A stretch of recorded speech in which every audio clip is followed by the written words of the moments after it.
ready to start, Mr. Marlin.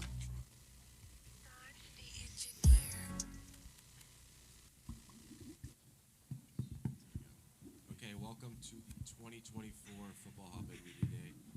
Appreciate everyone coming out. We're going to get this thing started with Miami Central. Coach, I'll give it to you. Introduce yourself, introduce your speakers. Good morning. Once again, I want to thank Hotbed for inviting us. Any opportunity that we get to speak about Miami Central Rockets is a great opportunity. Juke Joseph, head coach of the Miami Central Rockets. Here to my left, I have Stephen Dawkins, class of 2025. Ezekiel Marshall, linebacker, class of 2025. Randy Adarica, defensive lineman, class of 2025. Khalil Sterling, wide receiver, class of 2025. Jalen LeBranch, defensive back, class of 2025. Otis Guyton, defensive lineman, class of 2026. And Juan Coleman, wide receiver, athlete, class of 2025. And Sekou Smith, wide receiver, athlete, class of 2025. Yeah, we'll open up to the floor to some questions. All these guys. Hey, Coach, thanks a lot. Appreciate you coming. I want to address this to anybody on the defensive side. Randy Adarica, probably. This is probably one of the best defenses that you guys have had in a long, long time. I mean, from the front seven all the way to the defensive secondary. Talk about that. So this year, our defense definitely is stacked. You know, we got the size, we got the speed, and just the brotherhood as far as the defense. We're all close, we're tight, we hang out off the field, on the field. So I think this is the best defense, the class of 2025 defense. Yeah, no doubt. Ace, this is for you. You've got an opportunity to be one of the special guys in South Florida. I mean, your athleticism, the way you approach the game. Talk about that. I mean, because they can plug you in anywhere, and you never complain about your role. You're just right there. Talk about that, and being a senior leader, too. To me, it's all about teamwork. You know, if Coach Jude asked me to do anything, I'll do it because I'm a team player. Whatever to do to make my team win. You feel me? This is my senior year, so I just think, all in all, whatever to do to win another state championship before I leave, that's what I'll do. No doubt. And final question, Ezekiel Marcelin. I mean, you've worked extremely hard since you were in ninth grade. Played in a state championship game, had an opportunity to establish yourself. What does it mean to have your college choice out of the way before the season? It means a lot to get out of the way and just worry about the season and focus on winning a state championship with my guys. So it was really just to get that out of the way and just get ready for the season. Right. My last question, Coach Joseph. You guys have upped the ante with your schedule every single year. You've never backed off of anybody. I think you guys probably realize the importance of a schedule, a national schedule, because a lot of these national recruiting people who rank teams, if you don't play a national schedule, they're not going to get you very high. Talk about that, because I think your school probably set the standard, you know, by going out to play in Bosco and playing against Bishop Gorman and playing some of the national teams. Talk about that importance, because I know you want to give your kids every opportunity to play the best. I mean, I think that just hit it on the head. It's talk about giving the kids an opportunity to get them on different platforms and giving them different exposures to what the world can bring you as far as playing in an elite program like Miami Central. We understand the standard when we put on these colors. We understand the demand. We understand the requirement and responsibility. And through our hard work and dedication throughout the spring, through our winter workouts, we understand that, you know, we got a tumultuous task, and we're ready to stand tall to it. You know, it's kind of like a surreal feeling for me, because a lot of these kids, man, known them since probably like 6th, 7th graders. You know, they was able to see the O'Keefe Browns. They was able to see the Travis Marshes and seeing the lights out. And when they were 6th and 7th grade, they came up through the program. A lot of these kids right here were part of our first ever undefeated JV team. And, you know, that laid down the foundation. You know, so it's kind of surreal to see them here up on this stage and knowing that they have a tremendous opportunity and a tremendous responsibility to the community as well to uphold that elite standard that we've been building and been trying to uphold at Miami Central on 95th Street for so long. Just can I get one more question? This is kind of an offbeat question. Sekou Smith, I'll ask you. Tomorrow, you and I are going car shopping, and I'm paying for it all. What kind of car are you getting? I might get a Tesla just because I like the new technology, and it's pretty fast, and it's quiet. So, okay. Yeah. And I'm paying, so you don't have to worry about that. Thank you, sir. All right, thank you. This last question to wrap it up. Coach, last year you guys had the drive for 5, came up a little short. Is there anything different about this season, or are you guys just going back to what you know you could do and just trying to put in more effort? Like Our biggest thing is just a refocus to the culture. Refocus to the culture and being committed to the brotherhood. Nothing else matters. Put your head down and work. And that's just that. No, there's no glitz, no glam. No, there's no shining light. It's just put your head down and work, and let's do what we got to do to get it back to where we got to get to. I guess last question for all you guys on Larry's note. We all know the NCAA 25 is a thing. What are each of you guys giving yourselves as a rating for when you go to college?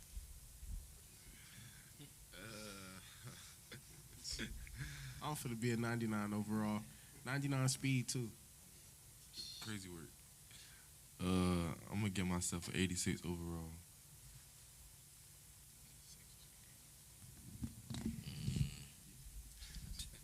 $99, everything, max attributes, 99.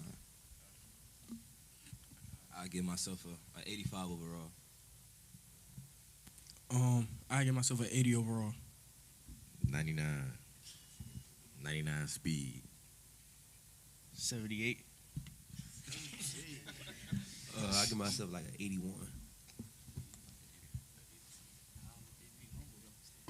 Okay. We had a good range there. Thank you, guys. Yeah. Thank you. Yeah, thank you. Yeah, guys, go to your left.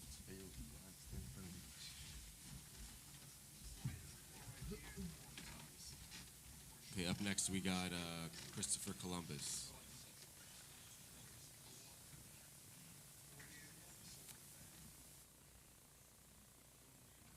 That game is amazing. This really is a real fun day. I love this day. Best day of my life, really, right now.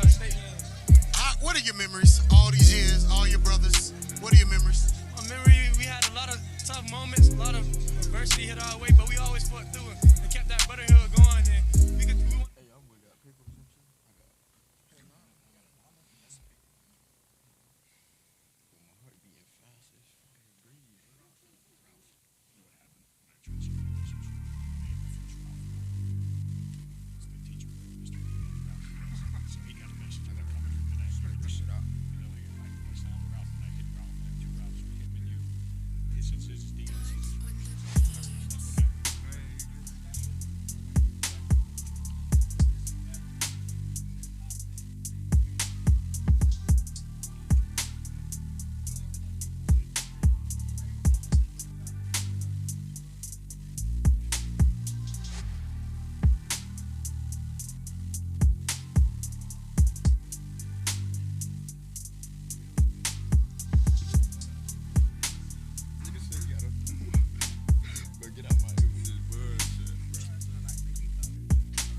Okay, we're back. We got Christopher Columbus. So, Coach, I'll give it to you. Introduce yourself. Introduce your speakers. Dave Dunn, head football coach, Christopher Columbus High School. These are all class of 25 guys. J.J. Gomez, wide receiver. Hector Chavez, linebacker. Ralph Suarez, offensive lineman. Bryce Fitzgerald, defensive back, a wide receiver. Shaddai Carter, defensive back, a kick returner. And Ajamin Adai, running back. Okay, we'll kick it off for some questions for all these guys. I'll start off. Coach, this is a program that's been highly successful. State championships the last few years. You go into every season, obviously, believing that you guys could make it all the way to the top. Talk about this year's team. There's a lot of new faces. Even though you have some 2025s, there are going to be a lot of underclassmen that are going to have to step in for the impressive class that you lost last year. We definitely lose some significant pieces off of last year. You know, the majority of our defensive line is now playing Division I college football. So those are all big shoes to fill. We feel really good about our offseason. It's probably one of the better off-season lifting programs that we've had since I've been back at Columbus. We had a real good spring, and we just finished, obviously, our first week of practice. We thought it went real well. Our guys are definitely, kind of really stepping up, this group right here in terms of leadership and work ethic. So we feel we're definitely headed in the right direction, and we have enough pieces on both sides of the ball that we feel we're going to have a real successful season. Yeah, no doubt. Hector, this is for you. Obviously, you've been a catalyst for this team, and this is your senior year, so obviously you're going to be the leader. You've already had your college choice out of the way. Talk about what this year means to you from a leadership standpoint. It means a lot. I believe the team depend on me. Big moments, little moments, it don't matter. I want us to have the best season because a lot of people doubt us, and as a leader, you know, too much. Yeah. You don't like the feeling of everybody thinking y'all gonna be bad. Yeah. Well, that's a great answer. Mr. Carter, I'm gonna give this to you. Obviously, you had a really, really good spring. I mean, everybody got an opportunity to see you, especially over on the West Coast when you guys went there. Talk about what you bring to the table, because you're an excellent football talent, and a lot of people may not know you as well as they do the other players. Talk about what you bring to the table. I bring hard work, dedication. I give my all to this sport because I love it so much, and that's really it. Yeah. Mr. Adjemi, this is for you, and you're another one of those returning players, a guy who was a catalyst in the state championship last year. Talk about what you're going to bring to the table and how your leadership is going to be probably as important as any for the younger players. It's very important to lead them and just kind of help the team as a whole. Right. I'm just going to work my butt off and kind of do what I could do to help the program, help us win, and try and help us three-peat. So. Good stuff. This is my last question, kind of an offbeat question to Mr. Gomez. I'll give you this one. We're at your house on Sunday night. What is your mom cooking? My mom would probably be cooking her famous steak with some rice and then some frijoles. There you go. We had to get a little Latin in there somewhere. Of course. Good stuff. I got a question for Bryce. I just saw you have your top 5 release. Is there any movement on that? Or what schools are you really, looking to sell you, come to them, Really just Florida State, Florida, LSU, and Miami. So you're down from 5 to 4 now? Yeah. Breaking news? All right, and then for, I guess, all you guys and coach included, what's the one game this season that you're most looking forward to? St. Thomas or Cornish. Yeah, definitely St. Thomas. Should be every year. You should play that every year. All right, if you have no more questions, appreciate you guys. Go to your left for some pictures.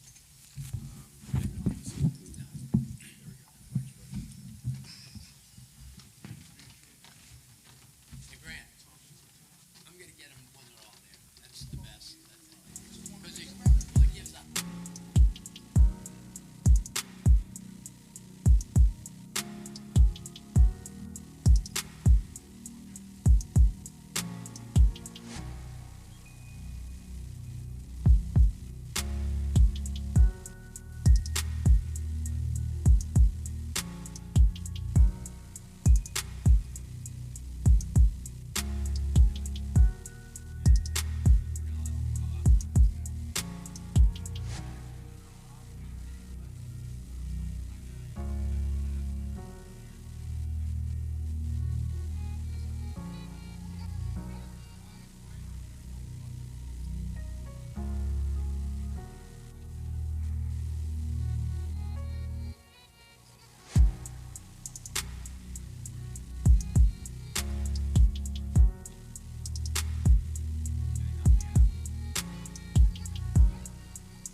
traitor.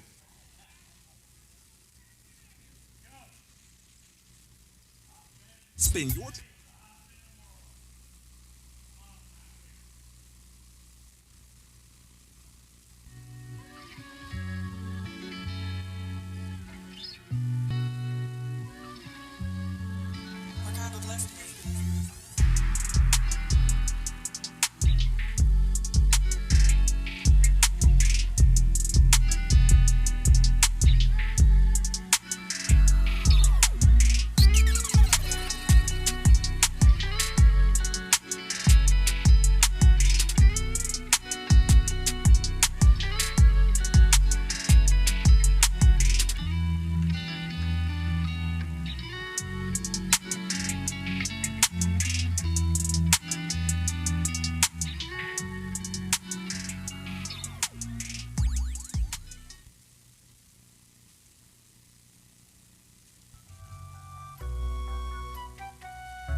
Okay, we got Doral Academy. Coach, I'll let you introduce yourself, introduce your players. My name is Eddie Delgado. I'm the head coach here at Doral. This is 77, Eric Hernandez. 55, Yassine El-Maseri. 3, Joel Miller. 50, Lazaro Diaz. 17, Samuel Catalan. 21, Joshua Yeo. 10, Alex Medero. 0, Alberth Aviles. 2, Ricky Gaitang. 25, Nick Garcia. And 4, Jordan Yeo. Okay, we'll open up the floor to some questions for these Doral guys. Hey, Coach, appreciate you guys coming. Thank you, Larry. Obviously, a big year for you, great off season. Talk about the team. It looks like you added a lot of impressive pieces to this puzzle, and certainly, obviously, destination has to be playoffs.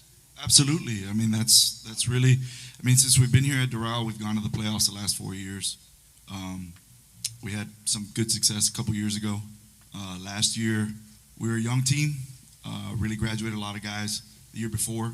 So last year we had some growing pains. We got a lot better as the year went on, and really competed at the end. Yeah. This year we've added a lot of guys, especially up front on both sides.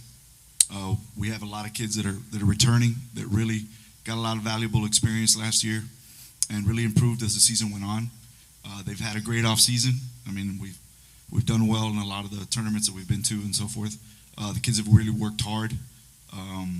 Very happy with the work ethic. A few of these guys, we had a great group throughout the off season that was coming in at 5 a.m. with our strength coach, and they really improved physically. Yeah. And I feel like we're going to be a pretty solid team this year. I'm not going to make any predictions. You know how that goes. Yeah. But I think we're going to be very competitive, and we're going to be a team to reckon with in the end. You know, and we saw you in the off season. It's hard to believe that you came from the Richard Stewart tree there. You guys threw the ball a few times. But you have a pretty good passing game. And you got some receivers, and you got a lot of kids that obviously you added some size and some experience up front. Yeah, you know, we've primarily been a running team for a long time. I mean, obviously, where we were before, sometimes that's just the nature of what we had and what we were good at. Here, the first couple of years, we were really a strong running team, and we had 4 outstanding backs and really good linemen. But last year, we didn't really run the ball very well at all. And really what carried us was our passing game. And we were young. Our quarterback was a sophomore last year. Really improved as the year went on, and we're looking for him to have a big year this year. Yeah. But we feel like we're going to be pretty balanced this year. We feel like we're going to get back to running the ball well, and obviously we know we can throw it now too. So we feel we'll be a lot more balanced than we've been. All seniors in the front? No, Jordan, our quarterback, is a junior. Okay. The rest are seniors. His brother is a junior. Joel, number 3, is a junior, 55. Okay. Yassine's a junior. We have a few. Up front, this is for the seniors. I just need you to ask, because of this program, obviously leadership's going to be important. You have a lot of young kids. I mean, you know, I look at your roster. There's a ton of 26, 27. Coach sent me the roster, and you guys can answer it up front, the seniors. What do you guys need to do to get back to where you were in the playoffs? Talk about that and what your leadership means to these young kids.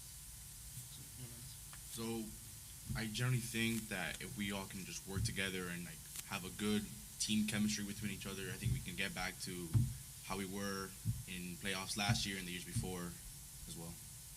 Yeah, but I also feel like this year is going to be different because we're holding each other accountable, and it's even like better. And as a team, I feel like we have like more bonding and we have more chemistry. So I feel like this year is going to be way different, and hopefully we'll make it really far. Yeah. I think it's just like lead by example. If you do something, the young guy's just gonna follow, and that's really it. Just lead by example. Yeah, no doubt. 77, I'm going to ask you this question. You're the big guy up there. We're on a Friday afternoon, pregame meal. What you having? Everything, probably. Chicken Alfredo pasta. Nice. Heavy meal before a game now. Yeah. Yeah, all right. All right, that's a great choice. All right, appreciate the route. You guys can go to your left.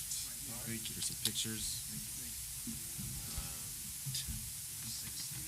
Western can start coming up Western can start coming up.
Showcase coach, Adam Rakitic of the Western Wildcats. Coach, you talked about the importance of your defense tonight. Absolutely. Explain what it's like to come out and execute at a high level defensively in only week one. Right. You know, at the end of the day, you know, you're going up against a national ranked football team. You're also going against a quarterback committed to the University of Miami.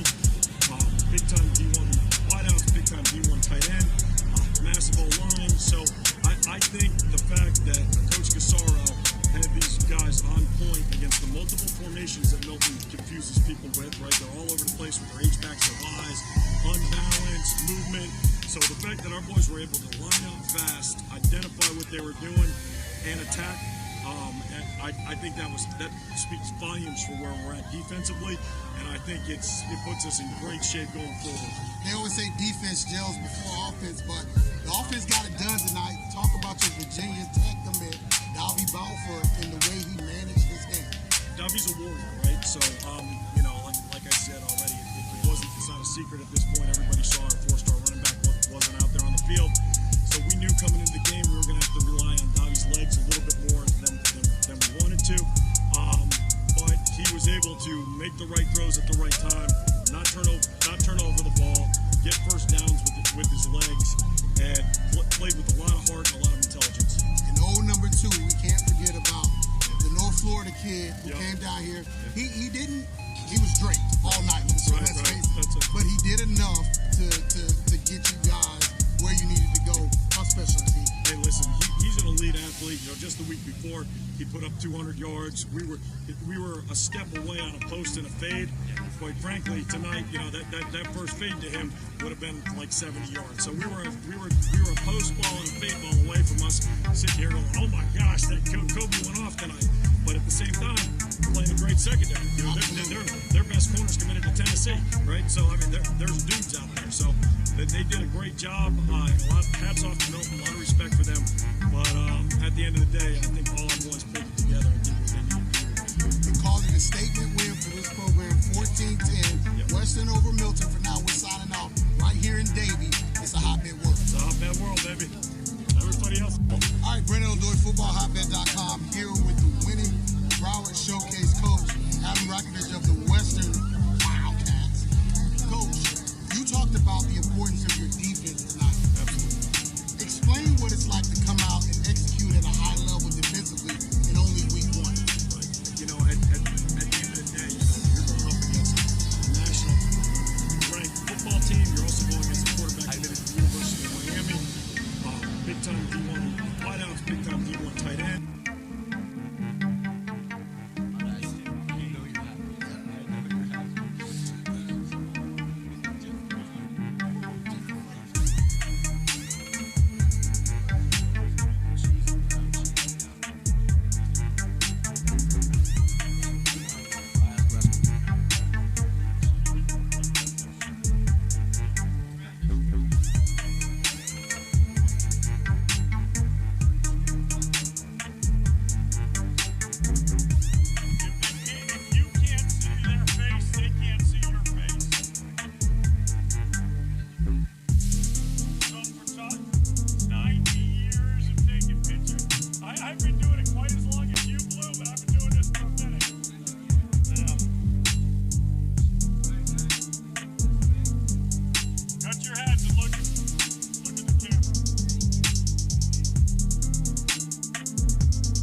coaches. Seppi and JT in the picture too. Yeah,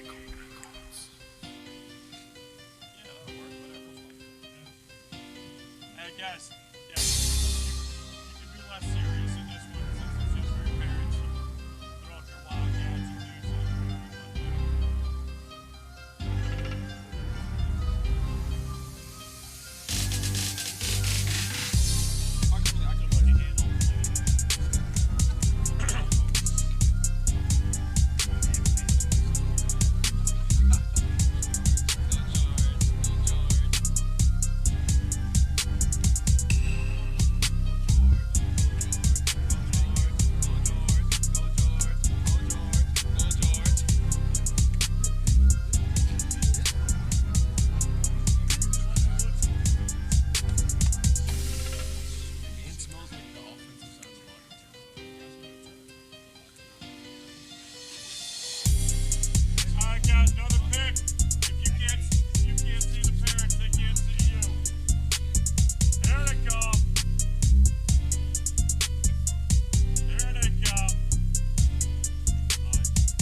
like the University of Miami.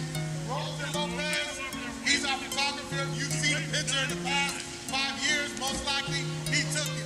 Mr. Ross and Mr. Brown here at media. If it's not media, it's not out there. Exposure is the most important thing with this brand. Everything you've done to get here today, we want to say thank you. We have toiled and tried to make this a meaningful experience for your young people, for the investment that you make based on the experience we've gained over 15 years. We don't babysit. We don't care how much money you have. We don't care where you come from. We don't care about any of that because none of it matters. Because the only way to get here is to be elite. It is easier to get a young man or young woman into Harvard University than to become a Division I athlete. Those are facts. And we do not play games here. This is not one of those camps where you come to pay money, walk around and you pretend like you're having a good time. You are not on vacation. And there are too many places that like to kiss everybody's backside and tell you how great you are. You've done nothing. None of you have taken a high school snap. For those of you who are in 8th grade who have been fortunate to do so, that's great. You got to be great in 8th, 9th, 10th, and 11th. There's always somebody ready to take your spot. Even when you commit, they can drop it. You go to college on NIL and you don't perform, you're in the transfer portal, homeboy. Listen, you've never been to Hotbed world, you better buckle up. We do not play games. If you haven't hydrated and prepared yourself to be here, it's not going to be a good day. We do not cut corners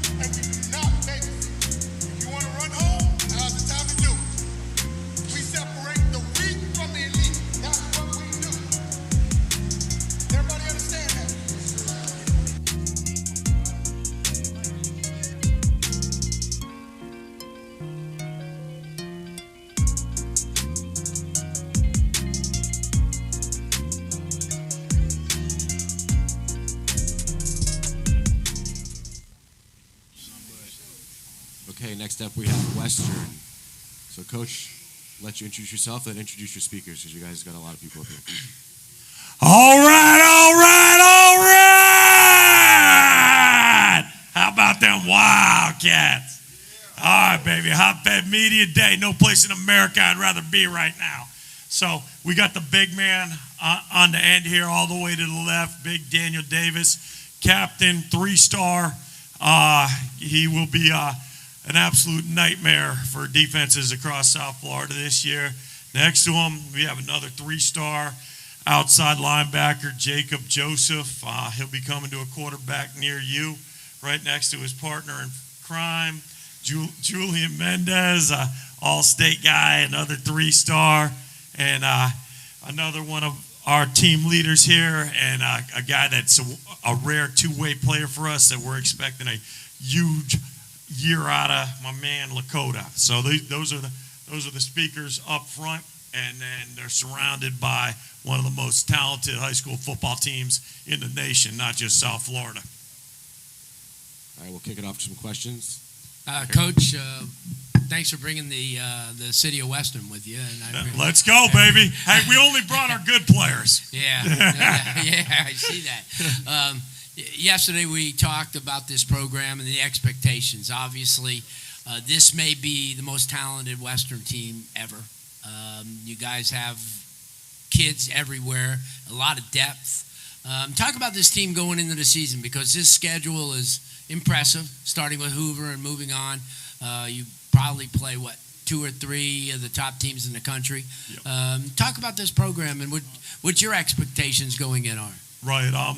Couple things, absolutely. So we open up with Hoover, who's a nationally known program, one of the best teams in the state of Alabama.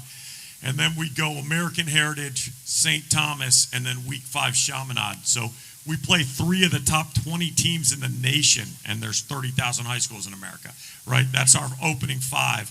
And we set that schedule up. We've been chopping wood on those private schools, right? We've been chasing that. We've proven we can beat all the best public schools down here going head-to-head. Not saying we win every time, but, we've taken out many, state-ranked public schools. We're chasing those elite nationally ranked private schools now. So we're opening up in a situation where really we're going to baptize these guys in fire. We're, pressure bust pipes, but it also makes diamonds. And the front half of our schedule, I don't know if there's a public school in the nation that can claim to have as good a schedule as that. And that's going to prepare these guys for the state playoffs, obviously. So that's really the goal, right? We've been a biscuit sniff away on 4 occasions. We all know there was a very good chance if our All-American quarterback doesn't go down last year that we were beating Columbus going into the 4th quarter, right? So without him. So and they walked through, the rest of the competition on the way to the state title. We were their only challenge. We feel like we're top to bottom, better and deeper this year.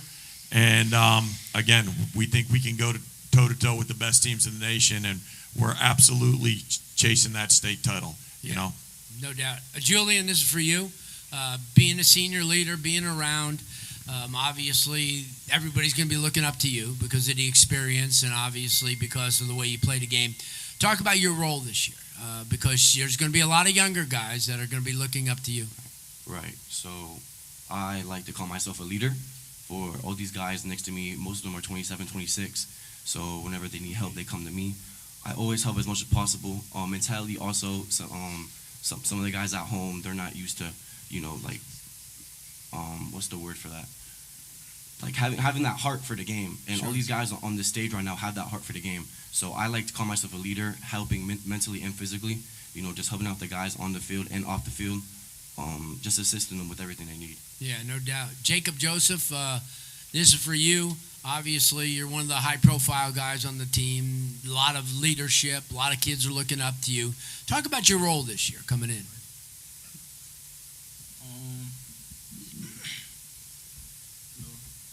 See me, I lead by example.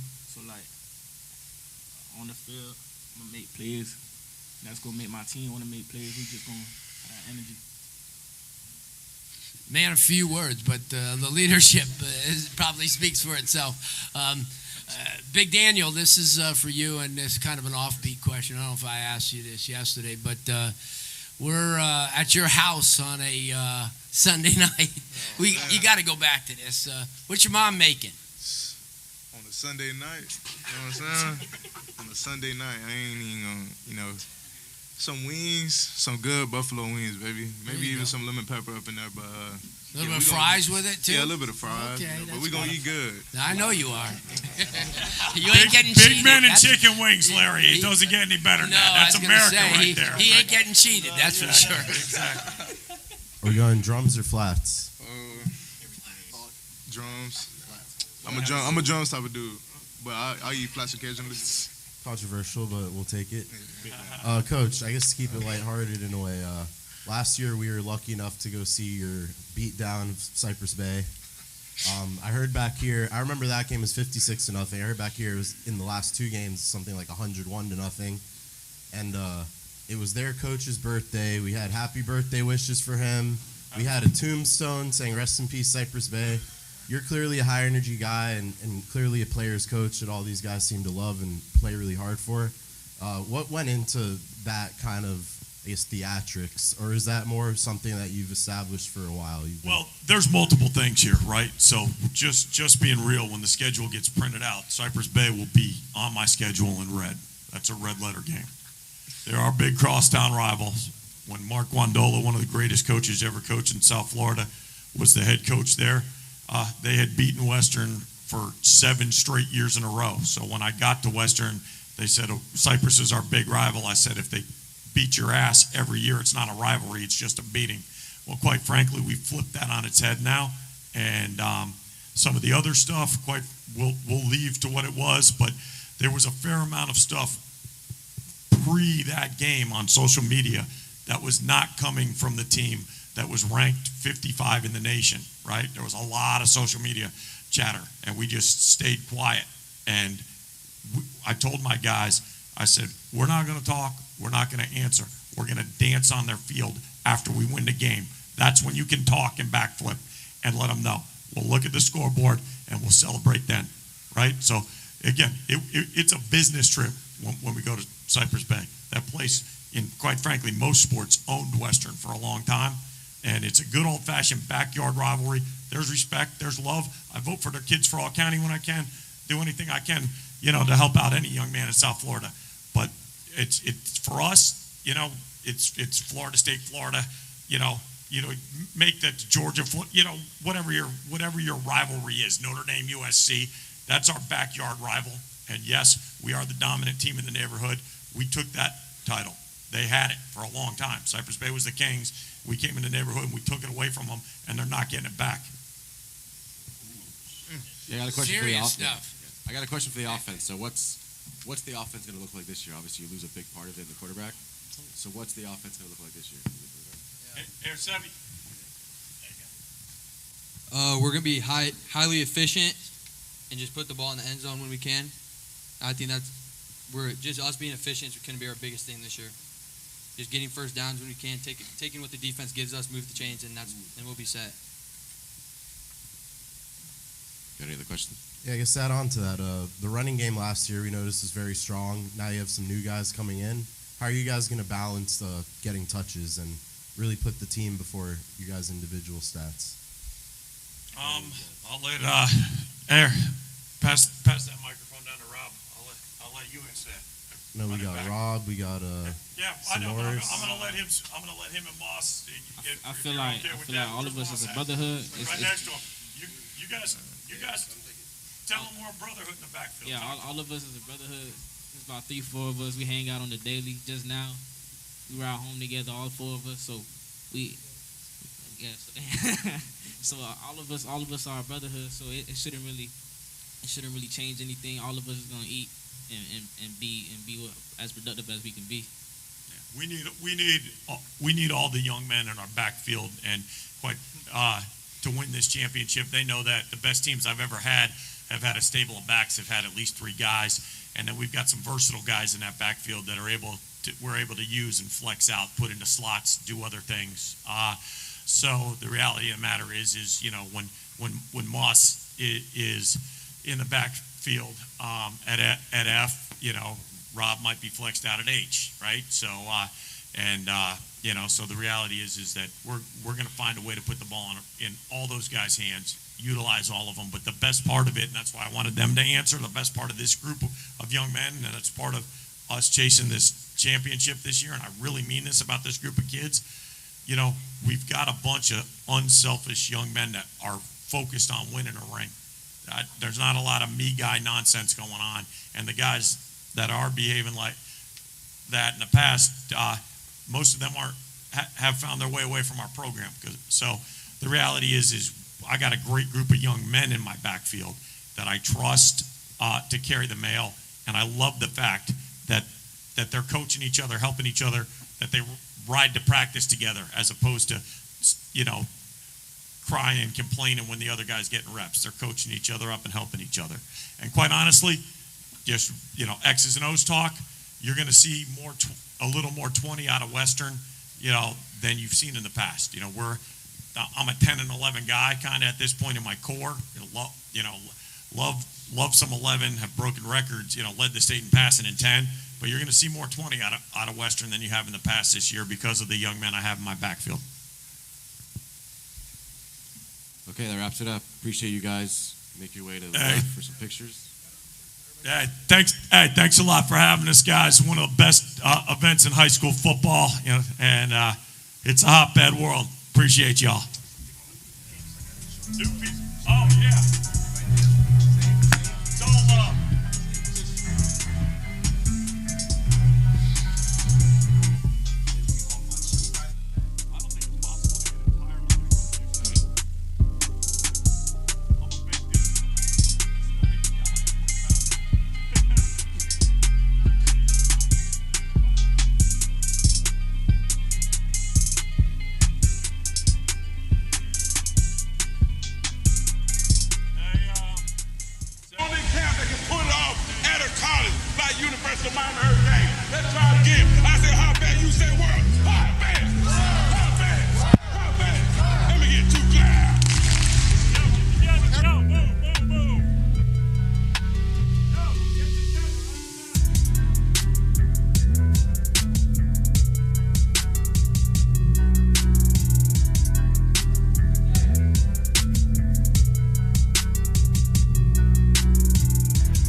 coming into Harvard University than to become a Division I athlete. Those are facts. And we do not play games here. This is not one of those camps where you come, you pay your money, you walk around and you pretend like you're having a good time. You are not on vacation. And there are too many places that like to kiss everybody's backside and tell you how great you are. You've done nothing. None of you have taken a high school snap. For those of you who are in 8th grade who have been fortunate to do so, that's great. You got to be great in 8, 9, 10, and 11. There's always somebody ready to take their spot. Even when you commit, they can drop it. You go to college on NIL and you don't perform, you're in the transfer portal, homeboy. Listen, you've never been to Hotbed world, you better buckle up. We do not play games. If you haven't hydrated and prepared yourself to be here, it's not going to be a good day for you. We do not cut corners and we do not babysit. If you want to run home, now's the time to do it. We separate the weak from the elite. Okay, next up we got Miami Norland. Coach, I'll let you introduce yourself, introduce your speakers you got up here. Good morning, I'm Coach Heidelberg from Miami Norland Senior High School, heading into my 15th, 16th year. Speaking in the panel right now, I have Javen, strong safety. I can't tell my twins apart. One of them is Mandrell, and one of them is Daryl. Mandrell, raise your hand. There you go. That's number 2. And Daryl is on the other end. And in between them is EJ, the starting quarterback. All right, I'll kick it off to Larry. Get the Hey question guys, started. Coach, appreciate you guys being here. Obviously, leaving Tallahassee last year with a bad taste. Talk about what this offseason, I'm sure that you guys use that as motivation to finish the job in 2024. Talk about what you got this year coming back. That will be your first question. It has to be. It has to be. Yeah, like I said, we didn't finish the year like we wanted to. Make no mistake about it. It is the driving force for us this season, to finish the drill. That's all we're focusing on, getting back to Tallahassee if that's where state is going to be. And this time, winning that game. Yeah, no doubt. Javen, this is for you. Obviously, coming into this year, this is a team that the defense is really going to be tough. Up front 7, backside. Talk about that and what this program means on the defensive side of the ball. I think on our defensive side of the ball, we got one of the best defenses nationally, one of the best D-line. DBs, we have top-tier DBs. We get the job done for our coaches, and we make plays. Yeah. Mandrell, first, this is for you, and then we'll go over to Daryl. Being recognized as one of the best defensive lines in the state, you guys have worked extremely hard. Talk about what you guys have put in to get to this point where you're going to control a lot of offensive lines.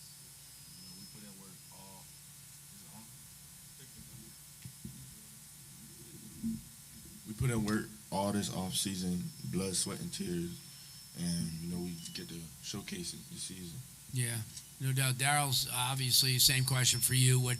How important is it for you, especially in your final year, to become such a dominant defensive front? It's very important to me because as a D-line, we worked hard for it, so we want to showcase all of our talent. Yeah, no doubt. EJ, for you, 5th-year senior coming up at the varsity level. A lot of people don't have an opportunity to do that, to go to state as many times as you had. You've done a lot of things in the offseason. You've gotten in shape, probably the best shape you've been in. What's important for you as a leader for this team and as an offensive leader who has set a lot of records that may not be broken? Honestly, I would say my main focus and importance is winning that state championship for everybody. As you know, we had a passing recently with our coach called Coach Killian, my quarterback coach. And, I hold him dearly to my heart. And honestly, I play this season for him. I do this for him. And I'm also doing it for my team and Coach Heidelberg as well. And we all just want to strive to make it to the final goal that we came short last year. Okay. Yeah, another one for EJ. So last year you guys had two senior starting wide receivers just graduated. Your starting running back just graduated. Do you feel like this added pressure on your shoulders to step up as you become the senior? And then also, how do you feel about some of these guys that have come in and replaced those guys in this offense? Honestly, I've been blessed to have guys surrounded by me where it's no pressure at all. To be honest, I trust my guys. I trust my offensive line. I trust my receivers. I trust everybody. I trust the coaching of Coach Quay. And honestly, I know that I'm just one player on the football field. It may seem like I have such a great pull or such a great aura, as people would say. But honestly,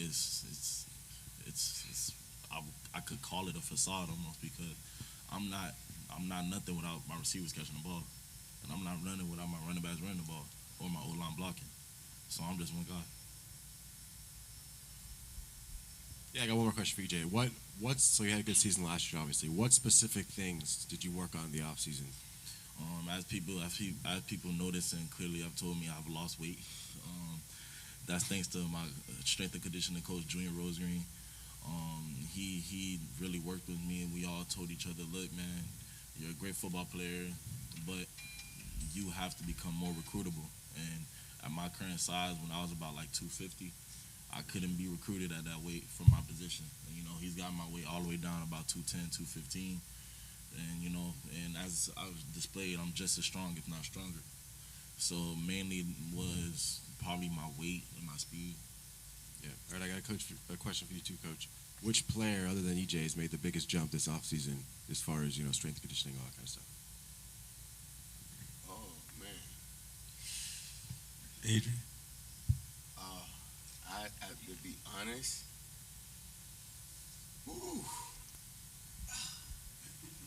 it's either Zay, Adrian, with AJ, my new shutdown corner, and Trey. I can say that, Javen too, because Javen was a little guy, and now he was a small fish in a small pond. Now he's a bigger fish in a big pond. So at the end of the day, I'm blessed to be able to put my hands on these guys and, show them the Rose Green mentality, show them the Rose Green way, and just keep working. Yeah, one more question too. So you guys obviously had a lot of seniors they're going to have to replace as far as production, but more so leadership. So what other guys are going to be stepping up this year as far as leadership goes, along with you? I can answer that. Like, everybody here is going to step up. Like these guys are not oblivious. They can read. They feel slighted and disrespected. They see the rankings. They see teams that we beat, we whoop, we earned our respect, and then when a new season comes around, they throw them right back in front of us again. So these guys, they're not oblivious to the fact. We appreciate that little motivation from Larry and his rankings, and they put us at the bottom just like they did last year. So we're going to use that, along with, like I said, we all know we came up short. We embraced it. We're not running from it. But we got a different set of schools this year that we got to go through that'll leave us as the king of Dade and Broward this time. And hopefully, like I said, we got to finish the drill. So which one of those games are you guys, is the game that's circled on the calendar for this year? Oh, we got a couple circles. You could start with Carroll City because they're right down the street, You can start with Miramar. They beat us in a 7-on-7, and they act like they won a state championship. They know it. We got, Northwestern. They're going to play hard. Teddy's going to have them, geeked up to play. So we can't lay down, and that'll be our last conquest in Dade County. Then we move on to Broward. Well, Chaminade. We coming. Now we're in a new district with American Heritage as our foe instead of Central and Booker T. So, that's going to be a new challenge for us. But like I said, they're ranked ahead of us as well. So we coming for them too. So like I said, we got a lot of bulletin board material. Like I said, these guys feel disrespected because they did put in the work last year. They won all the games that they were played. They were, and then, hey, rankings come out. We went to Lakeland. Nobody ever beat Lakeland inside of their stadium. We did it. Still no respect. This year we're going to Cocoa. So we know that's a tough game, going into Cocoa. But we're going to do what we got to do. So, like I said, our schedule is jam-packed with important games. And, as a head coach, it kind of keeps us focused from week to week, where we don't kind of have those games of, the kids not being focused because we're not playing anybody. All right, let's do one more question, a little lighthearted for the guys in the front if you want to answer. If you were stuck on a deserted island, what is one thing that you would take with you if you had to? My mom. Absolutely. Absolutely. That's it. Only he's got it. Only his mom. My PS5. And then you're gonna have a TV too.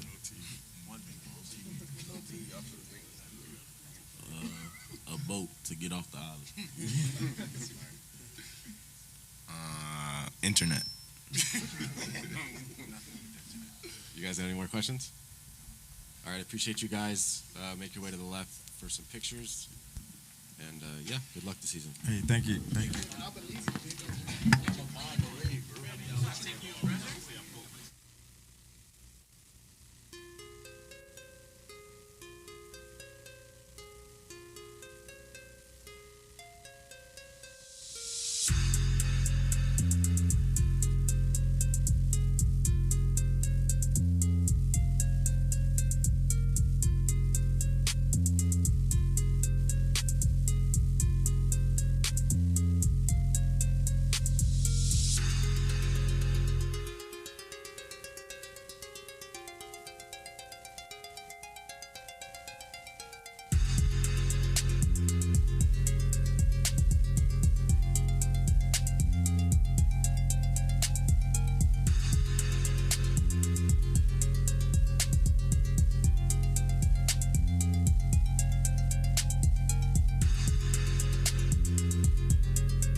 all about how they want me to lose, but I'm W, do for a win. Stroking the slow on the push, I'm helping the snow bunny pull up a leg. Fuck from a dummy, you don't see how I'm coming, don't tip me, I'm right on the edge. Guinness is young and I've been had to shoot out some money all under my bed. 2018 came a million, I made a career and they thought it'd be dead.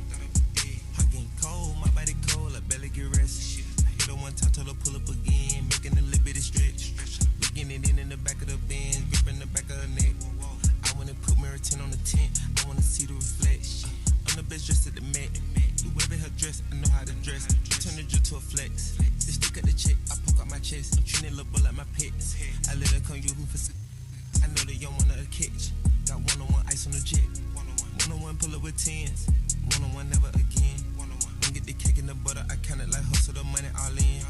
Rhyme in the town in the drop top coupe in the motor in the trunk you can hear. And all about how they want me to lose, but I'm W, do for a win. One-on-one missing it up. One-on-one missing it in. One-on-one messing with kid. One-on-one and that's it. Come to the spot, I got one-on-one pieces and all of them cost me a grip. Come to the US, a pretty one, ready to go and I'm over that looks good. Service, I'm ready to tip. You know when I'm hip, I don't got a trip. You know I ain't no little bit of shrimp. We switching position, we switching locations. I'm hitting this brother in the gym.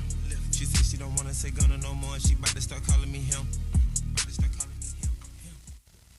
Commitment of greatness, a sacrifice of greatness, a passion of greatness. How about for today? Take your game to another level today. Everything quick. Everything quick. Everything quick. We're gonna move quick, we're gonna move fast. Don't play around, don't play no game. Don't walk on the turf. Do not walk on the turf today. We'll compete today. All day long, it's all about competition. We're gonna compete right and warm up. So get your mind right. The hotbed world. Make sure it's the right world. You understand that? Yes, sir. Elbows high. Elbows high. Hotbed world on me. Hotbed world on me. 1, 2, 3. Hotbed world.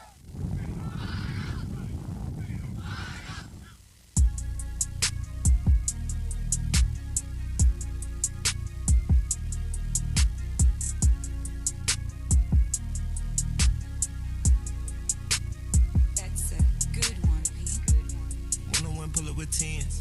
One-on-one never again. Don't get the cake in the butter, I count it like hustle the money all in.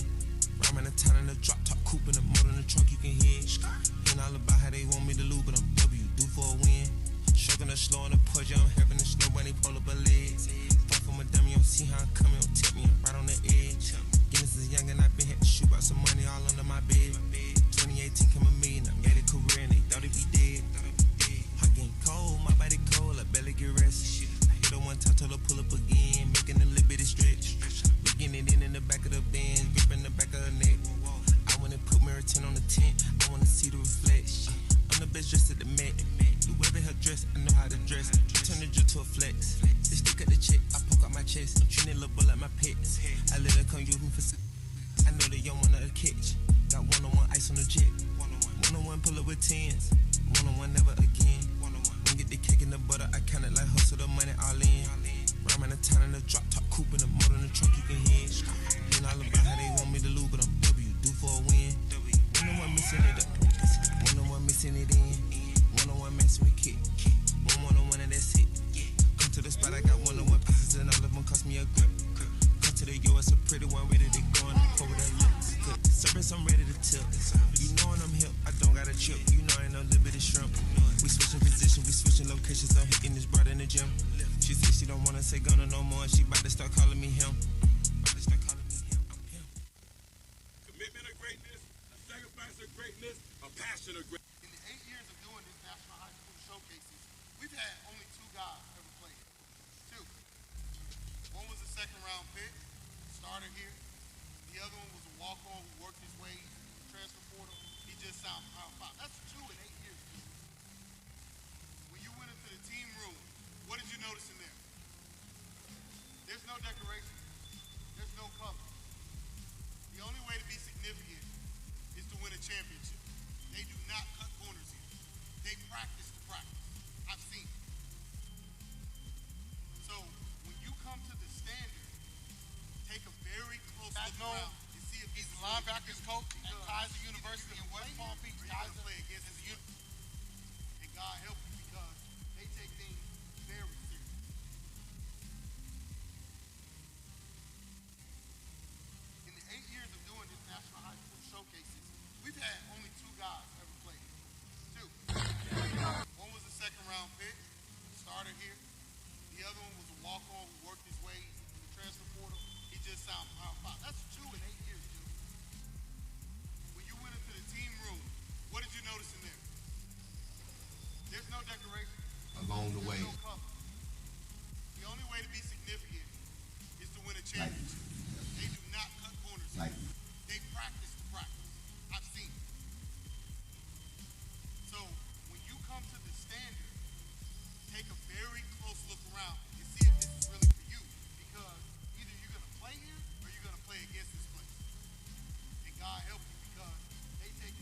again. I say Hotbed, you say world. Hotbed! Hotbed!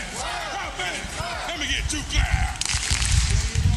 Everybody, good morning. My name is Brandon O'Doyle. By God's grace, I run Football Hotbed. I do so with good friends of mine. Drew Phillips, who I've known over 10 years, our head quarterback coach, co-founder of the National Middle School Invitational Showcase and Future for Competition. Head coach, Low Wood, Orlando, Florida, who is here. We talk weekly. You got Mr. Graham Steves, who helped me build this platform by driving. Okay, welcome back. On the stage now we have Coconut Creek. So, Coach, I'll let you introduce yourself and then introduce your speakers you got up here. Coach Johnny Sloan. I've been with the head coach of Coconut Creek for the last 5 years. I'm going to let the boys introduce themselves. Lamar Brantley, 2025, D tackle. Logical Leagues 2025 linebacker. Devin Gonzalez, 2025 quarterback. Jahar Brown, class of 2025 cornerback. All right, we'll open up the floor to some questions. Larry, if you want to take it away. Coach, obviously, we talked to you yesterday, but coming away out of last year, this is a program, and you and I talked for the last 5 years, you've been building towards this. I mean, you've been adding pieces. You got an opportunity this year, I think, to have one of the best defensive fronts in Broward County. Talk about how you've grown with this team, and you've added some more pieces. I think a collection of our coaching staff and the hard work and, the foundation that we built coming in, it all, attributes to what we got now. We're predicated on how hard we work and the teamwork and building the family. So I believe when they have a family and they play together and they love one another like brothers, it reflects on the field. Yeah. Namari, this is for you. Obviously, you're committed to FAU and a great pickup for them. You look back at last year in that Chaminade game. Even though you guys lost, I think that woke people up to know that Coconut Creek is for real. Talk about that and how much respect you think you got from the rest of the county after that.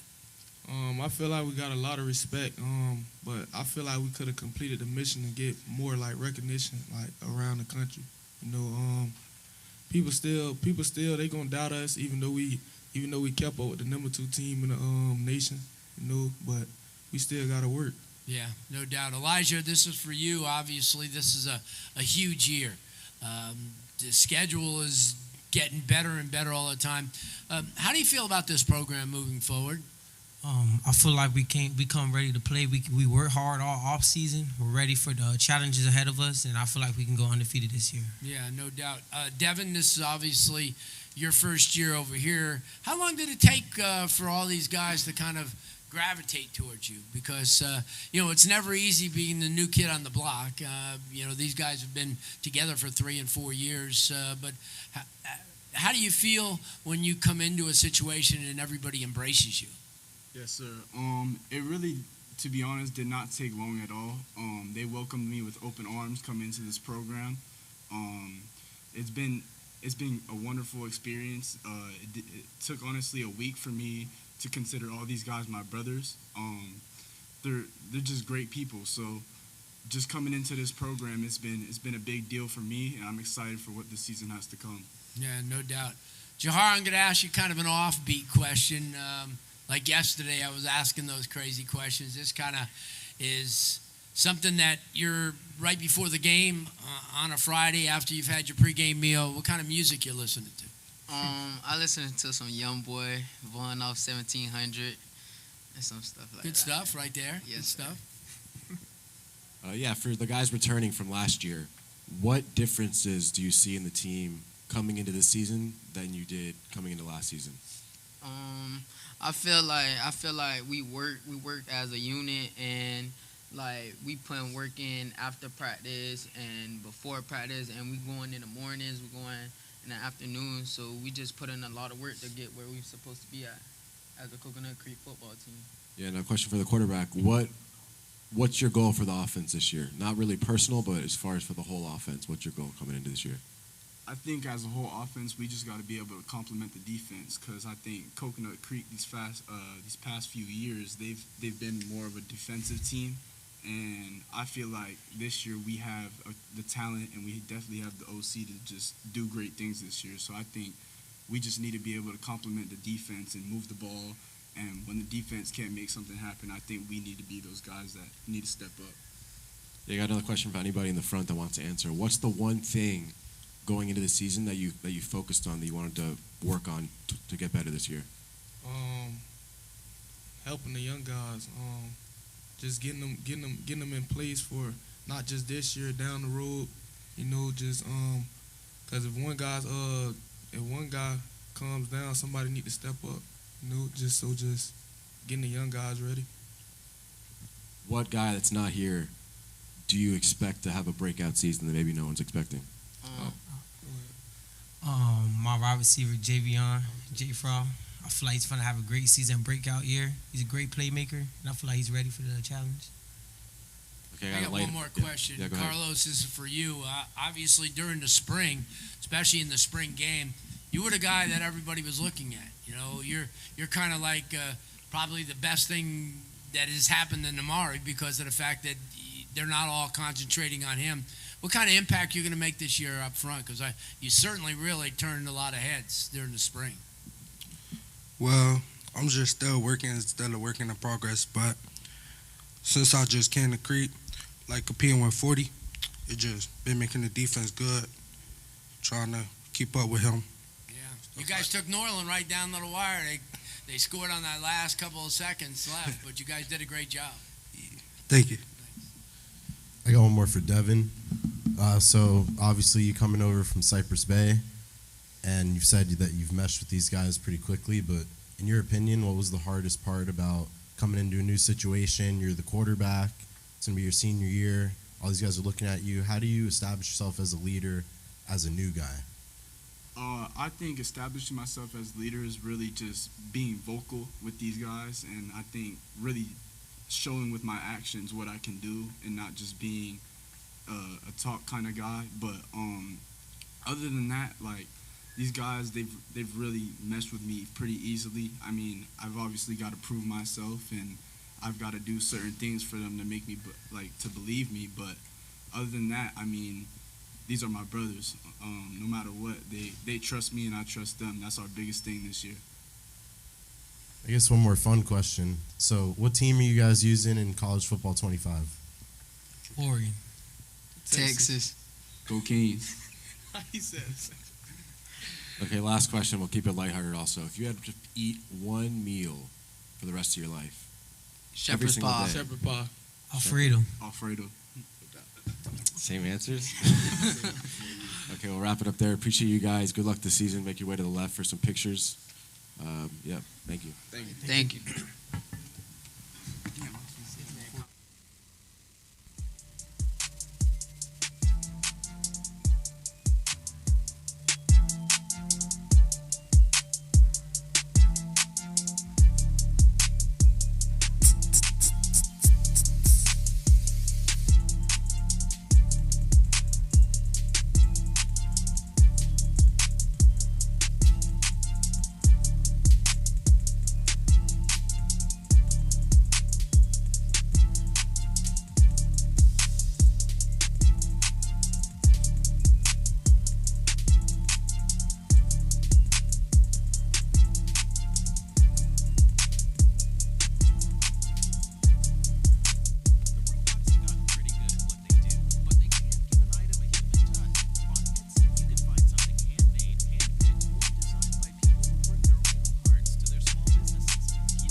we had an all-star game, like my brother, and I didn't even know this dude like that.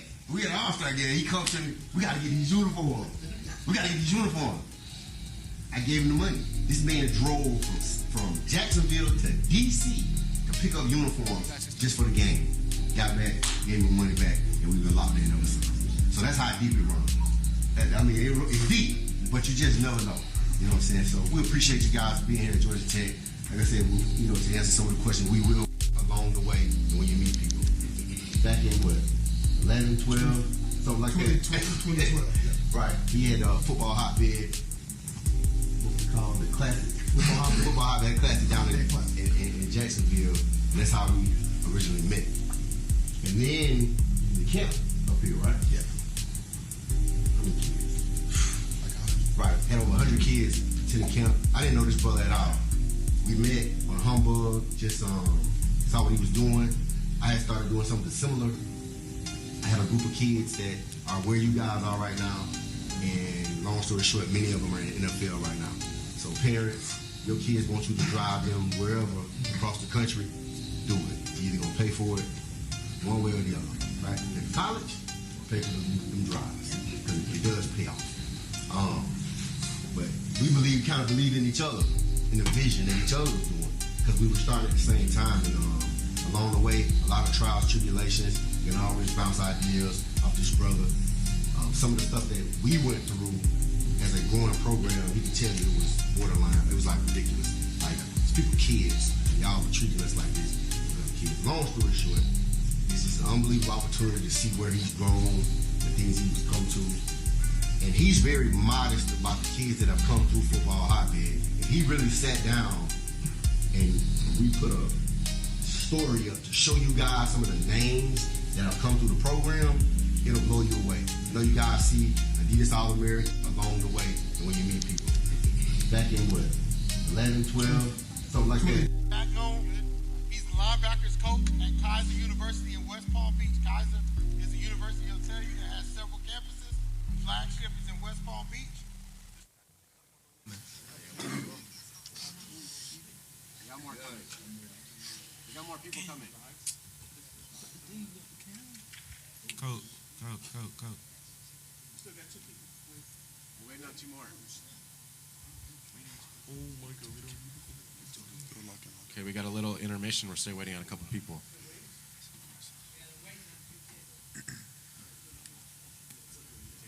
Right, he's better next week, right? So I'm really excited to be out here tonight to watch you guys work and compete. Just real quick about us at Kaiser, like Coach was saying, we won the national championship this year. He plays D-line, I play D-line. We won the last 5 straight. I also play O-line as well. Yeah, Coach Mike's bad. What was that? Oh, that's awesome. All right, guys, I'm here looking for some dudes. Really appreciate Coach. Good morning, gentlemen. Morning.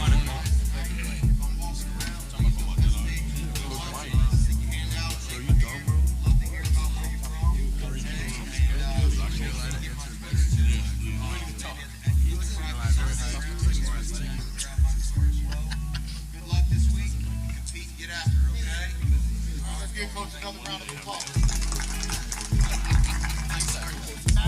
Yo, lock in. Linebackers coach at Kaiser University in West Palm Beach. Kaiser University of Texas has several campuses. Flagship is in West Palm Beach. School has only had football 7 years. My name is Shannon Smith, class of 2014. I have 4 kids. I've been here for 7 years, man. Give him a round of applause.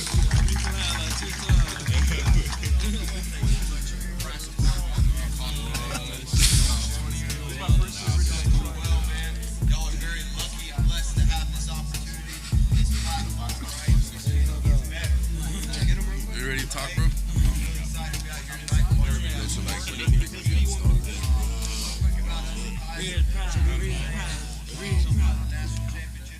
Just there is some stuff. All right, we won the last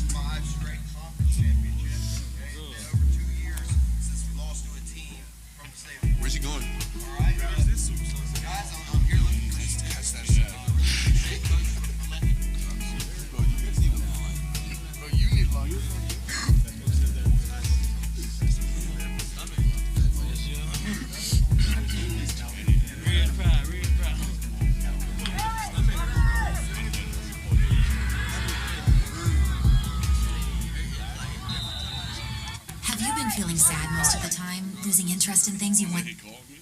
Caught you in the game. Look at these chicks. They definitely bartered us. Somebody. Coach P, why didn't you tell me where the shoes? Commitment of greatness, a sacrifice of greatness, a passion of greatness. How about more today? Take your game to another level today. Everything quick. Everything quick. Everything quick. Some more quick, one more fast. Don't play around, don't play no game. Don't walk on the turf. Not walk on the turf today. So compete today. All day long, all right competition. We're going to compete right and foremost. Get your mind right. The hotbed world. Get you the right world.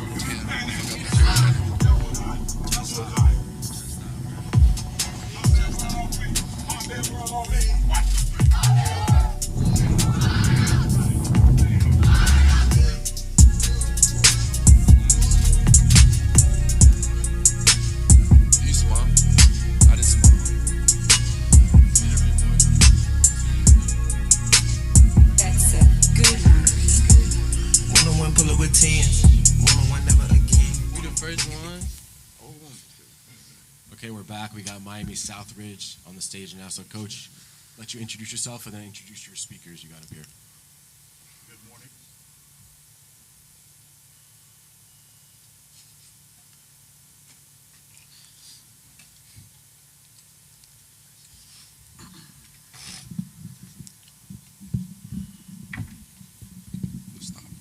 Good morning. We're here from Miami Southridge Senior High School.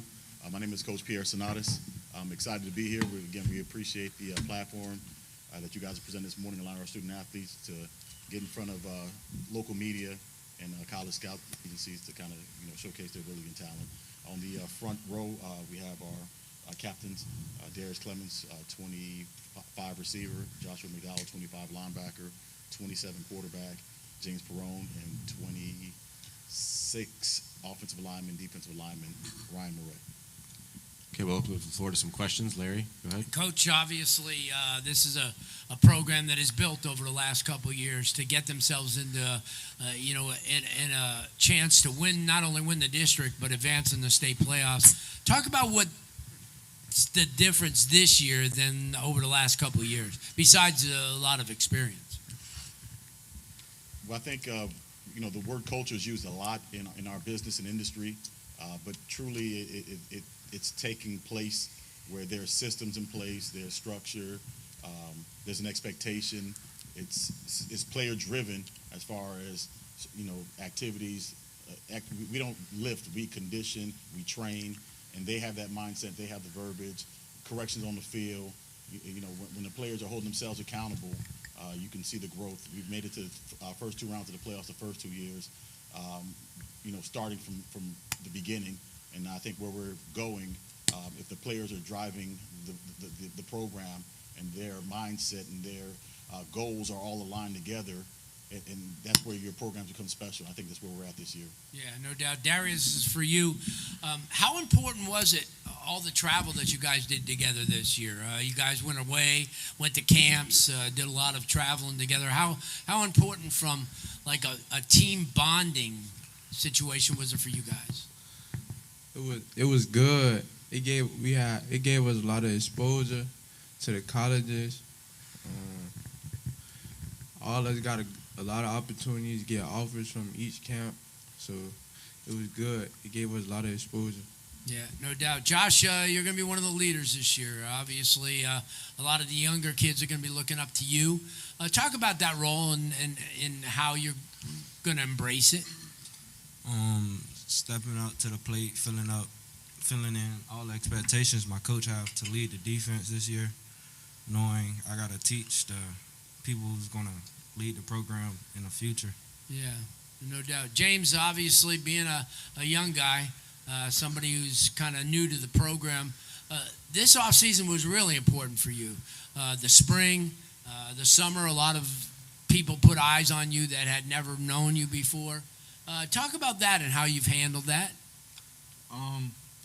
So far in the off season, I've been just working hard, keep my head down, trying not to let any of it get to my head, just staying focused on the overall goal of winning states. So, yeah, no doubt. Ryan, the pressure's always on you, being the son of a principal. Obviously, you've had a really good off season, starting in the spring with being one of the top wrestlers in the state, coming this close in the state semifinals to a guy who won and then went on and won state. So obviously that had to drive you. Yep. But your football recruitment has picked up amazingly. I mean, It has. for 2026, you've been to a lot of places. You've had an opportunity to see a lot of things. Talk about that, because this is, I remember, and I was telling Coach Sinatus 2 years ago, you were that little 6'1", 220-pound kid. Yep. No longer. Yeah, so, I mean, the recruiting process has been amazing so far. I mean, the past summer I visited a lot of colleges. I got to see a lot. And, you know, it's just been really special. I'm grateful for this recruiting process. I got one for Josh. So I've become aware your nickname is Hot Dog. I'm just curious where that came from, whether it was from a little kid. You know, what's the story behind that? Yeah, when I was like 4 or 5, I had got the nickname. I ain't like it at first, but it grew into me. Now I like it. So I get a lot of. Yeah, I got a question for Hot Dog. Obviously, we had a chance to watch you a lot last year. Yeah. What's something that you really focused on this offseason to get better that you wanted to improve on? Knowing like I ain't got the height to bank on, I gotta work on using what I do have, as in like my IQ or knowing what's gonna happen before the play, watching a lot of film and studying. Yeah, I got a question for the quarterback now. So, coming into last year, obviously there probably wasn't a lot of expectations for you to play much, do much. You're a freshman. Coming into this year, now there's a lot of expectations. So, how have you handled that change? Honestly, I've been trying to lead more, you know, and think, you know, kind of do what's best for the team. And yeah, last year I just had to put my head down and fight through it. So this year I'm ready to lead fully. Yeah, I got a question for the wrestlers. So, what thing do you think wrestling helps the most with in your game in football? I mean, just getting under people, you know, I'm able to move people. That's like the biggest thing, you know, leverage. I think that plays a lot when it comes to wrestling and football. Yeah. Leverage. Yeah. What game this year you guys most looking forward to? Game? I'd say Homestead. We're ready for Homestead. I have one last question. This is for the guys up front. If you had one dinner to have, what's the dinner you're going to eat? Darius, go ahead. Spaghetti with garlic bread. There you go. That sounds like a pregame meal. Probably some my dad's lemon pepper chicken rice and Nice. cornbread. James? Probably my dad's homemade pizza. Okay. Being an Italian family, right? Yes, sir. Probably some steak and lobster. Whoa. That's right there. That's right there. Fried chicken and macaroni and cheese. Yeah, I got one more question. So, which player that no one's really talking about do you expect to have a breakout season this year? Spencer Voss. Yeah. Right here. Yeah, he's a beast. D lineman. He's a D lineman 2025. Also, he wrestles, so he real. Yep. Jakari, my receiver, number 6. And Lil King, he a freshman. Y'all gonna hear about him real soon. Okay, appreciate you guys. Thank you. Thank you. Yeah, make your way to the left for some pictures, and then I guess we'll take a minute before Palmetto comes up.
Life is about opportunities and choices. All eyes on me, please.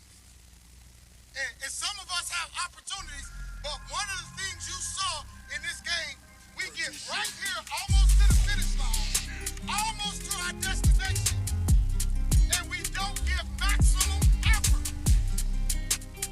You're at the very beginning of your football career and at the dawn of your life. If you didn't learn anything else from this game, when you get almost to the finish line, that's when you got to turn it up the most. And if both sides had to play with that mentality, this wouldn't have ended in a tie game. I'm not disappointed. It gives me an opportunity to teach a lesson. Because it doesn't matter how hard you work, if you don't finish, you don't get the goal. Now, we played a great game. Everybody can walk away with a great feeling, but there's lessons. We left some stuff on that field. We absolutely did. Both teams. Every guy has to sit and look in the mirror and try to figure out what they could have done, what block they could have made, what run they could have had, what grit they could have found to try to move 1 inch, 1 yard. That's the difference in this game. That's it. And so, with that being said, I love it. Because now next year, when we come back, it's going to be a different Yep. Okay, we are back, and we have Palmetto on the stage. So, Coach, introduce yourself. Introduce your 4 speakers you got up front. Gotcha. Mike Manasco, head coach of Miami Palmetto. Cameron Sapp, Gerald James, Patrick Lawrence, Davion Dixon. Yeah, we'll open up the floor to some questions. Larry, if you want to kick us off. Yeah, certainly. Coach, obviously, this is another really good program. You guys have added some really good pieces. Offensive line got stronger. Talk about your expectations this year. You know, Larry, expectations are always high. You know, if you followed us the last 10 years, we've been right in the mix. Definitely offensive line, something we've definitely improved. We're easily, you know, too deep there for the first time since I've been at Palmetto.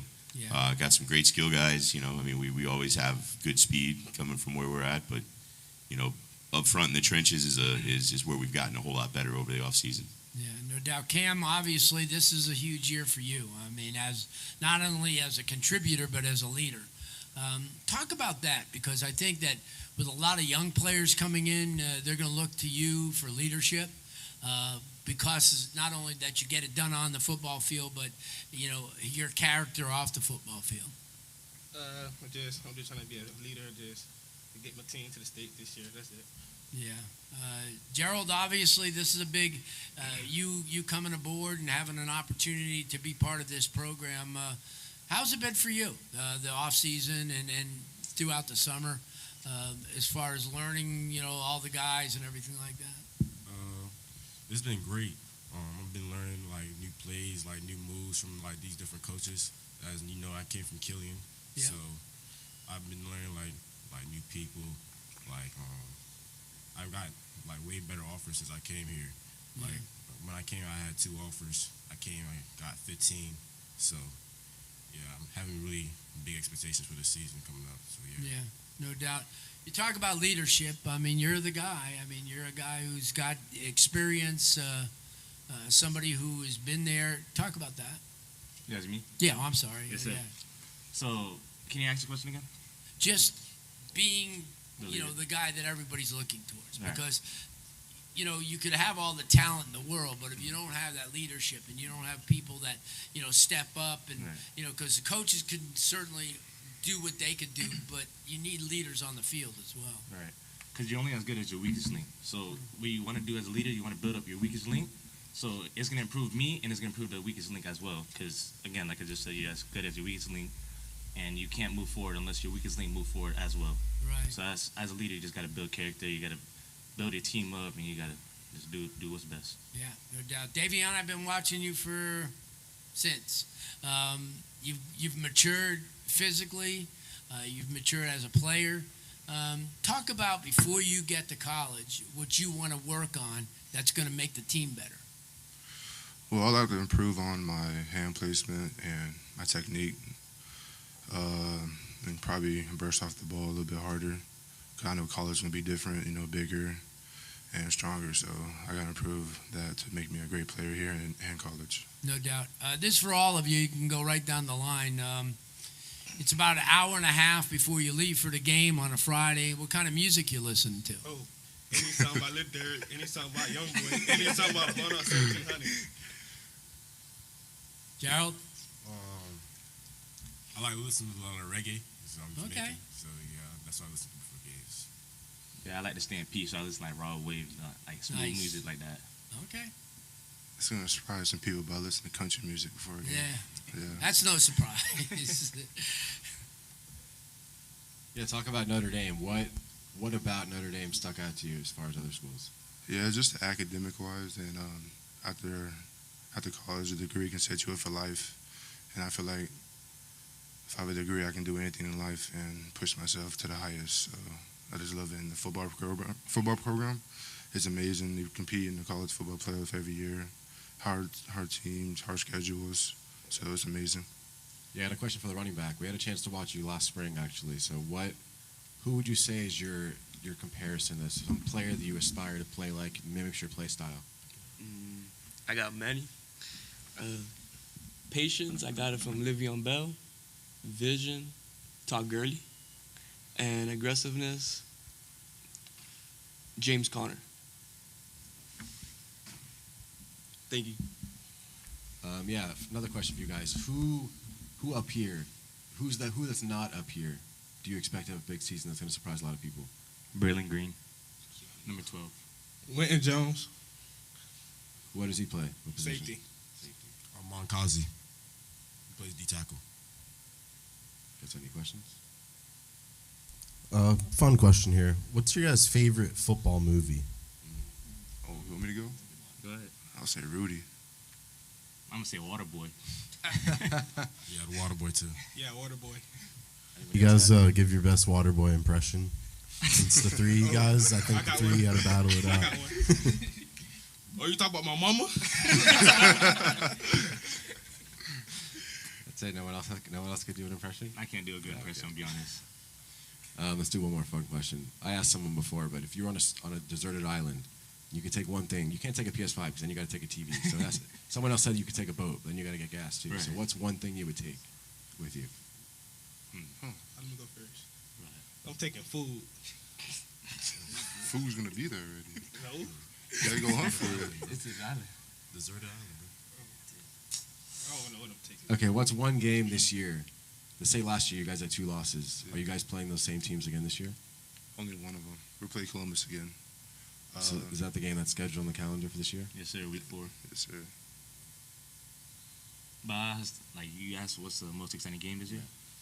This year I gotta see Northwestern week 0. Soft Reds, Northwestern.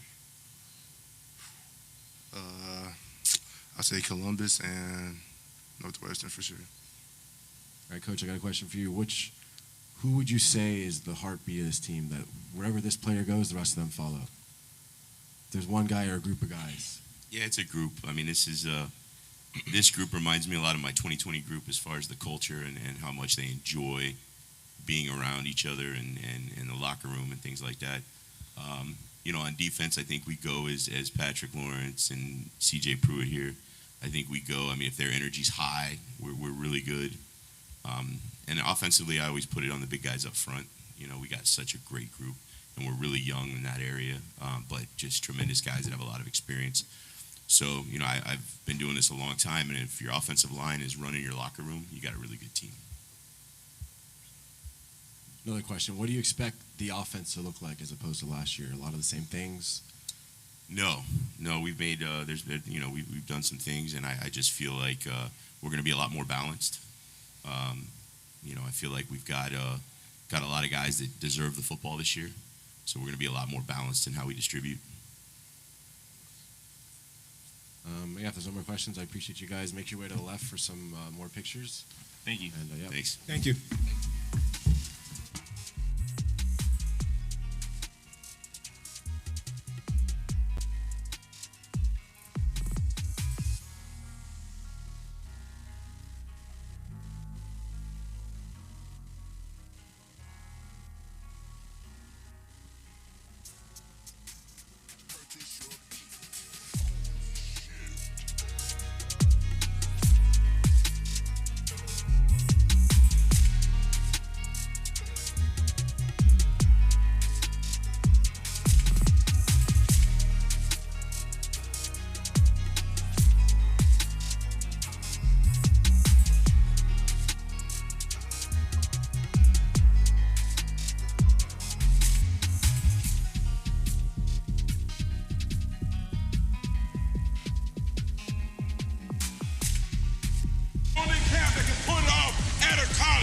University of Miami Hurricane. Let's try it again. I say Hotbed, you say world. Hotbed! Hotbed! Hotbed! Let me get you glad. Everybody, good morning. My name is Brandon O'Doy. By God's grace, I run Football Hotbed. I do so with good friends of mine. Drew Phillips, who I've known over 10 years, our head quarterback coach, co-founder of the National Middle School Invitational Showcase and Future for Competition. Head coach, Low Wood, Orlando, Florida, who is here. We talk weekly.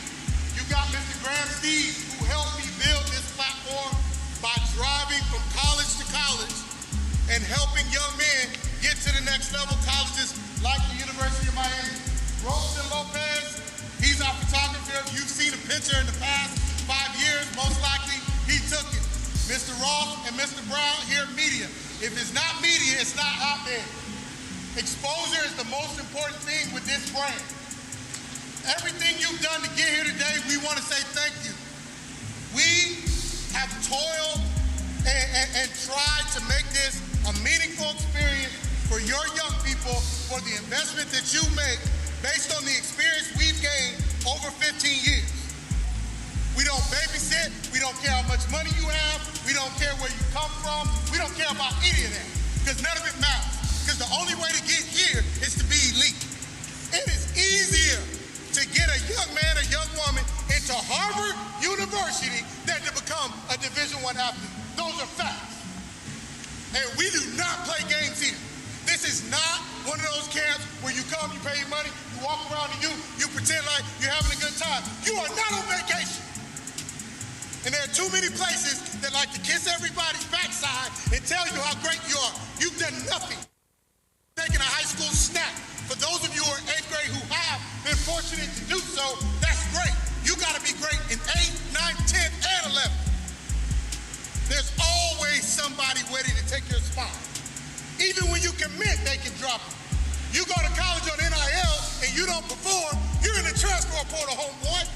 Listen, you've never been to Hotbed world, you better buckle up. We do not play games. If you haven't hydrated and prepared yourself to be here, it's not going to be a good day for you. We do not cut corners and we do not babysit. If you want to run home, now's the time to do it. We separate the weak from the elite. That's what we do. Does everybody understand that?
Miami Hurricanes. Let's try it again. I say Hotbed, you say world. Hotbed! Hotbed! Hotbed! Let me get 2 claps. Everybody, good morning. My name is Brandon O'Doy. By God's grace, I run Football Hotbed. I do so with good friends of mine. Drew Phillips, who I've known over 10 years, our head quarterback coach, co-founder of the National Middle School Invitational Showcase and Future 4 competition.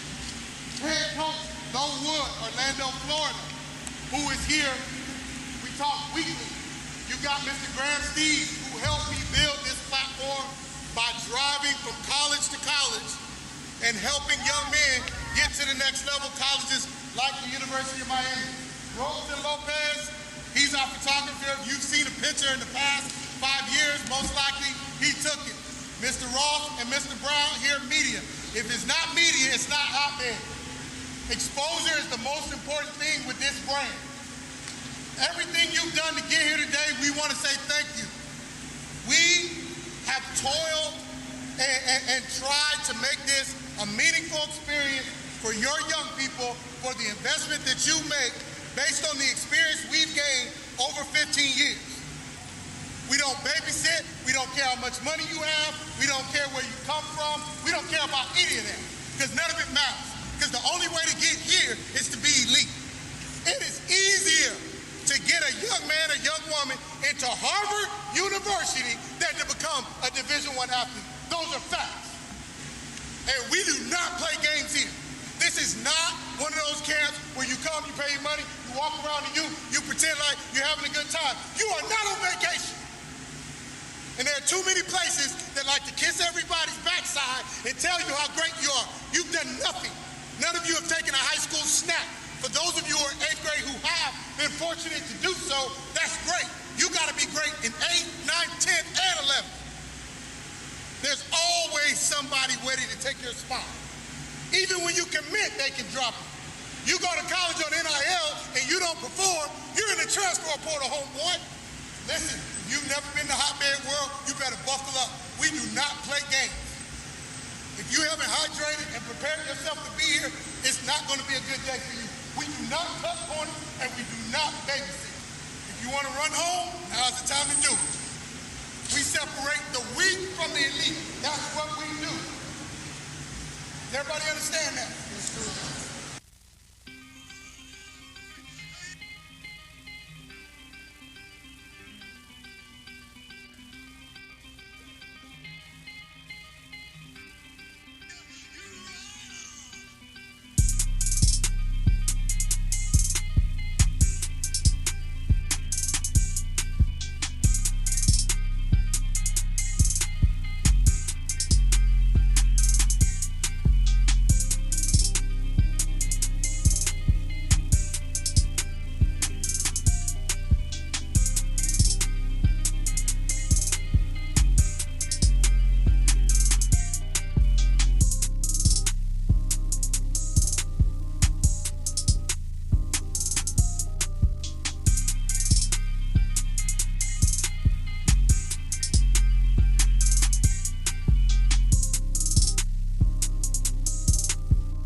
So we here, baby.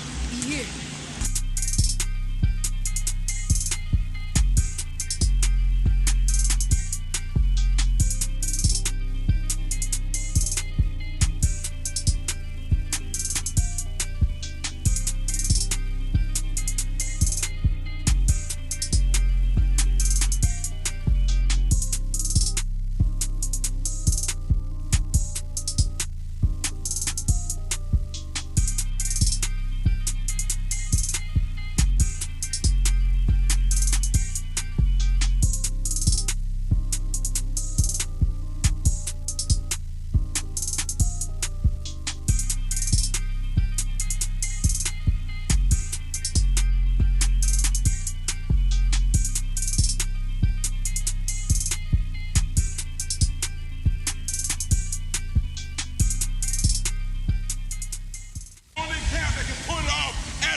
Let's say I'm working. Commitment of greatness, a sacrifice of greatness, a passion of greatness. How about for today? Take your game to another level today. Everything quick. Everything quick. Everything quick. We're going to move quick, we're going to move fast. Don't play around, don't play no game. Don't walk on the turf. Do not walk on the turf today. We'll compete today. All day long, it's all about competition. We're going to compete right in the warm-up. So get your mind right. All right, Brandon O'Doy, footballhotbed.com. Willis McGahee the fourth here. Your father was an offensive guy. You're a defensive guy. You know, just describe being able to make the impact that you made in this game and help your team win the championship. I mean, it feels good. Like, you know, I should do that every game. Every game, impact, so we can win. Like, simple like that. They came here as a run-first team, especially from last week. You turn on the film, they ran all over Monarch. They probably put up 300 yards on the ground. It was clear that you guys were out to stop that. What was Coach Dunn's message, you know, during practice this week? Tackle hard, play harder, everything better than the whole team. We get those things, we win the game. You knew from a standpoint, you know, Alberto wasn't himself. He hasn't been himself since the injury. He didn't do much in the passing game. He ran, but he depended on the defense. You guys only gave up 19. There was talk all year, oh, this ain't the same Columbus team. You know, I'm sure you heard the chatter. Y'all lost games. Any messages? I mean, the haters gonna hate. You see what happened? We got it. We got it. All the haters are telling me, I got it. Ring me, baby. Congratulations, you're a state champ. Yeah. Yes, sir. Okay, we're back. Okay, on stage now we have Plantation. So, Coach, I'll let you introduce yourself and then introduce your four speakers you got up front. I'm Coach Strong, the D-line coach, the recruiting guy, and I'm here. I'm the guy that get all them kids in college. So I'm over that. Yes, so players up front, just introduce yourself. The four speakers. I'm Brooks Gore. Naja Arnasalam. Andre Barrington. And Taurus Damon Jr. All right, we'll open up the floor to some questions. Larry, if you want to start.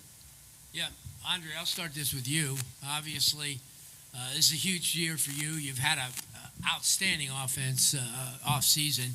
Talk about the expectations for this team because, you know, what we saw of you in the off-season at 7-on-7s, you guys hung with everybody. Coco, some of the best teams. Talk about that. We've been grinding hard all season. You know, we ready. Big season coming. Nadia, I mean, this is a big year for you. I mean, you have an opportunity to take the lead role. We saw you at a lot of different events in the off season. Talk about this program. I mean, and how hard you guys have worked with Coach Strong. He drives you a lot. He works you hard. Talk about that as far as the expectations. You guys are in a really, really competitive district with Norland and American Heritage. Talk about that. I could say that expectations for us are very high. Everybody been buying in and grinding really hard. So I really have faith in our team, what we're going to do this year, so that we're going to have a very big season. Right. Mr. Gordon, this is for you. Obviously, this is a question that everybody could probably answer, but I'm going to leave it up to you. Who are the players that you're looking for this year to step up that a lot of people may not know? I'm looking for all of our seniors to step up. No specific players. I like leadership from all of our seniors. Yeah. Kind of an offbeat question for all of you. Who's your favorite NFL player? Daryl Strong. Well, look at you. You ain't scoring points. Same question. There. I mean, same answer. Okay. Same answer. Same answer. Okay. Head coach. Yeah, talk about the expectations this year versus how you guys felt last year coming into the season. Last year, it was like it was less pressure on us because this year, everyone doubting us. We got better teams on our schedule. Last year, everyone said Plantation played nobody, this and that. Now we're playing everybody. We ready. All right, we got a question for the quarterback. So coming into a new situation, what what do you think the offense is going to look like this year? What do you guys anticipate it looking like this year? Well, our quarterback not here right now, but our offense, I feel like our offense is very fired up this year. Like we got a lot of weapons on the offense that nobody really know about that well. So I feel like we're gonna surprise a lot of people. Yeah, obviously you guys have had a head coach there for a long, long time. How do you think this team is going to look different under new leadership? It's looking great right now. I love how he handling stuff, how he running stuff. So I like it. Any question? Another offbeat question for you guys. What are your guys' favorite football movie? Blindside. Safety. It's got to be Waterboy. What's Safety? Never heard of that one. It's Gridiron. It's the safety I go to Clemson, but like his younger brother, like his younger brother, his mother couldn't take care of his younger brother because he was having like she was having like drug problems. She was a drug addict, so he had to take him in, but he wasn't able to, so he had to sneak him in. But then after all that happened, they had a petition, and he ended up winning the petition to keep his little brother in school. Good feel-good story. Yeah. So we've asked this to a couple other guys too. If you're on a deserted island, you can only bring one thing. What are you bringing?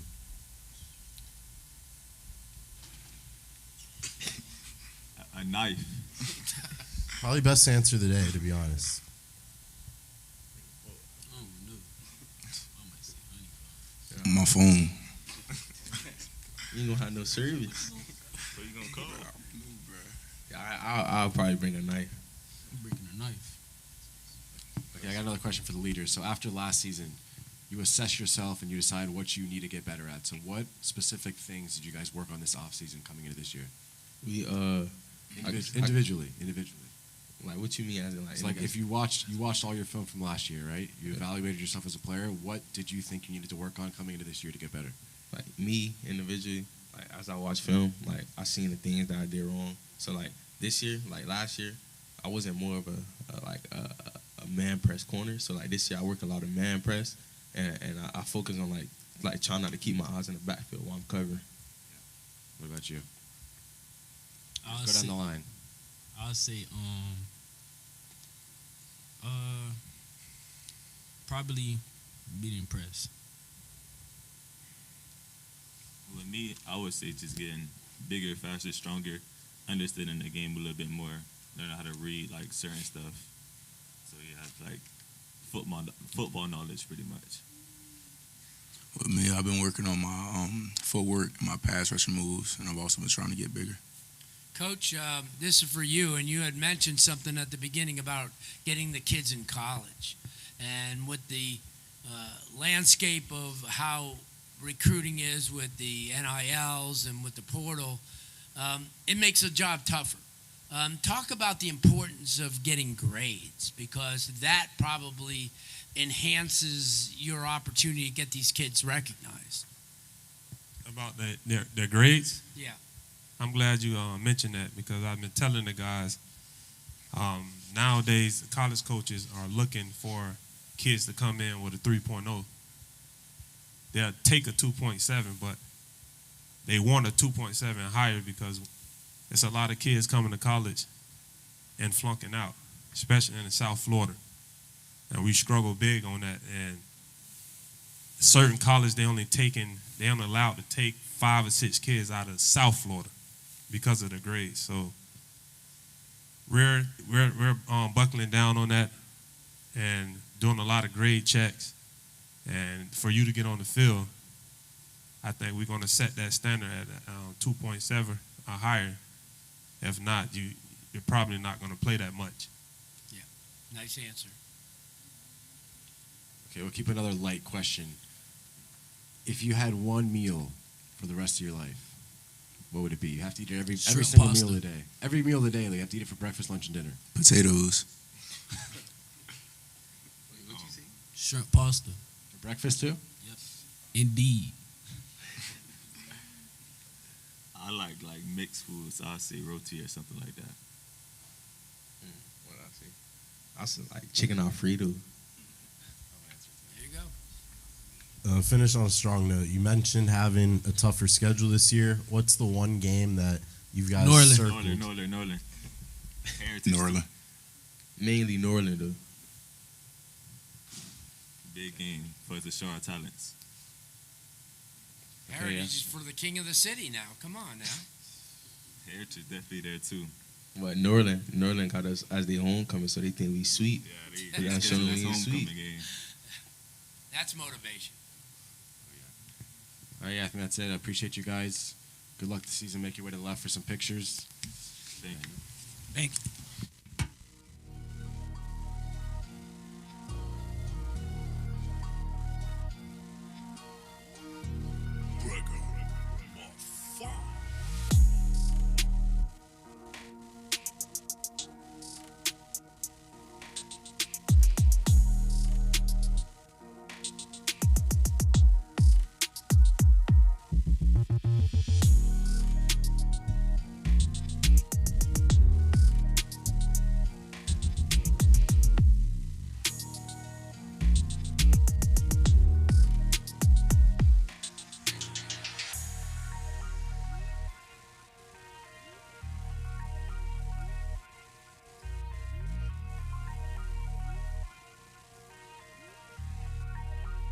Purchase your beat. Holy shit.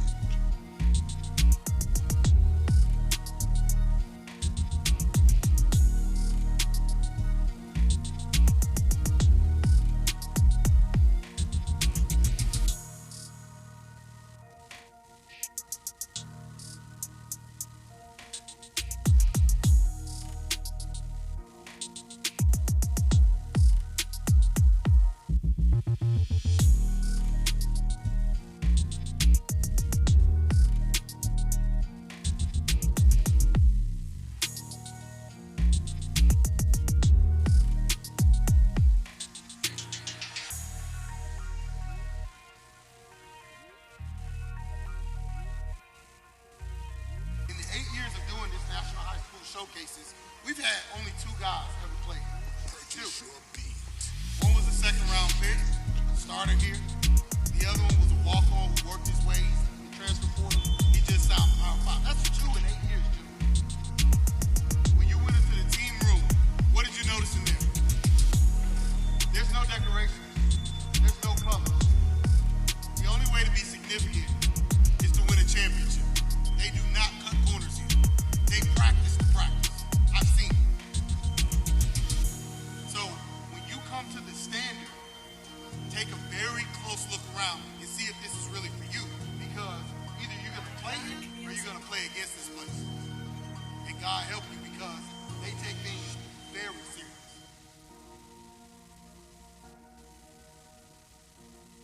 In the 8 years of doing this National High School Showcases, we've had only 2 guys ever play here. 2. One was a second-round pick, a starter here. Life is about opportunities and choices. All eyes on me, please. And some of us have opportunities, but one of the things you saw in this game, we get right here almost to the finish line, almost to our destination, and we don't give maximum effort. You're at the very beginning of your football career and at the dawn of your life. If you didn't learn anything else from this game, when you get almost to the finish line, that's when you got to turn it up the most.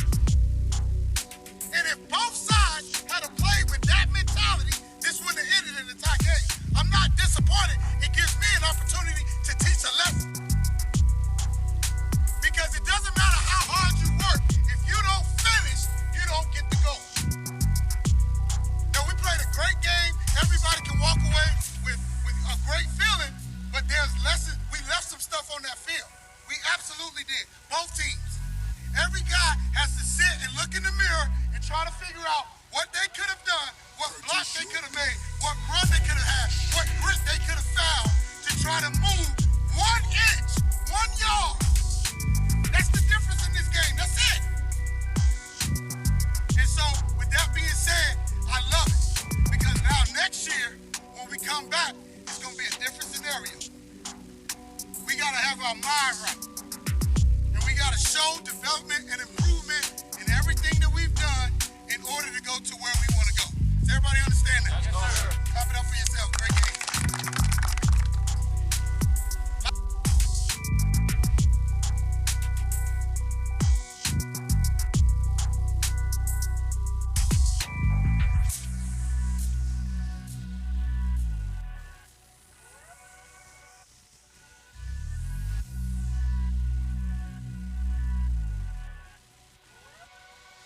Purchase your beat. Holy shit.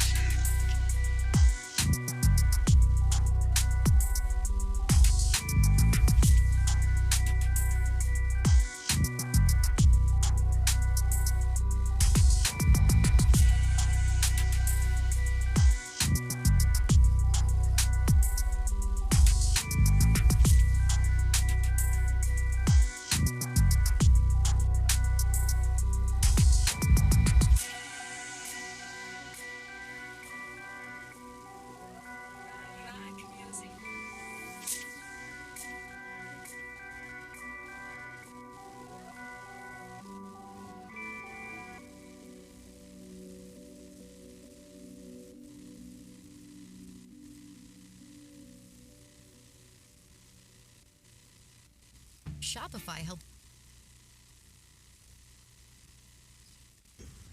Commitment of greatness, a sacrifice of greatness, a passion of greatness. How about for today? Take your game to another level today. Everything quick. Everything quick. Everything quick. We're going to move quick, we're going to move fast. Don't play around, don't play no game. Don't walk on the turf. Do not walk on the turf today. We'll compete today. All day long, it's all about competition. We're going to compete right in the warm-up. So get your mind right. It's a hotbed world. Make sure you're in the right world. You understand that? Yes, sir. Elbows high. Elbows high. Hotbed world on me. Hotbed world on me. 1, 2, 3. Hotbed world.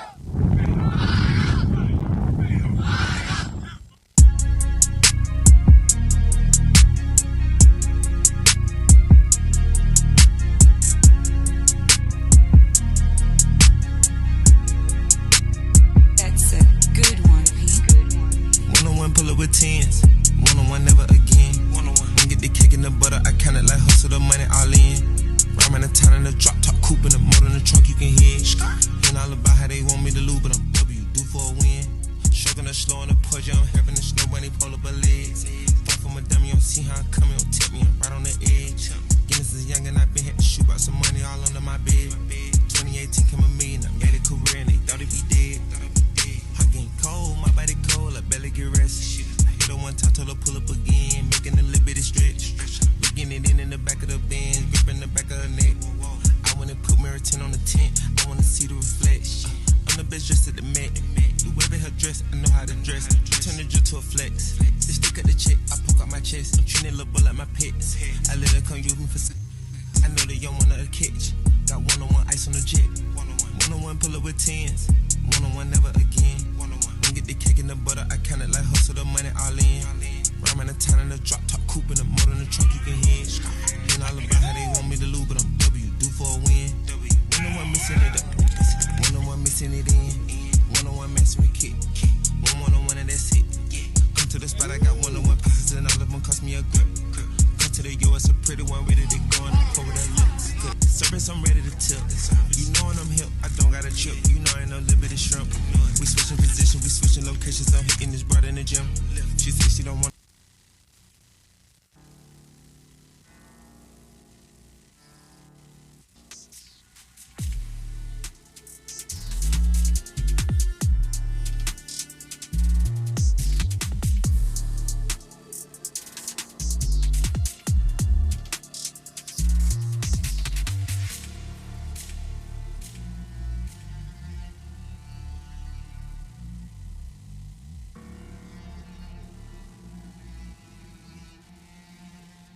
Purchase your beat.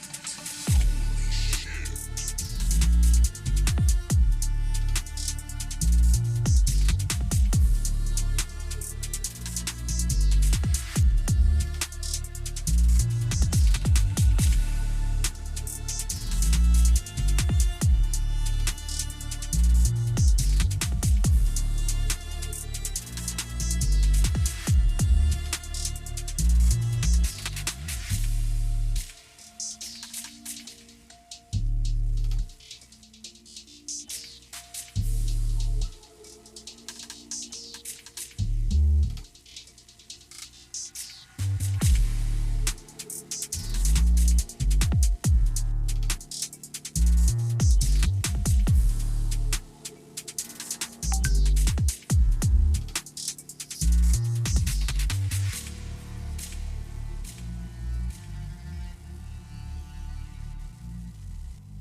Purchase your beat. Holy shit.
Purchase your beat.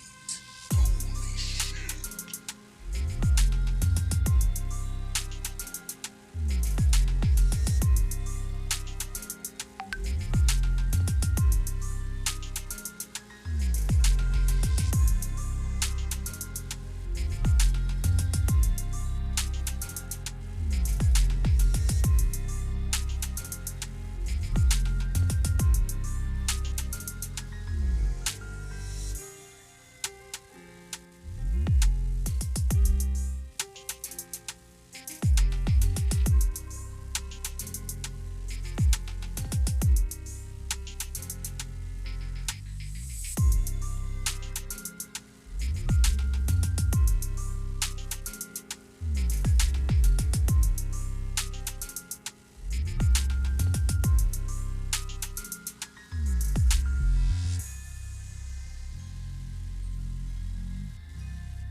Purchase your beat.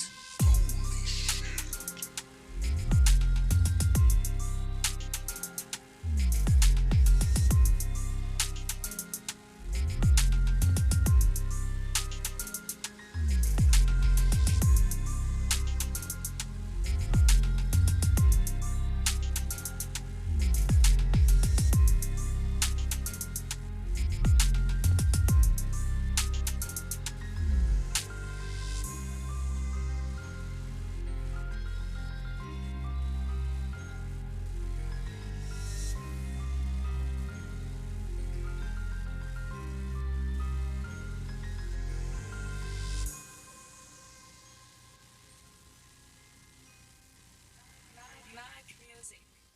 Only camp that can pull it off at a college like University of Miami Hurricane. Let's try it again. I say Hotbed, you say world. Hotbed! Hotbed! Hotbed! Let me get two claps. Everybody, good morning. My name is Brandon O'Doy. By God's grace, I run Football Hotbed. I do so with good friends of mine. Drew Phillips, who I've known over 10 years, our head quarterback coach, co-founder of the National Middle School Invitational Showcase and Future for Competition. Head coach, Lowood, Orlando, Florida, who is here. We talk weekly. You got Mr. Graham Steve, who helped me build this platform by driving from college to college and helping young men get to the next level colleges like the University of Miami. Rosen Lopez, he's our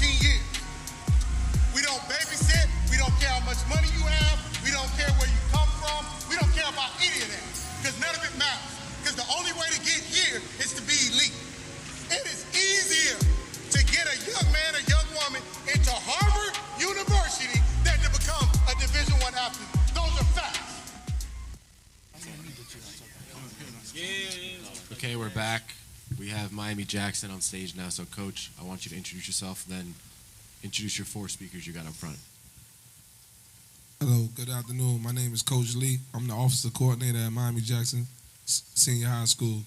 All right, first we got a senior, Ozzie Watson. He's a receiver at Miami Jackson. We got Kenneth Spigner. He's a defensive back at Miami Jackson. Another senior. We have Kareem Glass. He's a senior wide receiver. And we have Marcus. He's a senior defensive end. Okay, we'll open up the floor to some questions. Coach Lee, obviously, you've been around the block a few times. You know a lot of these things. Talk about this program. I mean, Jackson has been, notoriously throughout the past as a really, really good program. They've been down for a while. What do we expect this coming year out of this program? Well, this year all we doing is working.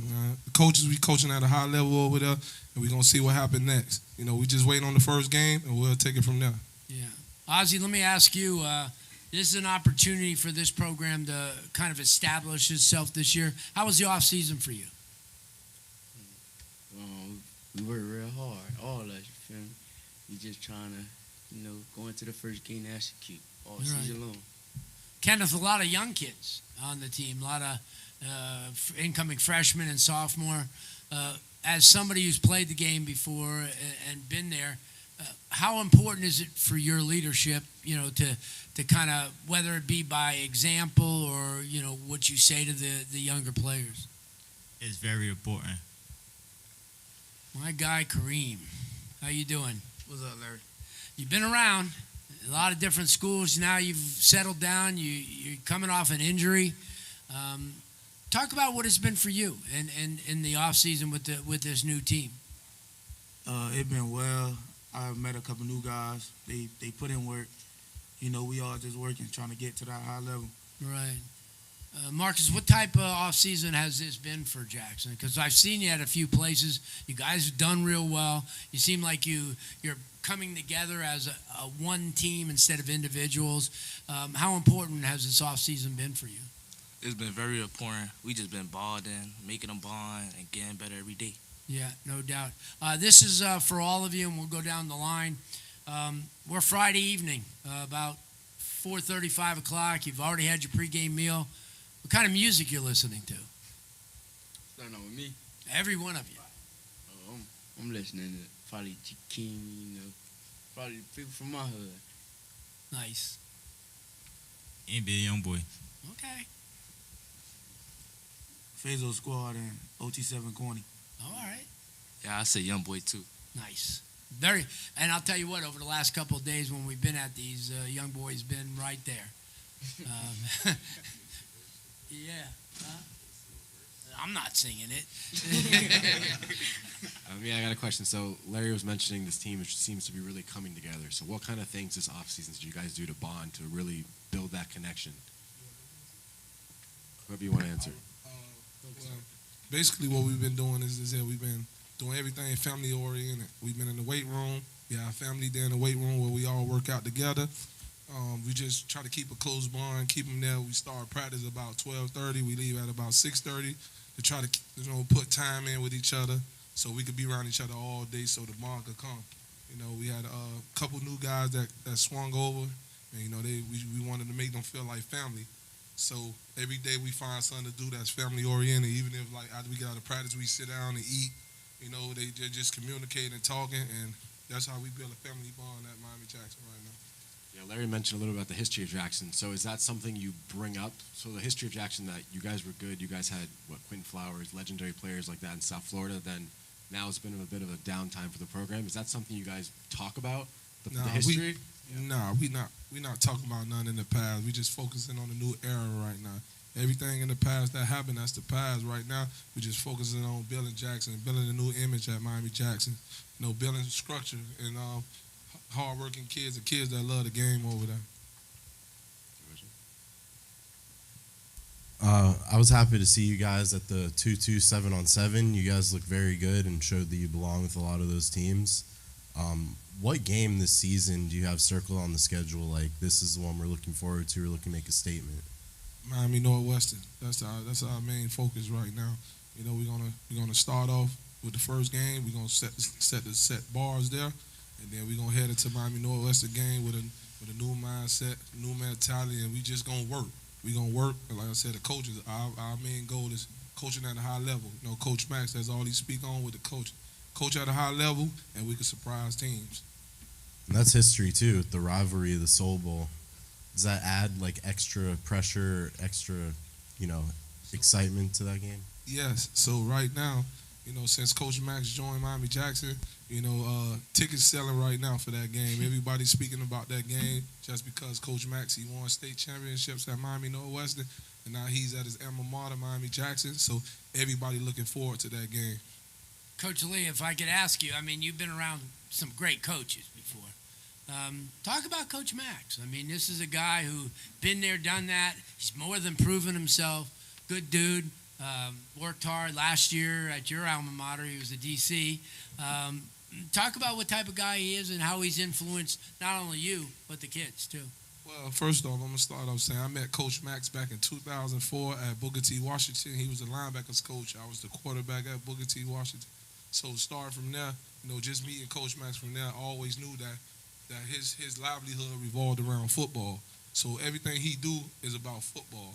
No matter what's going on in his personal life, football is a substitute that changed everything bad that's going on in his life. Since he came over to Miami Jackson, he helped me step my game up as a coach. He always owned me. He been teaching me everything that I didn't know as a coach. And like as far as the kids, he always hold the kids at high standards. He tell them, hey man, listen, we sorry right now. We sorry. That's we sorry right now.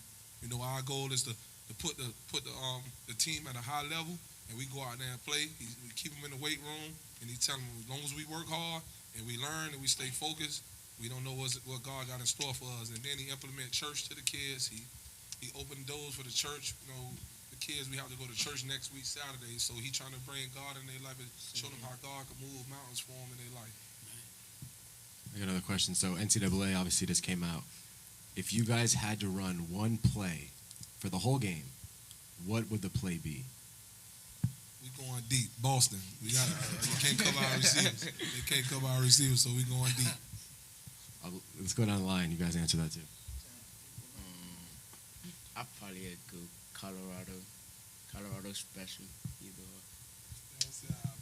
Oh my bad. Say it like 4 vertical. Oh my bad. I'll go bomb on the outside with double post, and I'll probably send a running back on a hitch, or just send him on the wheel or something.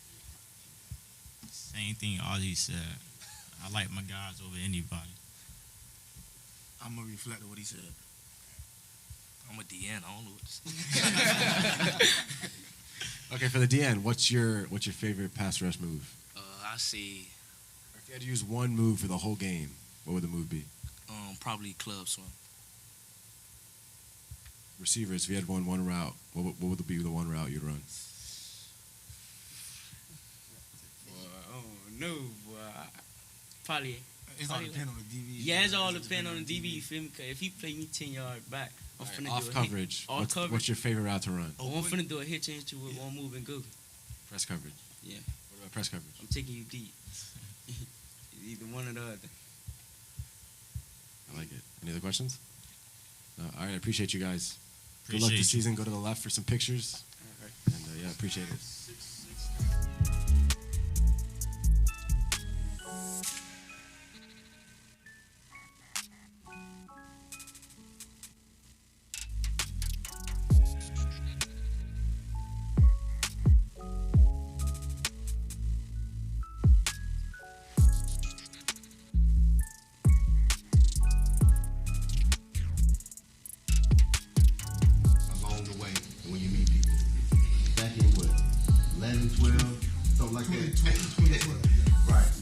football hotbed. What's it called? The classic.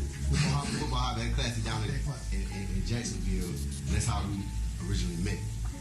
And then the camp up here, right? Right. Had over 100 kids to the camp. I didn't know this brother at all. We met, humble, just saw what he was doing. I had started doing something similar. I had a group of kids that are where you guys are right now. And long story short, many of them are in the NFL right now. So parents, your kids want you to drive them wherever across the country, do it. You're either gonna pay for it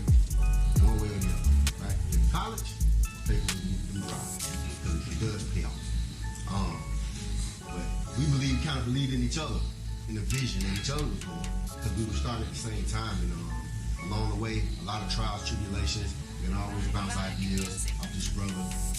Some of the stuff that we went through as a growing program, he could tell you it was borderline. It was like ridiculous. Like, it's people, kids, and y'all were treating us like this because of kids. Long story short, it's just an unbelievable opportunity to see where he's grown, the things he's come to. And he's very modest about the kids that have come through football hotbed. If he really sat down and we put a story up to show you guys some of the names that have come through the program, it'll blow you away. I know you guys see it. Like, we had an all-star game. Like, my brother, and I didn't even know this dude like that. We had an all-star game. He comes to me, we got to get these uniforms. I gave him the money. This man drove from Jacksonville to D.C. to pick up uniforms just for the game. Got back, gave me money back, and we've been locked in ever since. So that's how deep it runs. I mean, it's deep, but you just never know. You know what I'm saying? So we appreciate you guys being here at Georgia Tech. Like I said, to answer some of the questions, we will. Like, we had an all-star game. Like, my brother, and I didn't even know this dude like that. We had an all-star game. He comes to me, we got to get these uniforms. I gave him the money. This man drove from Jacksonville to D.C. to pick up uniforms just for the game. Got back, gave me money back, and we've been locked in ever since. So that's how deep it runs. I mean, it's deep, but you just never know. You know what I'm saying? So we appreciate you guys being here at Georgia Tech. Like I said, to answer some of the questions, we will.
University of Miami Hurricane. Let's try it again. I say Hotbed, you say world. Hotbed! Hotbed! Hotbed!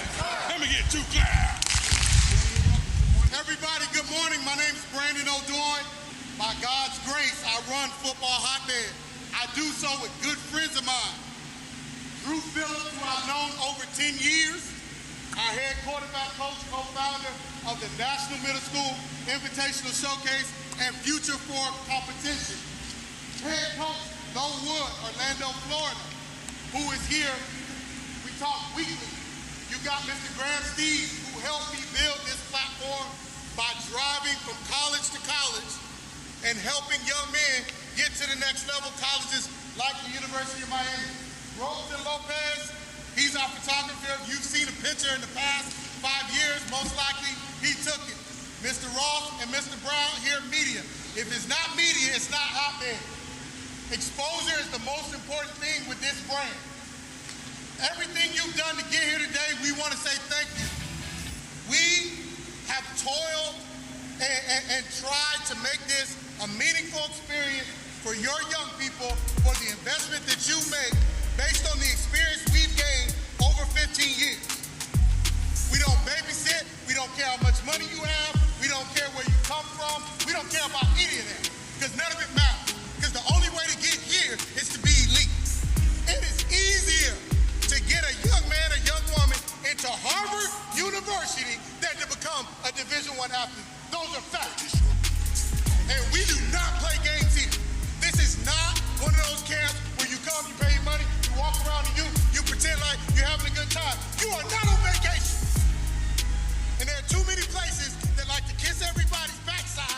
tell you how great you are. You've done nothing. None of you have taken a high school snap. For those of you who are 8th grade who have been fortunate to do so, that's great. You got to be great in 8th, 9th, 10th, and 11th. There's always somebody ready to take your spot. Even when you commit, they can drop it. You go to college on NIL and you don't perform, you're in the transfer portal, homeboy. Listen, you've never been to Hotbed world, you better buckle up. We do not play games. If you haven't hydrated and prepared yourself to be here, it's not going to be a good day for you. We do not cut corners and we do not babysit. If you want to run home, now's the time to do it. We separate the weak from the elite. That's what we do. Does everybody understand that?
me clearly, please. All right? Okay, we're back. We have Monarch High School on the stage now. So, Coach, I'll let you introduce yourself and then introduce your 4 speakers up front. I'm Coach Roberto Montanez Jr. I'm the assistant head coach at Monarch High School. I got Jaden Liberal, defensive back, captain. Makai Miller, defensive end, captain. Jack Spader, quarterback, future sophomore. And then I got Ramondo Johnson, 4-star defensive end, captain. Awesome. Yeah, we'll open up the floor to some questions. Okay, Coach. Obviously, this is a year that you guys built for. Tough schedule, opening up in the Broward Showcase for the 2nd straight year. That's a huge honor because it's now regarded as one of the best showcases in the country, with the 1, 2, 4, and 9 teams in the nation involved in it. Talk about the expectations. I mean, because I know that you've added a lot of pieces. I know you being a line guy, that's one of the areas that got pretty strong quick. Yeah, the one expectation, just like last year, when I was here in front of you, Larry, and everybody else, I said we were going to make it to states. Now, we were a quarter off of that goal. This year, the goal does not switch. We're going to go 3 for 3. That's the expectation. Just like last year in the offense, our expectation was to average 35 points a game. We did it. Defensively, we had our mishaps in the beginning of the season. Most of the time that happens. Later on, throughout the playoffs, the first 3 games, we only allowed under 13 points from any team until the last game. So this year with this group, I have very high expectations at State or Bust because the group I have, we work hard every single day. They go out every single day. They do what they're supposed to do in the classroom. And when we play Peachtree Ridge to start off the season and kick it off to a very hard schedule, probably the hardest schedule Monarch's ever had, is to make history and put these kids on a national showcase to understand their abilities and what they can do and what they can showcase. That's why they came back home. That's why they came to show everybody what we can do and what we will do. Yeah, no doubt. Jalen, this is for you. Being kind of a new guy, I mean, how has this family embraced you? I mean, because obviously, while you've played against and with a lot of these guys, being part of this program has been exciting.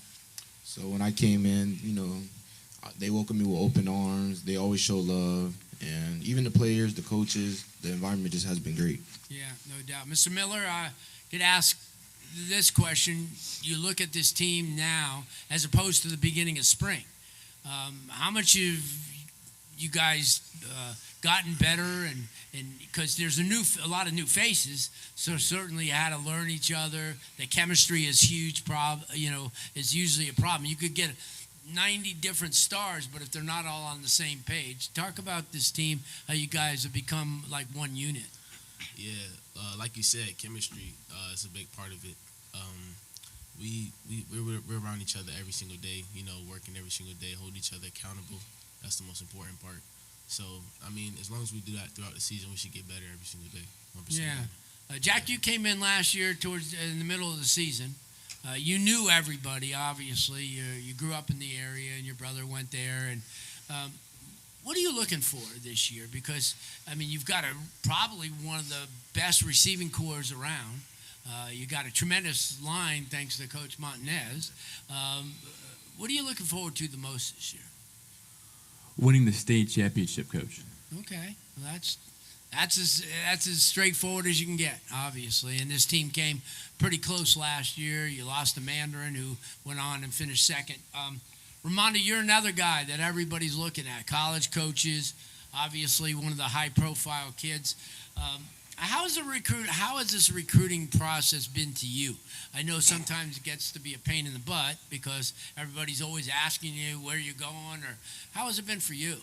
Well, it's been going good since my sophomore year, but I recently committed to West Virginia. So, right, which I appreciate. So I closed out my recruiting. Yeah, so. I mean, so it's 100%. Yeah, it's 100%. Yeah, that's a good thing. This is kind of little offbeat question for all of you guys. Music-wise, Friday afternoon, you had your pregame meal coming up. What kind of music you listening to?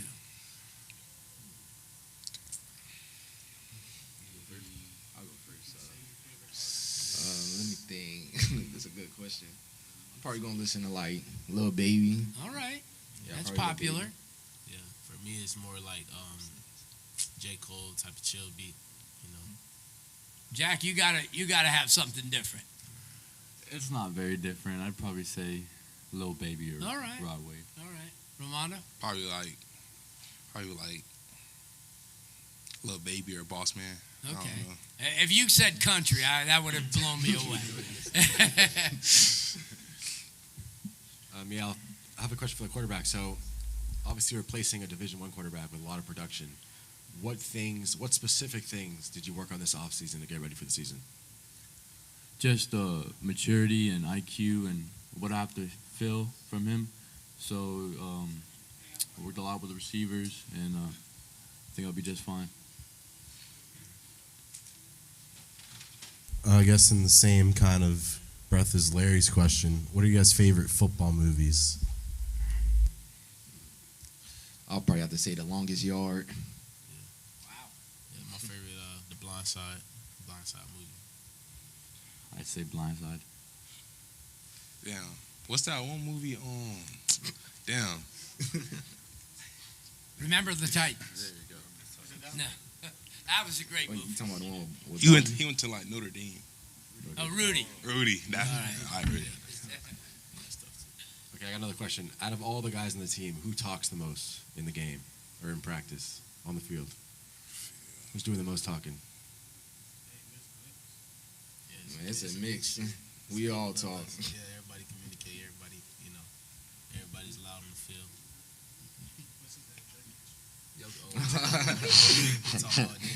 Who's that? Who? He's not here right now, but we call him Jokic. He talk all day. If you're playing Madden and you have to run one play the whole game, what play would it be? Forverts. That's it. No one else got one? Read option, Lamar Jackson. Halfback slip screen. I don't play Madden. So- Questions? What's the one game that you guys have circled on the calendar? Like, this is the game we're waiting for. It's going to be really intense. Okay. I say Chaminade. You ready for them? I'll probably say Seminole. Chaminade. Yeah, either Seminole or Chaminade. Yeah. All right, I like it. All right, appreciate you guys. Thanks for being here. Good luck this season. Guys, make your way left. Thank you.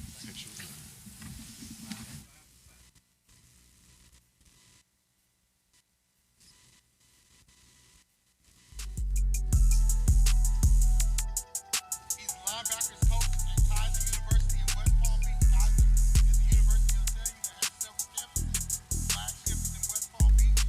The school has only had football for 7 years. And in year 7, they won a national championship. They played for one last year, they lost. They came back this year, and the game wasn't close. All right, let's give him a round of applause, please. I won't take too much of your practice time up, okay, but see a couple familiar faces. I hope y'all doing well, man. Y'all are very lucky and blessed to have this opportunity and this platform, right, to get a chance to get better the next week, right? So I'm really excited to be out here tonight to watch you guys work and compete. Just real quick about us at Kaiser, like Coach was saying, we won the national championship this year, okay, for the NAIA. All right, we've won the last 5 straight conference championships. Okay, it's been over 2 years since we lost to a team from the state of Florida. All right, but guys, I'm here looking for some dudes. Really appreciate Coach for letting me come out and watch you guys tonight. If I'm walking around, please don't hesitate to come up, stick your hand out, shake my hand. I'd love to hear about where you're from. Okay, and make sure you get my Twitter too. Maybe at the end of practice, I'll stick around. Okay, so you guys can grab my Twitter as well. But good luck this week and compete and get after it. Okay.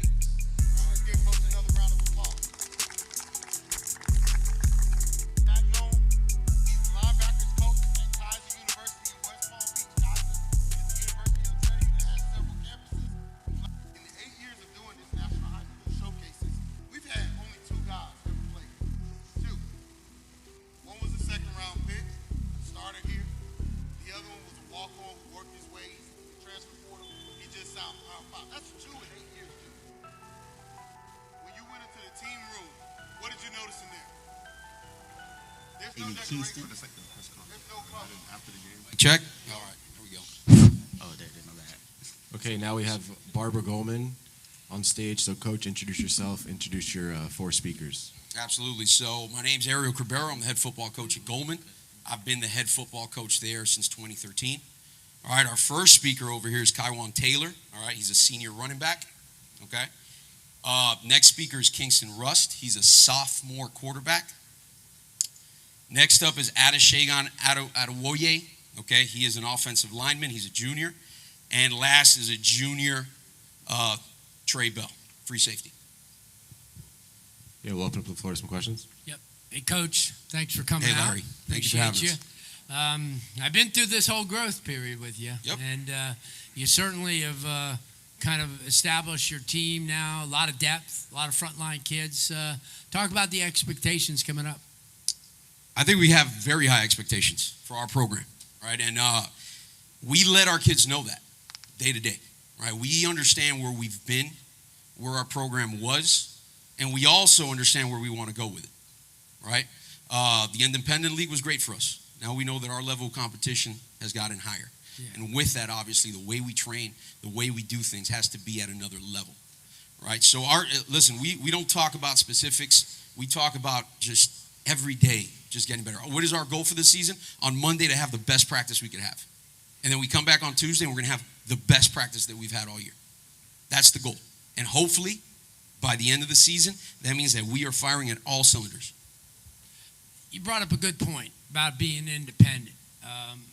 I think it's awesome to get things rolling because once you do and you start winning like you guys did and, Crop was in the same situation, that you start attracting more players because you're winning 8 and 9 and 10 games. Talk about that because I think there's a lot of programs that are kind of hesitant to be independent, but really I think it's a program, Steve.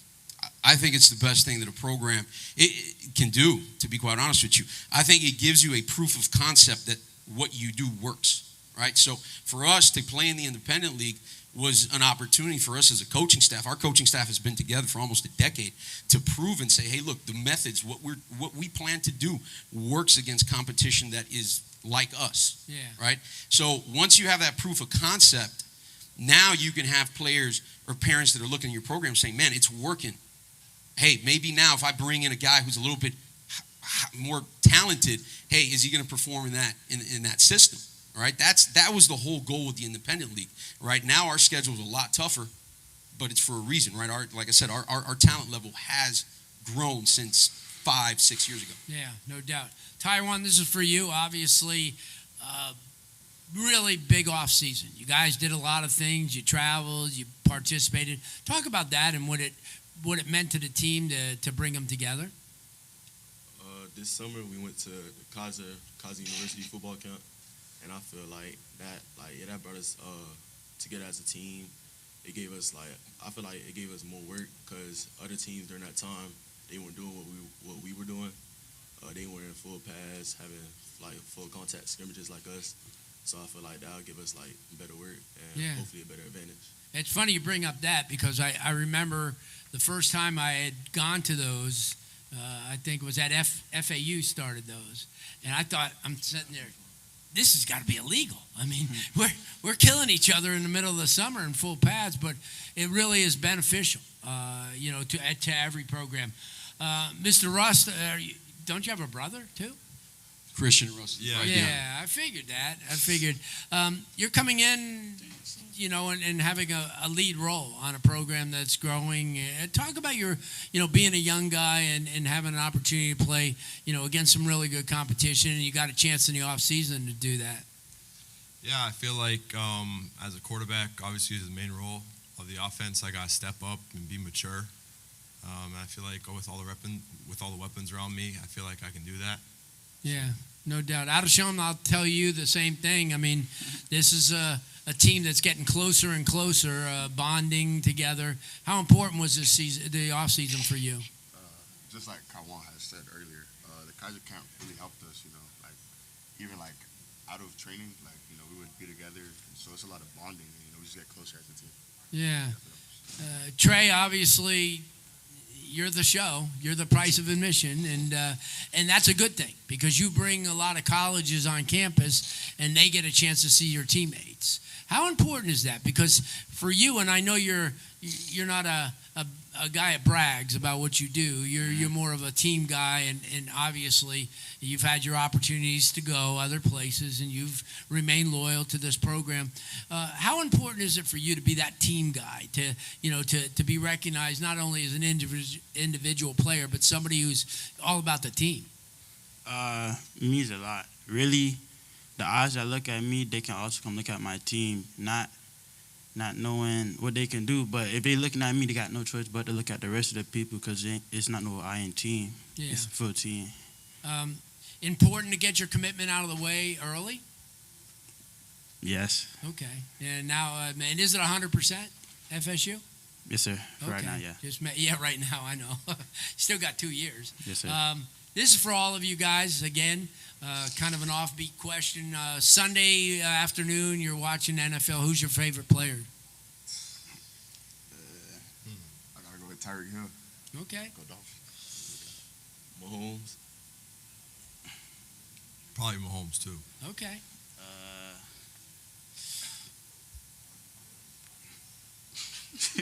I say Jalen Ramsey. Okay, that's a great choice.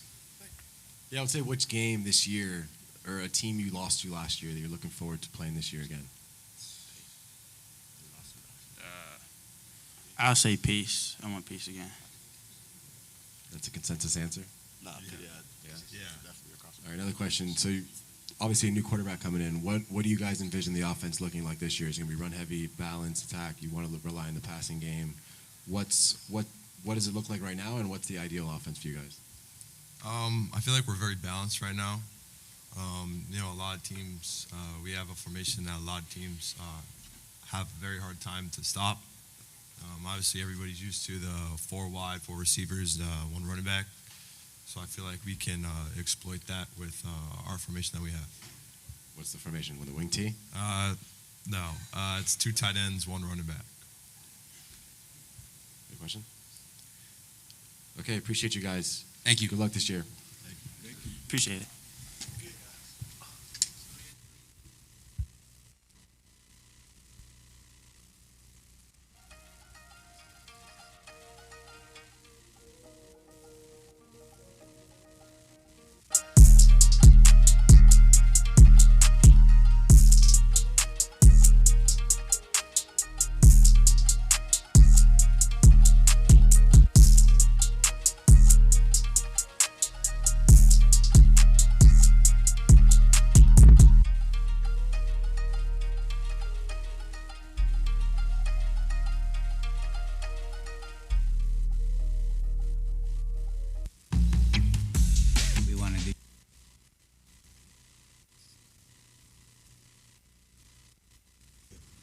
Commitment of greatness, a sacrifice of greatness, a passion of greatness. How about for today? Take your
He's the linebackers coach at Kaiser University in West Palm Beach. Kaiser, is a university, he'll tell you, that has several campuses. The flagship is in West Palm Beach. The school has only had football for 7 years. And in year 7, they won a national championship. They played for one last year, they lost. They came back this year, and the game wasn't close. All right, let's give him a round of applause. Premiere to create a prose-based visual montage, like a video. Okay, but I see a couple familiar faces. I hope y'all doing well, man. Y'all are very lucky and blessed to have this opportunity and this platform, right, to get a chance to get better for the next week, right? So I'm really excited to be out here tonight to watch you guys work and compete. Just real quick about us at Kaiser, like Coach was saying, we won the national championship this year, okay, for the NAIA. All right, we've won the last 5 straight conference championships. Okay, it's been over 2 years since we lost to a team from the state of Florida. All right, but guys, I'm here looking for some dudes. I really appreciate Coach for letting me come out and watch you guys tonight. If I'm walking around, please don't hesitate. Come up, stick your hand out, shake my hand. Would love to hear about where you're from. Okay, and make sure you get my Twitter too. Maybe at the end of practice, I'll stick around, okay, so you guys can grab my Twitter as well. But good luck this week, and compete and get after it, okay? All right, let's give Coach another round of applause.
Okay. All right, we're back with West Broward. So, Coach, introduce yourself. Introduce your 4 speakers. Brian McCartney, West Broward High School. We got Kelvin Reyes on the end, FIU commit. We got Josh Moore, Florida commit. Brian Granger, 2026. Uriah McCartney, linebacker, 2026. Yeah, open up the floor to some questions. Okay, Coach. Really good off season for you.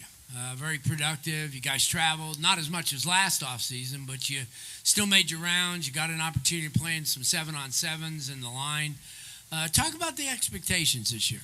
Our expectations, the last 2 years we've worked really hard. We got our district champs, got to the first round of the playoffs, didn't meet our goal. So this year we really went to the focus of really just back to the grind.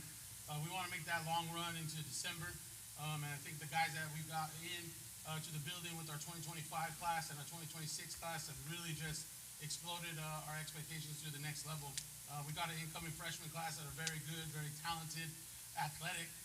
We've never had that type of athletic ability on both sides of the ball. We had our first Saturday out there today, physical. We had a couple of little altercations that we had to break up, but it was awesome. That's a good thing. That's football. That's intensity, and that's how I live our life right there, So pretty excited about this year, and be pretty excited in 6A because there's no private schools up north. We don't have to run into St. Thomas and Heritage and all those guys, and so we're truly blessed into where we're at. We got some tough competition with South Broward coming up for week 1. Camden County, week 2 up in Georgia. You know, so we know who we got. We know what we're working for. And we know what our goal is. Look at you, McAllen, Tennessee, and now Camden. 2 pretty good teams. Oh, both good teams. The thing is that people didn't know who West Broward was.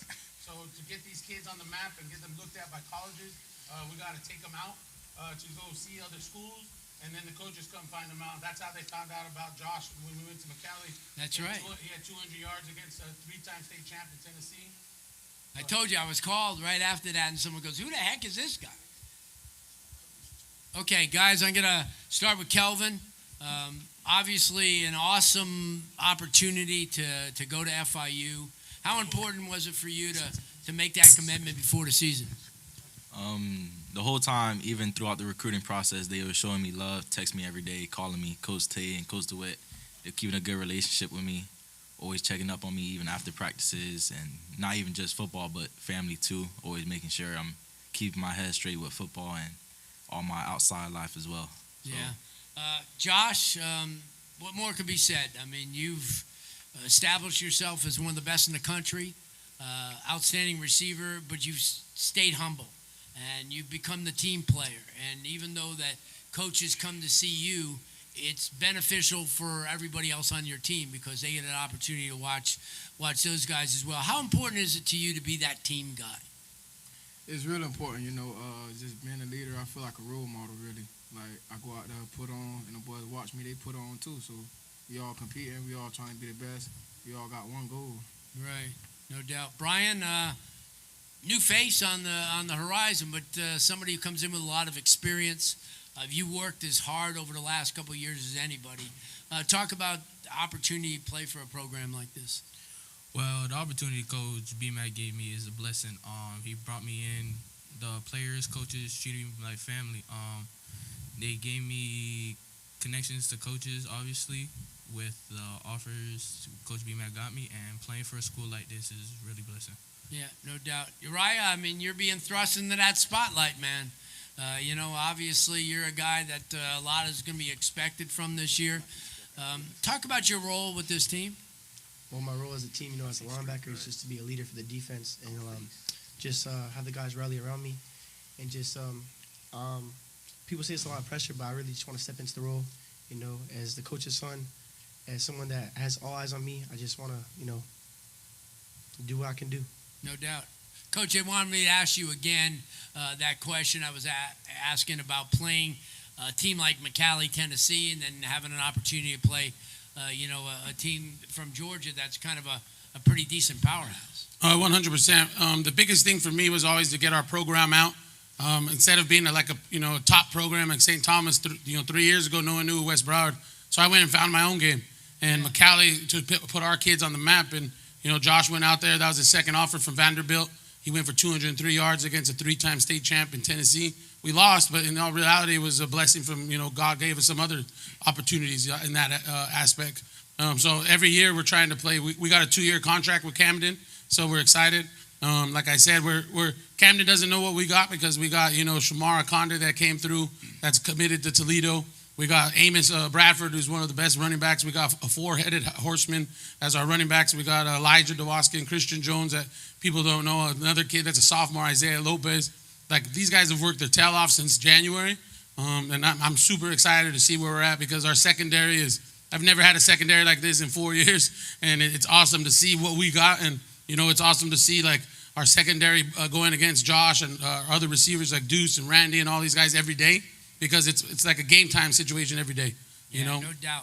I'm going to go down the front row and going to ask you kind of an offbeat question. Sunday, you're watching NFL. What player is your favorite? I'll say my favorite player right now is Fred Warner, just how he attacks the game and just how he plays. All right. A player that I watch on Sunday will probably be Trent Williams. Dang, both 49ers. Yeah. I'll say Adams because he just technician. He really the best at what he do. One of the best. I would say Kevin Bates off the Falcons. He played for safety. And he's okay. That's a good one. Coach, you mentioned a lot of very athletic young guys coming in, freshmen, sophomores.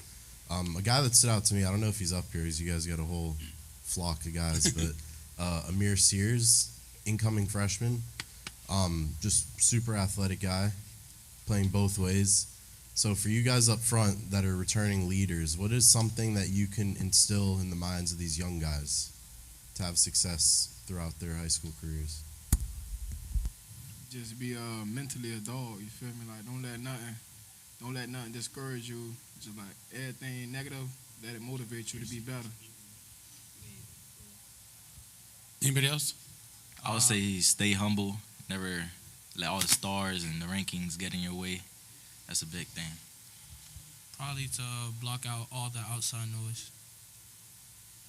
Yeah, block out all the outside noise and just play football. All right, we'll give a little lighthearted question. If you had to pick one show to watch for the rest of your life, one show, what show would it be?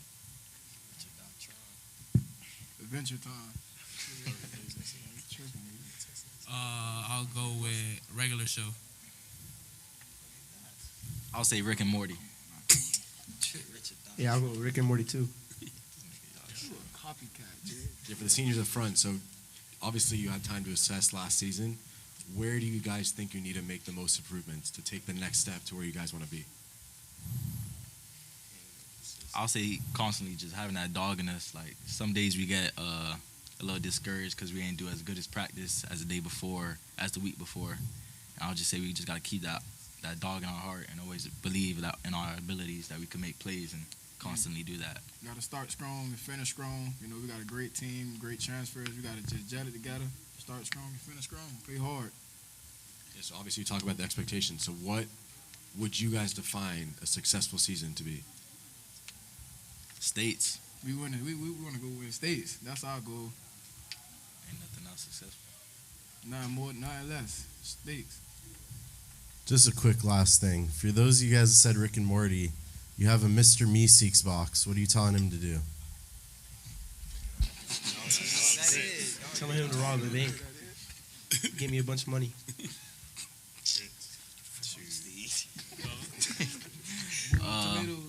Secure my chances in the NFL. All right, appreciate you guys. Good luck this year. No, thank you guys. Appreciate it. First freshman in your country. He's right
Okay, we're back. We got Miami Northwestern up here. So, Coach, just quickly introduce yourself and your 4 speakers.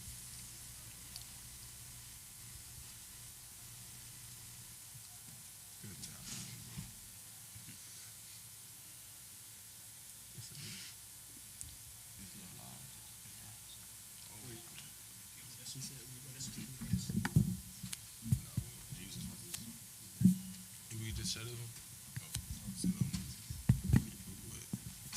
They can see what I'm doing.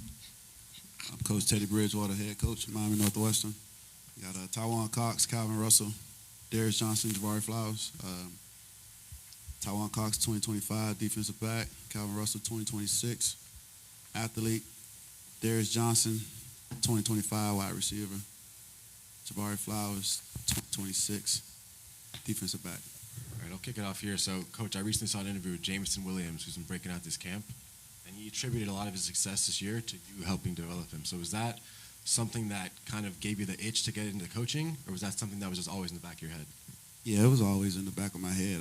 I always paid attention to the young guys that came into the league every year, and just tried to share as much information as I could to help them have a lengthy career. I was able to play 10 years. Thank God for that. So now I just get to come back and pour into these young men right here on this stage and their teammates. Yeah, we'll open up for Larry. Coach, obviously you've always been a community guy, and certainly coming back to your community and to those who supported you the most, how important was that? It was very important. I made a promise to some of these guys 2 years ago that by the time they're juniors, some of this 26 class, by the time they're juniors, I'll be coaching them. And yeah, I could have kept playing ball, but I try to live by my word, 'cause that's all you got in this world. So I came back, happy to coach these guys, and I'm looking forward to everything that comes with it. The one thing that I do remember every year before you left for training camp, you got your U-Haul together and got the kids in the community and bought them things maybe their parents couldn't get them. Obviously, the parents need to get to school clothes, but you got them a little bit offbeat things to make them feel good. Talk about that, and I know you still do that, right? Yeah, that meant a lot to me. I call it Christmas in July, and it's a time of year where, it's summer. Kids aren't in school. I was a kid when summer came around. I didn't get new shoes. I didn't get many toys and things like that. And some of the kids in the neighborhood had nicer things. Mm-hmm. So I just told myself, hey, man, I want to do things for the kids in the inner city and in the less wealthy areas of Miami. And it just became a thing that I started about 10 years ago, and it just grew every year. Yeah, and the best thing is you never called anybody. You just did it. You didn't want the publicity. You just made sure that all those kids got, something special, and I commend you for that. Taiwan, what a huge opportunity for you. Your dad played here. You get an opportunity. Now you committed. Talk about that, having the opportunity to play where, your family grew up and kind of set the roots.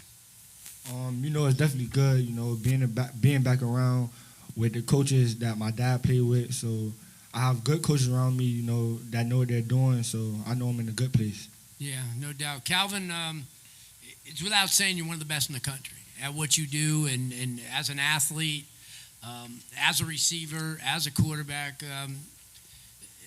How influential was Coach Bridgewater to you when he got here, as far as because I know he always wanted to see you play quarterback. How influential has he been to you? He's a great role model to me. Ever since he came back, ever since I stepped into high school, he's been a role model to me. He's definitely been a guy come back and help teach us things, give us pointers throughout the season. So he always been he always been giving us pointers throughout our whole high school career. Yeah, no doubt. Darius, I think you've been way under the radar. I think you're one of the most reliable players in South Florida. You always get it done. You never complain about anything. Talk about that and how you've accepted your role. I accepted my role by just working hard and putting my head down, just get to it. I don't let no doubters and anything get in my head. Yeah, no doubt. Mr. Flowers, obviously you're not just a football player, but one of the fastest guys in the state. you've been able to combine those two things. Talk about that. I think that's important that you've utilized your athletic ability not just on the football field but off of it as well. Like this is my second year running track. I was just out there doing it just because it actually grew on me this year. I could see what I could do. I just have fun out there and running my races. No doubt. This is for you guys, kind of an offbeat type of question. It's Friday afternoon. You guys are game day. What kind of music you listening to? Some Boss Man D-Lo. He turns me up. Definitely listen to some Lil Papa. Any Lil Papa song. I'm gonna put on some G Herbo. Nice. Yeah, so for Darius, like he was saying, you're a guy that's very reliable, and I've seen you progress over the years, going to slide and all that kind of stuff. So, how do you think you've grown the most, since you've entered high school? I think I've grown this past season by actually taking the weight room more serious. So, like, I don't get injuries and things how I used to get, like in my legs and things, my hip messed up last year.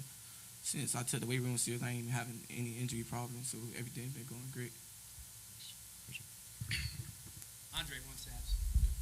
Teddy, now that you've had a few months there and you're seeing this group, just what do you think? What have these 3 months have been like for you, and your expectations from this group right out of the chute in year one? It's been great these last 3 months. Just challenging these guys mentally, physically, and just seeing how they respond. We ask a lot of these guys. We don't treat them as high school kids. We don't treat them as high school athletes. I told them from the jump, I'm trying to prepare you for the next level. And that's been my focus since day one. And it's a challenge for these guys, but these guys answer every day. And they made these 3 months way easier than what I expected. Coach Bridgewater, recently I saw a post with Miami Central and Miami Northwestern sitting down, and your two captains was together. What went into that, and how did that come about with them coming together, and you guys, two schools coming together talking? I'm pretty sure everyone's aware of what happened at Charles Hadley at 22 Atwell 707. We just, after the event, it was on my mind. I was like, man, I got to call Jube. I called him and say, Jube, man, we got to get in front of this. And Jube agreed that both schools need to come together and just get in front of it. And we put our brains together. Then administration got involved, and we all worked together. And we just constantly reminding each other that at the end of the day, yeah, we're rivals on the field, but that's within the lines. Outside of the lines, some of these guys are going to be college teammates. Some of these guys are little league teammates. Some of these guys are god brothers, best friends, and things like that. So everything that took place shouldn't have even went that far. So we just came together and put out a statement to show that there is unity between both schools, and we only hate each other one day out of the year, sometimes twice if we play in the playoffs. But there's no bad blood, and we grow from that. Teddy, you've come in, and it's like you've been coaching forever. Like you feel very comfortable out there, everything like that. What do you think it'll be like, though, when that first whistle, that first kickoff that night against Palmetto? How do you think it? When it kind of hits you finally, like what do you think that'll be? That rush will be like? I think I'll still be the same, just cool, calm. I'm a guy who really don't let my emotions get to me, because it's not about me. It's about these guys, it's about their teammates. And the moment I make it about me, that's when we'll fail. So as long as I continue to keep it about these guys, and as long as the narrative is about these guys and not about me, we'll have some success. And that's my mindset, just keep it about the kids. For any of the guys, real quick, just what Teddy's saying about what was that message like at the beginning, like to you guys, about it not being about him, even though everybody's going to talk about his name and all of that, but it being about you guys, what you going to accomplish this coming season? He always made sure that we knew that he wanted to see us do better, be our best version of ourselves. He never said he cared about himself. He always made sure he look out for us, make sure we know that it's about us. Hey, Booby, the spotlight's been on you a bit this summer. Right here, Booby. What are you hoping to improve this year? On Friday nights, what are you hoping to improve this year? Spotlight been on me this summer, but I ain't really been looking forward to it. I've been grinding. What I was looking for to improve, and I want to go deep. I want to just, I want to be a better deep threat. What would you say about the receiver corps you guys got? A lot of talented guys. I feel like we got one of the best receiver corps in the nation. Like, we got young guys like Nicholas, Lanier, Calvin Russell, Nick St. Joseph. We got young guys who can make plays, make big plays like that. And Javari and J-Rock, do you guys have a nickname for your secondary yet? Nah, we ain't make one yet. It's coming soon though. For sure. And then what's the expectation for that? Obviously, you guys got a lot of talented guys. You know, I feel like we got the best secondary that y'all ever gonna see. Like the West back, we gonna show y'all something. Yeah.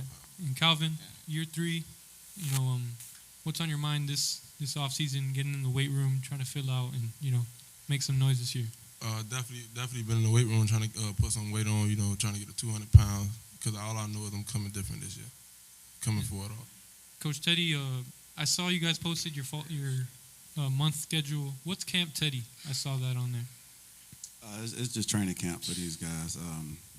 Like I said, I'm trying to prepare these guys for what's ahead of them. So it'll be basically like a college and NFL camp day, about a 13, 14-hour day. And they'll be sleeping at the school. We'll be there taking their car keys, taking them away from their families.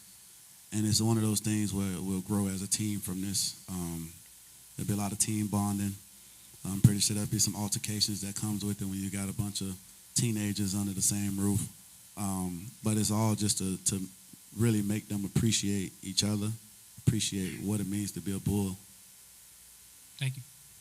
Yeah, for all the guys up here, what is one specific thing in your game, after you're assessing yourself from all the tape last year that you're trying to work on for this upcoming season to get better? Yeah. I'd definitely say turnovers. I gotta work on my zone coverage. I definitely gotta work on moving faster, making sure I protect myself with the ball in my hands. Got a question out there? Yeah, Calvin Russell, your mom is in the University of Miami Hall of Fame basketball. At any point in your life, has she ever posted you up on the basketball court? And be honest with her. I think I was like 9 years old, was in the backyard. We were playing 1v1. The only thing she wanted to do was back me down. She beat me 7-0. Last time she ever beat me in life. At the age 9? Yeah. After that, she never seen a win. Got you. Booby, we see you with Premier Athletes a lot. Talk to us about Premier Athletes and how it has helped your game with Coach Slide him out there. Coach Slide, good people. That's actually my cousin. Actually, you good people. You just take it all in. You just listen to them. Any other questions out there? We got one more over here. For Taiwan and J-Rock, you guys were superstars on the track. How has that helped your game, and what levels are you hoping to take on the track as well? I'm actually looking forward to running track in college and doing both. Like, it actually improved my game a lot. So now I could be more physical at the line and sit on short routes because I know nobody gonna beat me deep at all. Same. Like, if I'm getting recruited for both, I'll definitely go to college to do both. But it also helped me a lot in the recruitment process. Just colleges seeing that I have that speed, and it helps a lot. What event do you think is harder, the 400 or the 100? Definitely, 400. Definitely the 400. That's a big man race right there. What's that? I think that's it. You guys can make your way this way for some pictures. Appreciate it. Good luck this year.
your tracks today.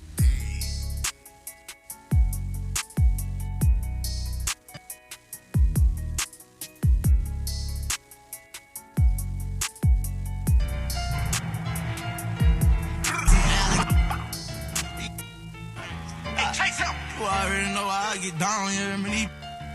You know I turn out every time. You already know all that now. You hear me? I make sure the spot, you hear me? They be hard. You hear me? Like I'm a, you hear me? 4-5 glass. All these talking about them switches trying to play.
Testing.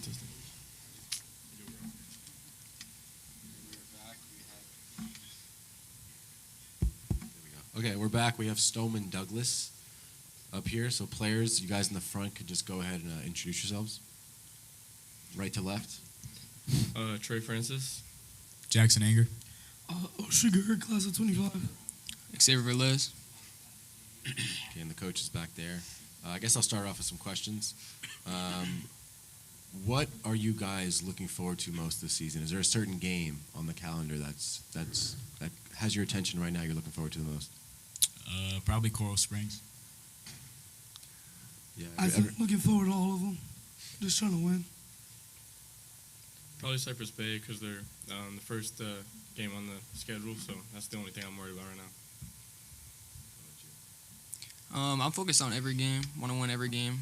Every game is important as every single game. Yeah, we'll open up to some questions, Larry. Coach, obviously, Coach Baldwin's first year. Guy, he's been around a long time. How have you guys gotten along, and what are the expectations with him? Because I know he's a hard worker, and he's somebody who really loves the game.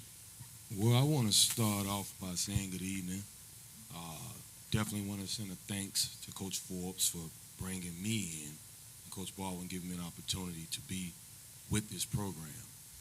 As far as the guys and the coaches getting along, so far as a match made in heaven. Yeah. If we can stay on this path, we're going to surprise a lot of people. Xavier, I'll start with you. this is an important year where you guys get a chance to turn the corner a little bit. A lot of young guys, coming in. You're going to have a big role as far as being a mentor, being a leader, and showcasing what you know. Talk about that. Yeah, we have a lot of young guys on the team, and as the older guys, it's our duty to show them the right and what's wrong. And no matter what grade you're in, we're still pushing you as hard. We want everyone to be great, and we just want to succeed, and we're going to keep pushing. Yeah, Jackson, Douglas has had a lot of success over the years. Playoff team, certainly a team that a lot of people have watched for many years. What is it going to take to get back to that level? I think it's what's going to take is trust. I know Coach Belin, he persuades that a lot. And with this team, I think everyone, we trust each other, we encourage each other, and I think that's going to help us go to the next level. Yeah, no doubt. Trey, this is a program, like I said, has been successful in the past. Coach Baldwin's been around for a while. What are the expectations this year? Well, I have a lot of trust in Coach Baldwin. Ever since he came to the school and started playing with coaching with JV, I've instantly gained trust for Coach Baldwin and all the coaching staff now. And my expectations are pretty high because our team is really coming together. Like we talked about yesterday, the O-line is really coming together, and that's something we didn't see just a couple months ago. So my expectations are really high, and I'm really excited to get the season going.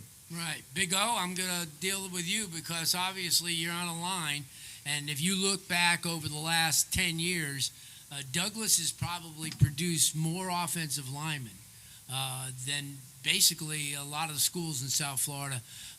What's the reason for the success of the line over the last couple of years? I know that you've had some good coaches, Coach Short, and who is more of an offensive line guy.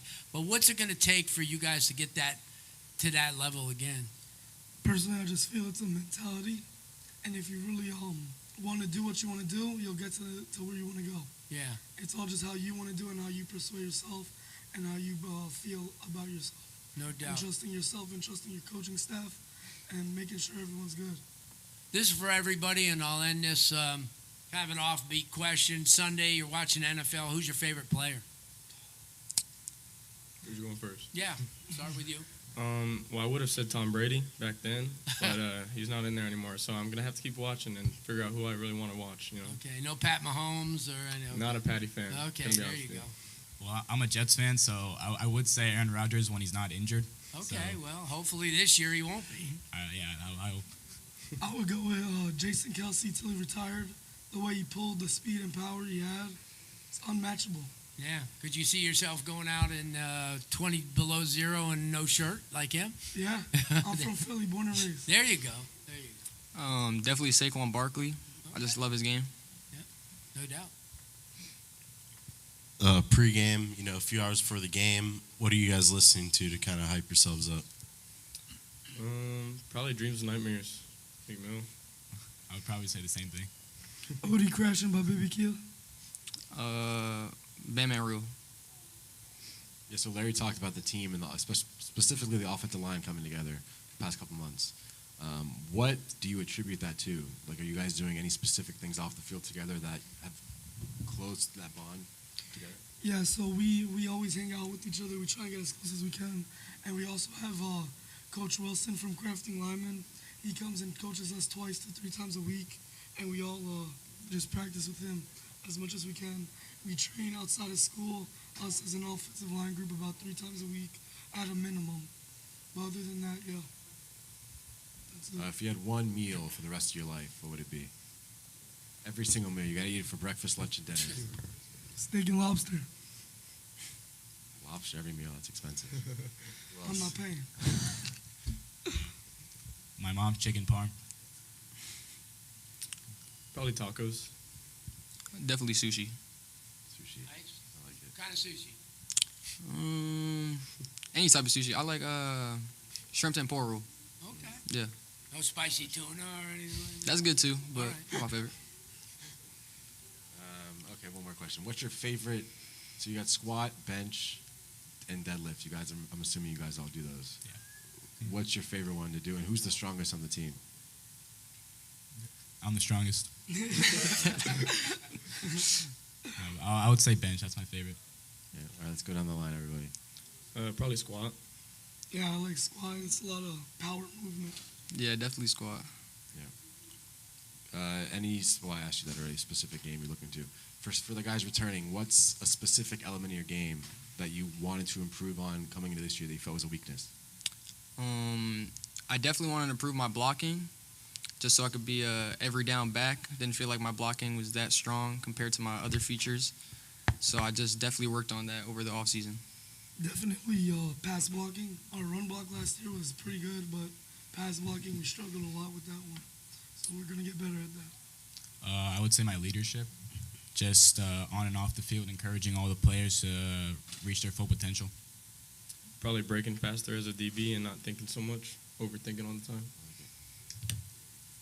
Yeah, if no one else has any questions, that wraps it up. Appreciate you guys for coming out. You can make your way to the left for some pictures. And, good luck this year. Thank you. Thank you. Thank you. Brandon O'Doy, footballhotbed.com. 2023, 10 years strong. The Football Hotbed Middle School All-American Game. It is the greatest compilation of talent in the entire world. Over 100 Division I alumni. Yes, I did not stutter. Over 100 Division I alumni. 1 eligible draft class, 1 third-round pick. This year we'll have more. We're looking forward to the next opportunity we have to be able to share Hotbed World with you. So all we're looking for is anybody that wants to be the best at what they're doing in the game of football. Come out to sunny Broward County, Florida, play in the best All-American game for 6th, 7th, and 8th graders, and see where you stack up. We're thankful to have all the ones from Idaho, Arizona, Kentucky, Hawaii, and all over the globe come to Broward County, South Florida, to play with Delray Beach, Hollandale, to play with Broward County, Fort Lauderdale, Miami, the city, Brown Subs, even down south, Goulds, Richmond, Perrine. It all mixes together and it forms an unstoppable formula. When we talk about Hotbed World, we talk about the bloodline. It runs through the veins of every individual that has been on our platform. That's why we have over 300 college coaches that follow us. That's why we have the best and most competitive database for the transfer portal all the way down to high school football that comes from our participation. These athletes. We want to thank the parents for making the sacrifice. We know it's not cheap and it's not easy, but it does take hard work, and we for it. It's a Hotbed World.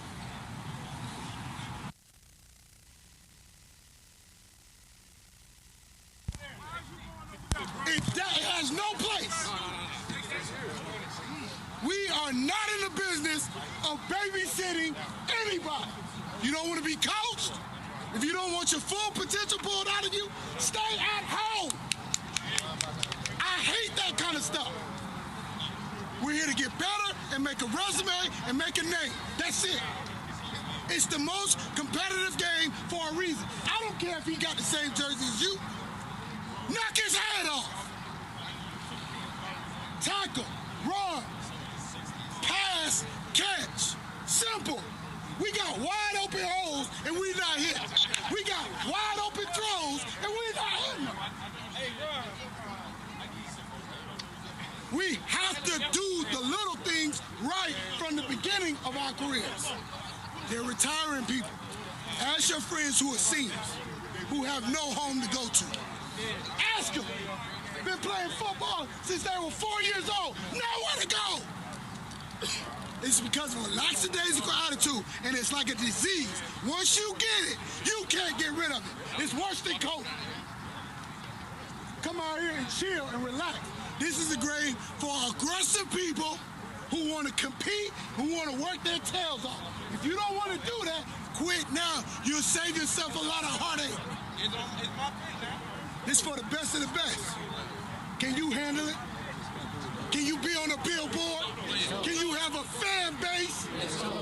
Sitting there, your every move, when you throw interceptions, quarterbacks,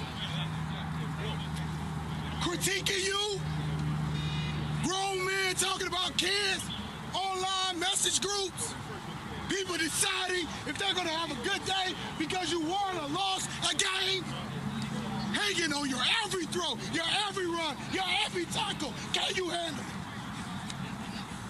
You better get your mind right. You better get your mind right.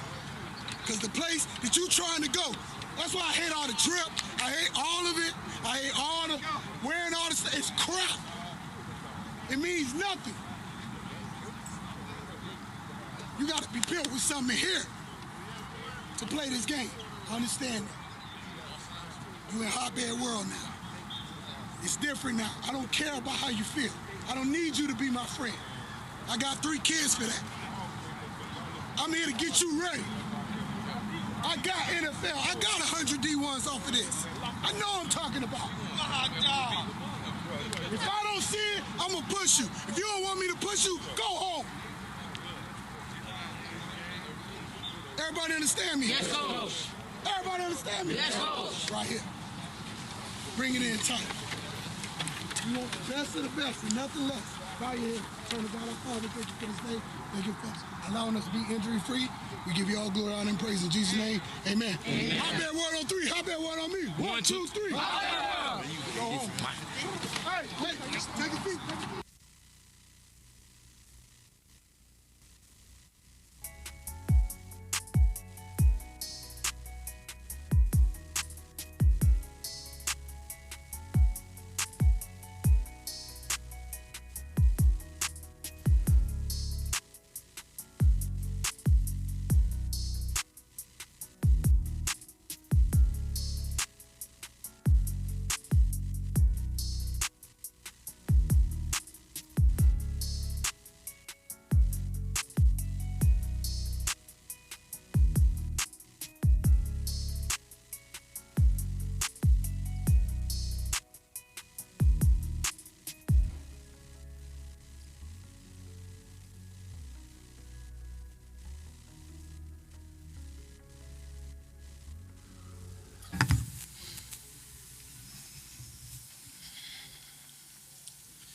Okay, next up we got Cardinal Gibbons.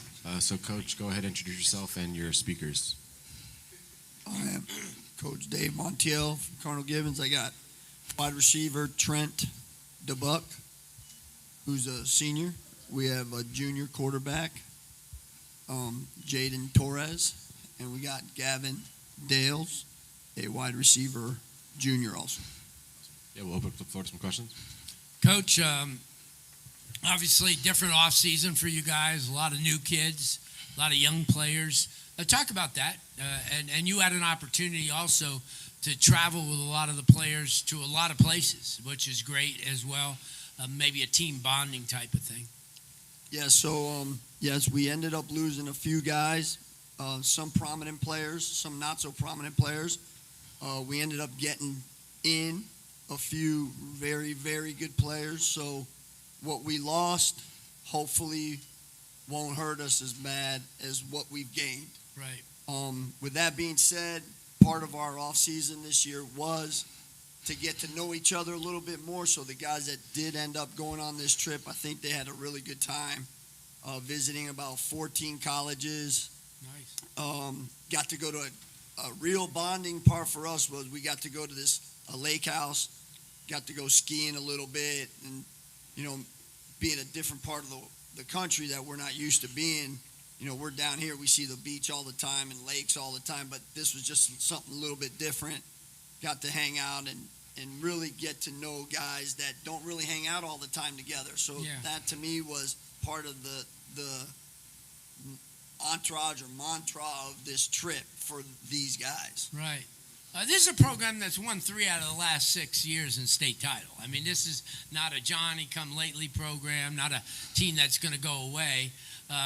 Obviously, there's a lot of work that goes into this, and I know you and Coach DeBuck put a lot of work in your coaching staff around the clock. Talk about this upcoming season. I think we have a very challenging season. I think with the program that we've had and have, it's not just, like you said, a come-by-night group. I mean, we've been around for a long time. We've been in 3 of the last 6 or 7 years. We've been in the championship game. I think our team is a young team with older players. Sure. And I think with that being said, we're going to be in the mix in a lot of games. The one thing that I can tell you that I think is going to help us is our special teams. That aspect of the ball game for us has got to be a win. And I think if we do a really good job on that side with that part of the ball, I think we're going to be in a lot of ball games at the end. Yeah. And then it can go from a kick, or it can go from a special play, or it can go either way. At that aspect part of the game, we need to be on top of our game on that. No doubt. Trent, you've been around this program since you were born. Obviously, your dad being the head coach, watching your brother who's at the University of South Florida now. From the players that, and you become a team leader, obviously, because of everything about it. Talk about this team, and you've been around some really good talent over the last couple of years. What kind of potential does this team have this year? I think we have the potential to go all the way. Like, a lot of people would say no, that we don't, but they haven't been around the offseason. They haven't seen the work that we've all put in together, that this team's bonded more than teams in the past. Like, I think this is the closest we've been to each other in years. Like, we're one group, and that's something we've been preaching on all offseason, being one team, being consistent, playing as one. And I think that when the season comes officially, that we're going to surprise a lot of people. No doubt. Jaden, obviously, you're one of the highly regarded quarterbacks coming up, underclassman, somebody who has worked extremely hard to be in this role. Talk about this, because you've got some new receivers from last year. You got a new running game, some new offensive linemen. Talk about this team, how it's kind of, as Trent said, come together. Yeah, I mean, we've came a long way since January when the season first ended. Got a lot of new people. I mean, like Coach Montiel said, we've bonded over the offseason, working out every single day, just getting better and getting to where our final goal is to win a state championship. Yeah. Gavin, coaching staff at Cardinal Gibbons is one of the best. I mean, they've in every position, coordinator-wise. Talk about that and how much you've learned. They were very, very welcoming. Like, they would give me opportunity. Since being a transfer, they have way high expectations for me. Yeah. I'm going to go down the line, kind of an offbeat type of question. You got one meal to eat. What kind of food you're going to eat there, Trent? And I know your mom cooks. Okay. No. That's a hard question. Probably like some Mexican food. Okay. Some like fajitas. Oh, okay. Hibachi. Nice. Fried rice and shrimp. Look at you, man. That's pretty good stuff. Yeah, I had a question. So, like you guys are mentioning the culture. I feel like your program is one of the programs that has one of the more established cultures as far as the off-season program and working together. So what kind of things did the returning players do to bring the new guys along and kind of get them to buy into that culture? Well, I think that the big thing in the culture is holding people accountable and not letting people slack off. And when new guys come in, we talk to them. We all bond, and we just establish what our expectations are. And if you're not with that expectation, it's going to be a hard time for you at Gibbons. But if you are, you're gonna flourish at Gibbons. Yeah, I got another question for you too. So, like Larry was saying, you've been around the game for a long time. Specifically, this offense. So you've known this offense since you were a kid. So how do you think that gives you an upper hand for other players, also to teach other players? It's definitely giving me an upper hand when it comes to watching film. I know what I'm looking for, but with other players, I mean, if anyone has questions, I'm there. I'm always trying to be there, always try to help, because God forbid something happens, someone has to take my spot, and someone has to hold it down until I'm back, or if something else happens. So I think I'm always trying to be as helpful as I can and just do what I can do. Yeah, another question for the quarterback. So obviously there's been a lot of good quarterbacks at Gibbons before you, and that have produced a lot of crazy statistics being the passing game. Do you feel kind of pressure to perform being at Gibbons, that it has the legacy of quarterback? Not really. I don't feel any pressure, but of course I have to live up to the expectation. And like he was saying about the standard at Gibbons, there's obviously a standard when it comes to quarterback, and I just want to. I know, at the end of the day, if I play my game, I'll be one of the best. Got any questions from the crowd? Pre-game playlists. Who are you guys listening to?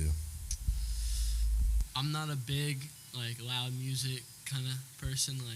I listen to some nice slow music before the game, just try to stay calm and stay within myself.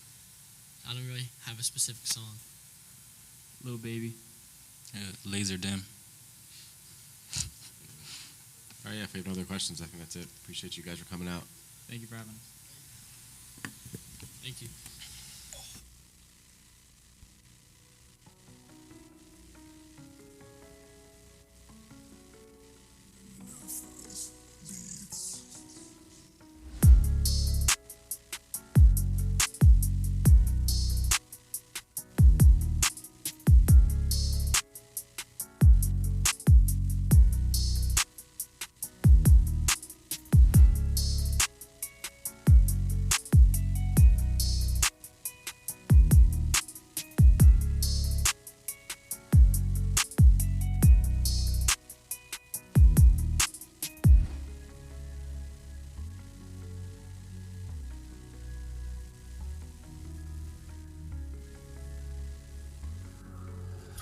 Purchase your tracks today.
Purchase your tracks today.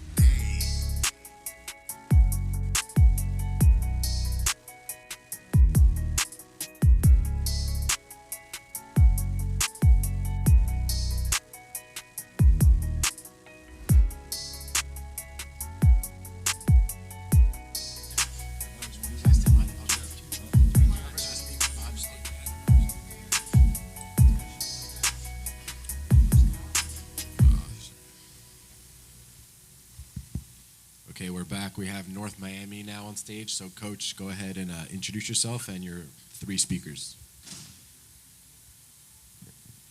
Coach Dalton, assistant head coach, North Miami Pioneers.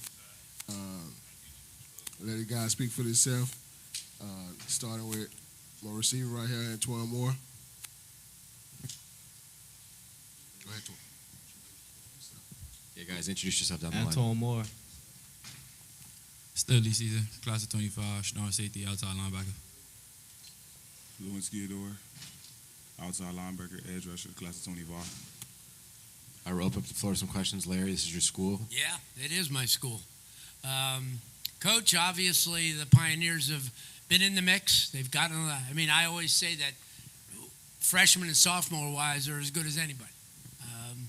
Every year, get some really good talent. What's it going to take this year to get back in the district title hunt?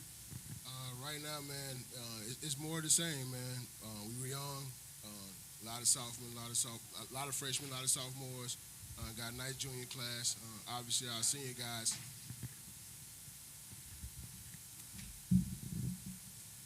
All right, it's a little better. All right, yeah, obviously, we're looking forward to some special things happening from our senior guys, but we're in a real good, nice situation, man. Like I said, we flying under the radar. We're young, ain't nobody checking for us. We the underdogs, and we like it that way. You have, and now last year, the year before, you went to Lake Gibson. You played them. Any outside the area games this year? Right now, we're going up to youth school up in Daytona. Okay. Yeah, so right now, that's the only outside game we got right now. Everything else is pretty much local. That's a good one. Mr. Moore, I'll speak with you. You can grab a microphone there. You've been one of the top players for the last couple of years. You've been loyal to the school, loyal to the program. Talk about what you got coming up this year. We got a good program. Got good players. We just got to commit. what have you done in the off season to kind of commit? I mean, have you come together as a team? What have you done? From like a team bonding type of thing. We did fundraisers. We went on events, stuff like that. Nice. College tours. Okay, you can shift the microphone there. Being a senior carries a lot of weight, especially with a lot of young kids. You talk about your role this year as being a leader. Are you embracing that? Yeah. I mean, obviously, because there, like I said, Coach said, there's always a lot of young kids, a lot of players there, and they're always looking for some guidance away from the coaching staff. So, I mean, obviously, that's your role this year as well. Yeah, but as again, it carries a lot of weight. So all you just got to do is push the team around, push them so we could all be great. Hey, Dora, you talk about being loyal. I mean, you're easily one of the best outside linebackers in South Florida, and you've been there since the beginning, and you continue to get better and better. Talk about that, and talk about what the younger players are going to be looking at for you, because whether you're going to be vocal or you're going to do it by example, talk about what this year means to you, because this will end a career that's been really good. I'll try to do it by both, set a good example for the younger guys, you feel me? So, like Coach was saying, we've been working hard, have them look up to me, and, let that go on through the season. Yeah, no doubt. I'm going to give this to all of you, kind of an offbeat question. Sunday night, mom's making, or grandma's making food. What are you eating? I'm eating rice, beans, and chicken. So, I'm Haitian, so, they call it D-Kole. Yeah. White rice, beans, and fried fish. Okay. What kind of fried fish? Probably snapper. Okay. Good stuff. White rice, poker beans, steak. Like that steak. Good stuff. All right, guys. All right, I appreciate you guys for coming out. You can make your way to the left. Thank you. Some pictures. Yeah. Good luck this year.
Okay, we got Miami Killian now. Coach, go ahead and introduce yourself and your four speakers you got up here. My name is Rudy Trevino, Coach Trevino. So right here in 3, we got Quintero Frierson. Right here in the black dry fit, we got Mike. We got Kimani Corbett, Money Corbett, and Willie Scott right down outside of number 1. Yeah, let's open up the floor to some questions. Coach, I'll start it off. Obviously, this is a program that is rebuilding, and you guys have added a lot of pieces. Talk about what this offseason's been about. Creating a culture, really. You step into a place that's kind of been talentful for years off and on, and you got to kind of really find those gems of hardworking guys and guys that want to get back to the basics of football, that really don't fall in love with social media. Right. Really just buy into the offseason and that's the kind of big thing is changing the culture in that building, in the community, trying to get the community back together. So it's been some work. You kind of got the cheat code because you know these guys. You know the community, you know the area. I mean, for you, so it's not like somebody coming in from outside the area and having to change a culture without knowing the kids. You know these guys. Yeah, so I previously had a stint here with Coach Gibson a couple years back, and I was part of the change at the first time that Killian had. And so I kind of understand the demographics of where to go get the kids, how to go get the kids, and actually how to push the kids a little harder, going through what I've been through as a coach. No doubt. Mr. Frierson, this is, you're new to the block, but you know a lot of these guys. You played against them, whether it be in youth league or 7-on-7. What's it been for you since you've been around? We've been working, like, on the off season in the weight room. We just getting better, like, rebuilding and stuff. Yeah. Mike, have you seen the difference over the last couple of months in the off season? Yeah, a lot. All we do is grind and work. That's all we do. I mean, you guys have taken part in a lot of things in the off season, which has helped, whether it be 7-on-7s. How beneficial has that been? It's been great. We got a lot of work to do, but we're gonna continue to work. Yeah. Kamani, you're a guy that's been around. I mean, obviously, you know the landscape as well. Homestead, South Dade, and now getting an opportunity, a much-deserved opportunity, because I know you've worked hard ever since you were in youth league. Talk about this team and what people could expect this year. What they can expect is a very hard-working team. Since January, we've been together, weight room, on the field, just grinding, blood, sweat, and tears. Yeah. Will, same thing. I mean, talk about what this team has done over the last couple months to get better. We just been grinding lately, feel me, putting on and off the field, building a bond as a team. Right. Kind of an offbeat type of question. Sunday afternoon, you're watching the NFL. Who's your favorite player? Odell Beckham. Michael Parsons. Nice choice. Jaden Daniels. You haven't even seen him play in the NFL yet. Just off of LSU. Okay, that's it. Justin Jefferson. Oh, one of the best ever.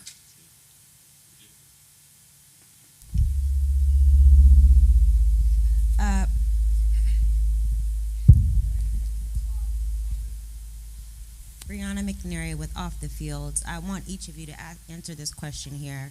You guys are all eligible for NIL deals, and, that's a great thing, right?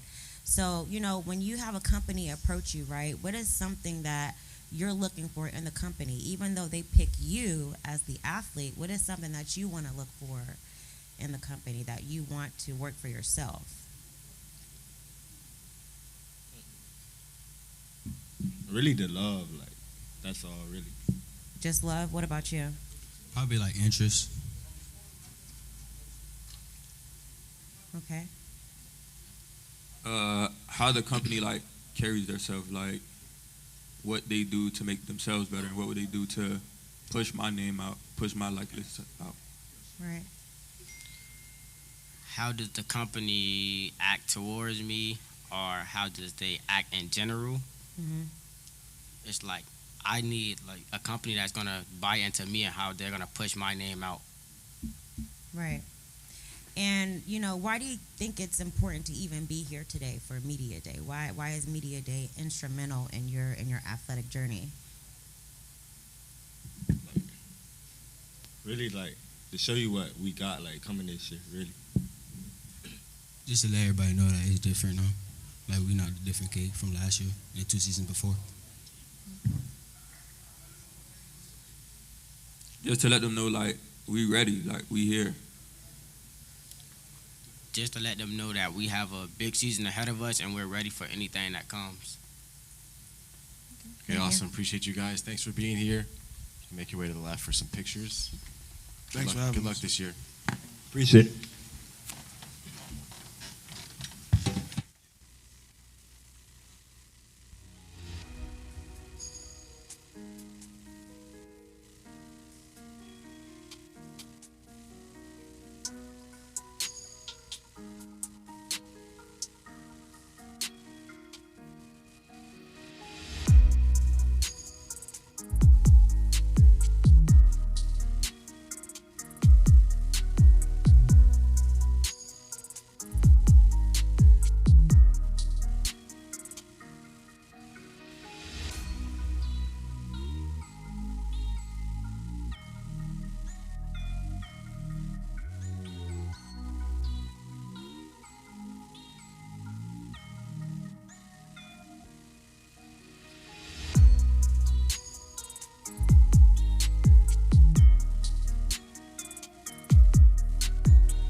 Okay, we're back. We have Carroll City at the stage. So, Coach, why don't you introduce yourself and your four speakers up front? Hello, my name is Coach George Stubbs, and I'm going to let my players introduce themselves. How y'all doing? My name is Randy Phillips, quarterback, class of 2025. Jordan Campbell, athlete, class of 2026. Zach Strange, 2025, four-star out of Philly. Rodarian Jones, class 2026 DB. Yeah, we'll open up some questions. Coach, kind of the Pied Piper here. Everywhere you're going, a lot of really good kids appear. Great off season, kind of like still in the feeling out process of everybody kind of knowing each other. What's it been like since you've taken over? First of all, it's been a blessing to be able to take over a great and prestigious program like Miami Carroll City. Just trying to fill those big shoes that we have to fill and get the tradition back and get back to where Carroll City is known for. No longer will you be able to just put a W by our name. You have to play that game. Yeah.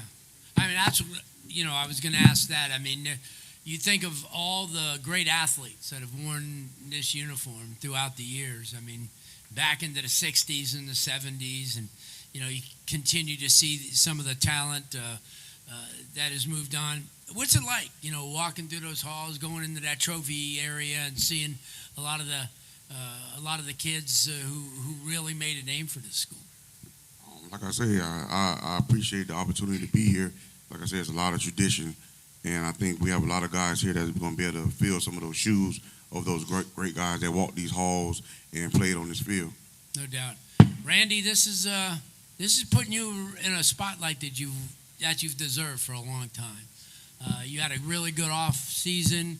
You got a chance to establish yourself as one of the top quarterbacks around. What's it been like for you kind of learning new guys? Because most of the guys on your team you never knew before, and now you have to work with them every day and go into the season. So what's it been like you this offseason? Oh, yes, sir. It's been very fun learning these new guys, building chemistry on and off the field, and just getting better every day. Yeah. One step closer to the state championship. Mr. Campbell, this is, everybody knows you. I mean, this is, you've been in the spotlight for a few years now. Now you get an opportunity to go to a program that, a lot of people followed. The alumni is really deep and prestigious. And what's it like wearing that uniform and getting an opportunity to play where a ton of athletes have played? It's a blessing. I just want to start by saying my whole entire family went to Carroll City, so there you go. It's way deeper than that to me because my whole entire family went there. Beautiful. That is pretty decent. Mr. Strange, new to the program, get an opportunity to meet some new guys here and play. What's it been like for you? It's been great, like these people next to me, all dogs, so like ain't like they not dogs or nothing, you feel me? So yeah, it's been great. We all just been working hard, getting better each day. Yeah. Mr. Jones, same thing. I mean, this is a team that has an opportunity over the next couple of years to be special and return to what it was a few years back when they won state title. What's it been like this summer for you in the off season? It's been good. They all welcomed me with open arms. I came like mid-July, and we just been working, getting better. This is kind of offbeat for all of you. You can answer this. It's Friday afternoon, about 5 o'clock after your pregame meal, before the game. What are you listening to? I'm going to start be listening to Lil Bucks.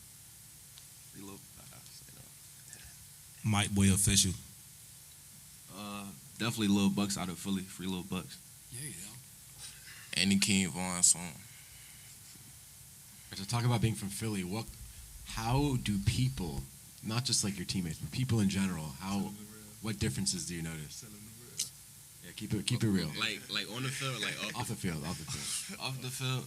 Number one, everybody keep calling me Jits. I don't really know what that is, but I'm getting used to it. You feel me? I'm getting used to it. So, but I say, yeah, that's about it. They still the same mentality, same goal. You feel me? It's just Jits and all that. You feel me? It's just different lingo. I got a question for Randy. So after last year, you put yourself on the map. What specific things did you want to work on this offseason coming into your senior year? What's a big year for you? Most specific thing I wanted to work on was keeping the ball up when I'm drop backing, keeping the ball up and keeping my feet level when I'm throwing. Any questions in the crowd? I guess other than Randy, first of all, CC Zoo, because, Miami football's always better and Carroll City's good in my opinion. What else have you guys been working on specifically to get better? 'Cause I know, Randy, we spoke with your mom, and she's just feeding you as much food as humanly possible. But for the rest of you guys, what's something quick that you focus on? Definitely discipline. Going to sleep early, eating healthy. Because people be calling me crazy because I like to eat salads and all that. I don't eat meat. But eating healthy, working out. Times you're not supposed to be working out. Doing stuff that people ain't doing. You can go down the line if you got something else. Yeah, go ahead. Just making sure my team is on the same page and everybody just got the same goal, because at the end of the day, we all got that same goal. For the guys that are returning from last year, how are the expectations different coming into this season versus coming into last season? I mean, we all new to the team. We all transferred in, so we just all got the same goal. Going back to the same goal, man. We know what we want. Some people some people last year down here, so they just know what they need to do. And some other guys that still have another year, but on the same platform as me, just know what they have to do and what they need to bring to the table, so we all can win. All right, if we don't have anything else, appreciate you guys for coming out. Yep. Oh, I have a question. We got one more question. Yeah. Brianna McNary with Off the Fields. I would like each of you to answer this question. So if you could describe your style of play for this upcoming season, how would you describe it, and then what NFL player would you compare it to? I describe my style of play like pro style, reading the field. I can take off when I need to, and I'll just compare myself to Michael Penix Jr. Okay. Jordan? I don't know. I'm going to say Travis Hunter, man. Okay, Travis Hunter. I say I'm a technician, and I'm very aggressive, you feel me? So I say either Max Crosby or Myles Garrett. Nice. I'll probably compare myself to Trent McDuffie, corner for the Chiefs. Okay. And, when it comes to, when you guys found out that you're eligible for NIL deals, right, what was your first initial reaction to that? Because, Florida was one of the last states to get this. Let's make that money. Okay. You feel me? Yeah. What was your reaction? I was just like, that's going to be a blessing for everybody down here to use, because we got a lot of people down here that want to help us. Right. And I was waiting for this, so called them guys that want to help me and see if they still want to help me, man. Mm-hmm. All right, appreciate you guys. Thank you.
Okay, we are back. We have Booker T on stage. Coach needs no introduction, but Coach, introduce yourself and your four speakers you got up front.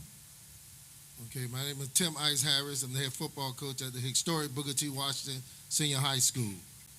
And I'm going to give these guys a chance to make sure they understand like what this platform is about, for them to be able to introduce themselves, you know, because this is an awesome platform. We want to make sure that they're learning, you know, about how this process truly works. My name is Norland. I'm a quarterback in class of 2025. Anton Smith, receiver, class of 2026. Joseph Von Boyd, class of 2027, CV. Donnie Gator, class of 2025, D-Lineman. Yeah, let's open up to All questions. right, guys, I'll open the question. And, Coach, you guys have been able to maintain, since you got back, a program filled with discipline, and I know that's key for you. Talk about this team. And you have a lot of talent, but at the same time, you have a lot of the players that do things the way you guys need it to be done. And I've always said this, your programs are as disciplined and first class run as anybody. Talk about this year. Discipline above all, that's the mindset. That's what we focus on, to make sure that, and it all happens through training, how we train. You know, one thing we can say that I can sit in a chair and be quiet and be disciplined in that area, but when I'm training, when I'm at the stress, when it's not comfortable for me, where the discipline come in that area. So that's what we face in this, that's what we focus on this season. This off season went all about how we train. What we go to when it's 4th and 1, where you go at in those situations and how much training that you go back to. Because that's what we lean on. So now we're focusing on that. We're in an excellent situation, but now we just got to be able to do it on the field. Now, what we've been doing in the weight room and off-season been great, but the field is where it all shows up at. You talk about the off-season. You guys have had an opportunity. You traveled a lot of places. You went to a lot of schools. You had opportunity to see your sons at both places. What's that been like for you guys? Because I know you like to take the kids throughout the summer and throughout after spring to a lot of the schools of all types to show them that it's not just about Power 4, but there's a lot of other schools out there like HBCUs. Talk about that. Yeah, that's a part of the process, to make sure they understand about what the work ethic is. You know, what we trying to send them at, we try to make sure we train where we sending them. And that's why you can see some guys are still here, and some guys went on that training when we went outside to go work and visit college, didn't return back. Because sometimes work ethic has got to be at a certain level. But that's a part of who we are, who we're trying to make sure we do. Our coaches do a tremendous job in terms of mimicking where we're going as well. When we visit colleges, we training and learning just as much as the students are. So we trying to make sure that we get better and bring what we learned, we bringing it back to the campus and making sure that we show them that we changed and got different and we got better during that point. No doubt. Guys, I'm going to ask you a question, go right down the line with it. Booker T. Washington has long been known as a program, especially being in Overtown, a smaller area, as one of these programs that achieves. What has been the most achievement that you guys have seen over the last couple months from spring all the way to now? At first, we didn't have a quarterback. Now we have one. He's ready. You know, we've been working, just getting prepared for the season. He's a big guy, too. He can run. Yeah, he can.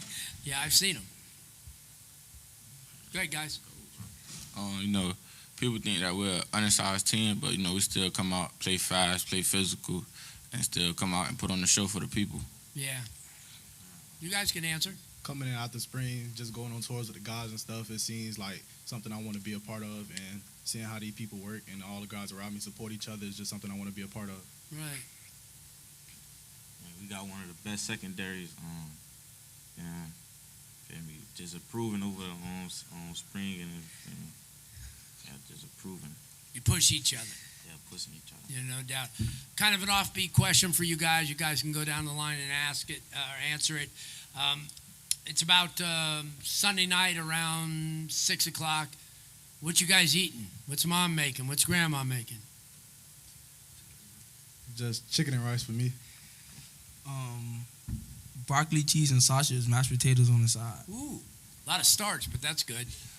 Pasta. Pasta. Probably a little spaghetti with garlic bread. Excellent. You had a question about the offense. So obviously last year, your quarterback was Fetty. You accounted for a lot of the offense.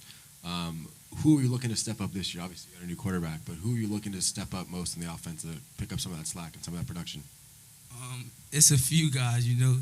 We got the quarterback, you got me, we got like a couple receivers that's ready to ready to roll. Our O-line been working.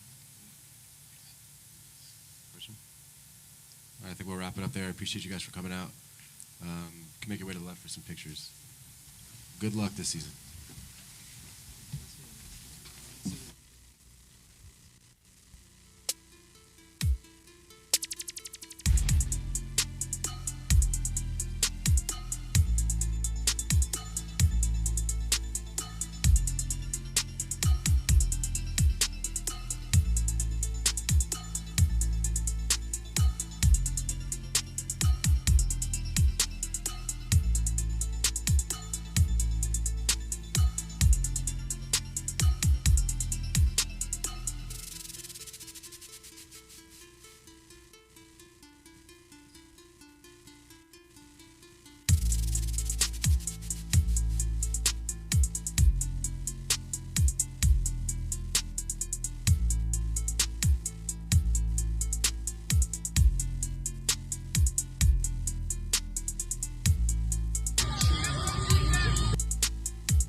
Okay, we got Homestead on stage now. So, Coach, you can go ahead and introduce yourself, and then go down the line from right to left. Players, introduce yourself after.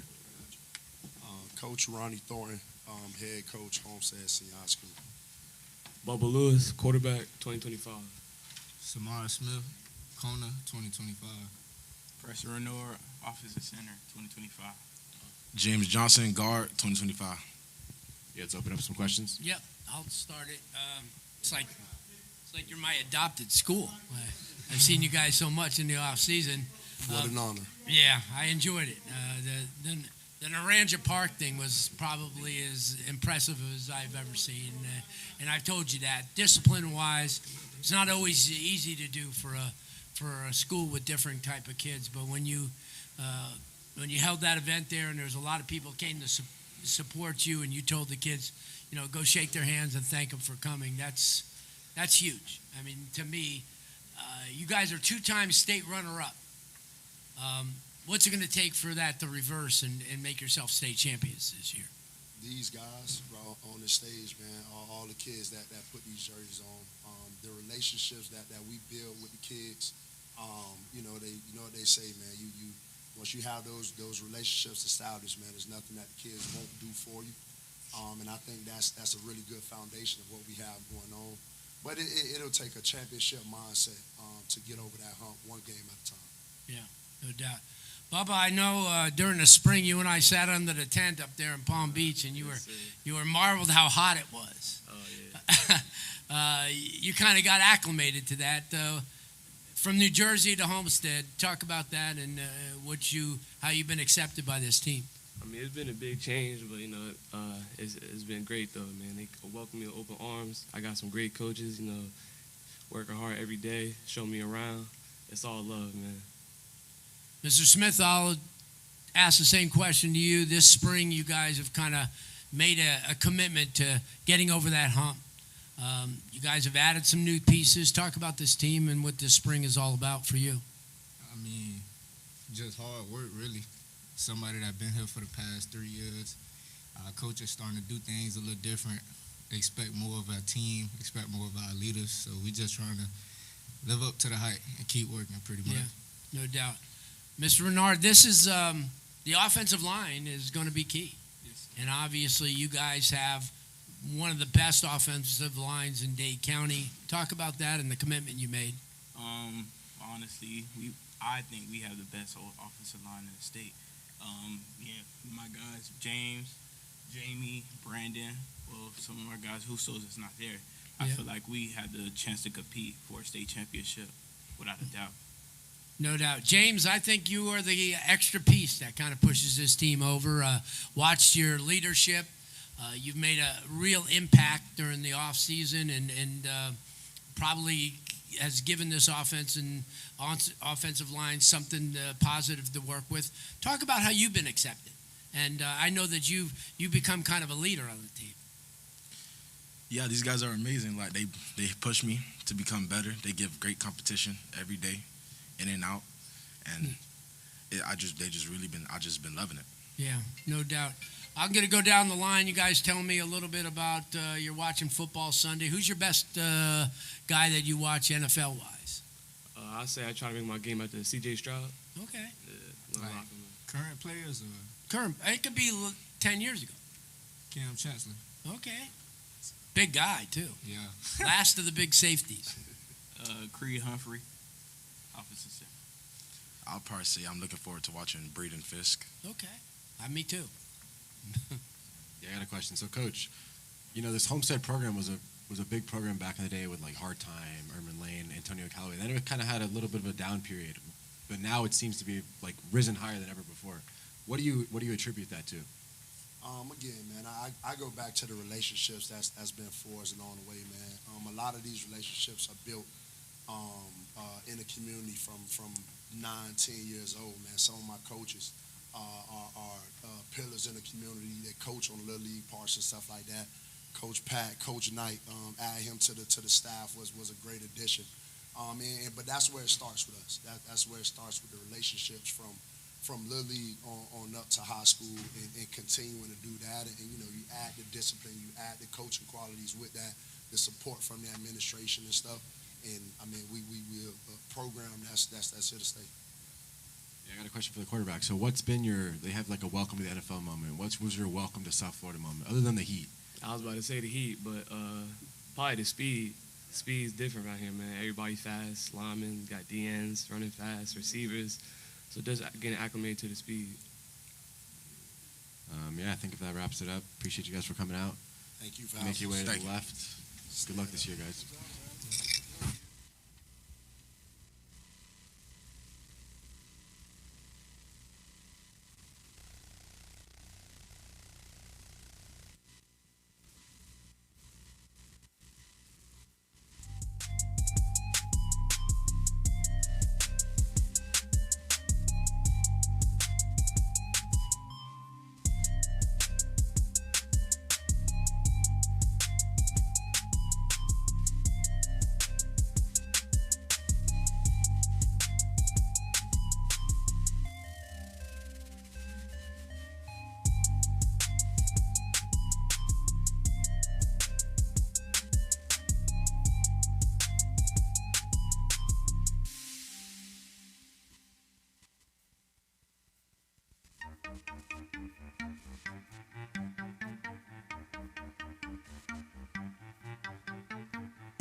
Okay, we're back. We have American Heritage on stage now. So, Coach, introduce yourself, and then your four speakers go ahead and introduce them afterwards.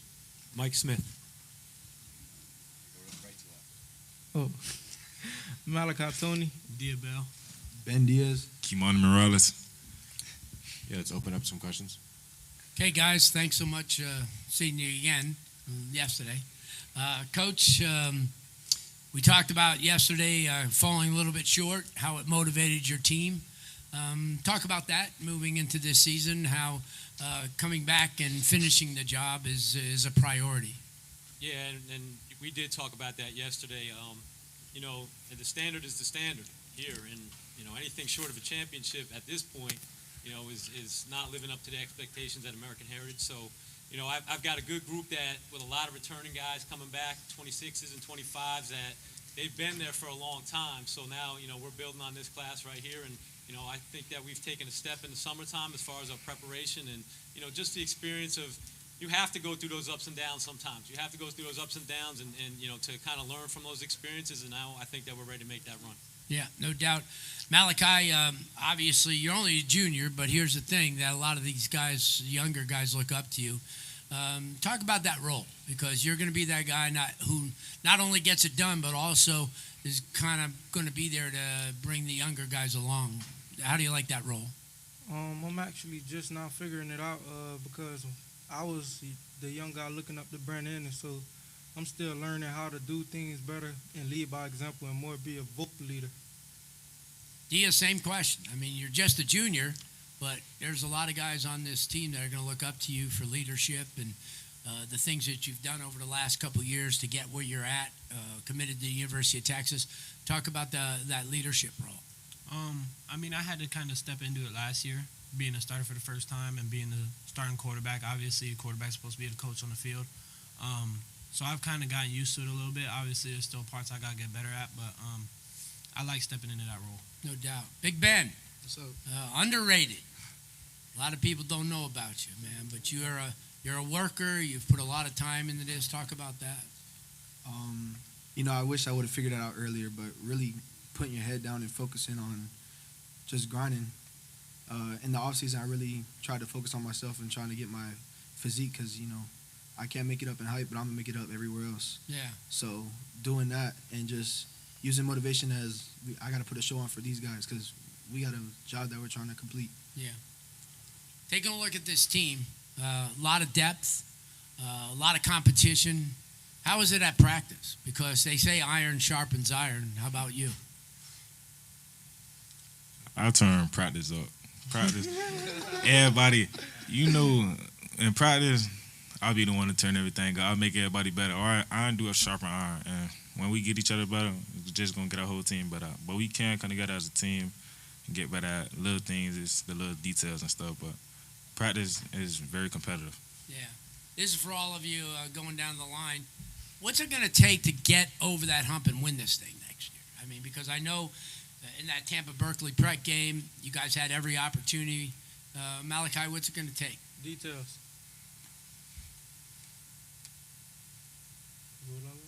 I mean, basically piggyback off Malachi said, just staying together throughout the entirety of the game, just sticking to the little details and doing what we know best to do. Okay. I think ours is stop worrying about the schedule, just worry about who we playing that week, focus on them, execute, then we'll worry about the next week after that. Toughest schedule in the country, maybe. Remember the feeling. Yeah, that's 100%. I got a question. If you guys were to go head-to-head with a heritage team, say, from 10 years ago with Sony Michel, Torrance Gibson, Isaiah McKenzie, who if you had to play one time, who are you taking in that game? Hey, we did it. I am not answering that. Hey, we did it. That'd be pretty good. That'd be a pretty good matchup. That'd be a good matchup. That was too good. But I will say this.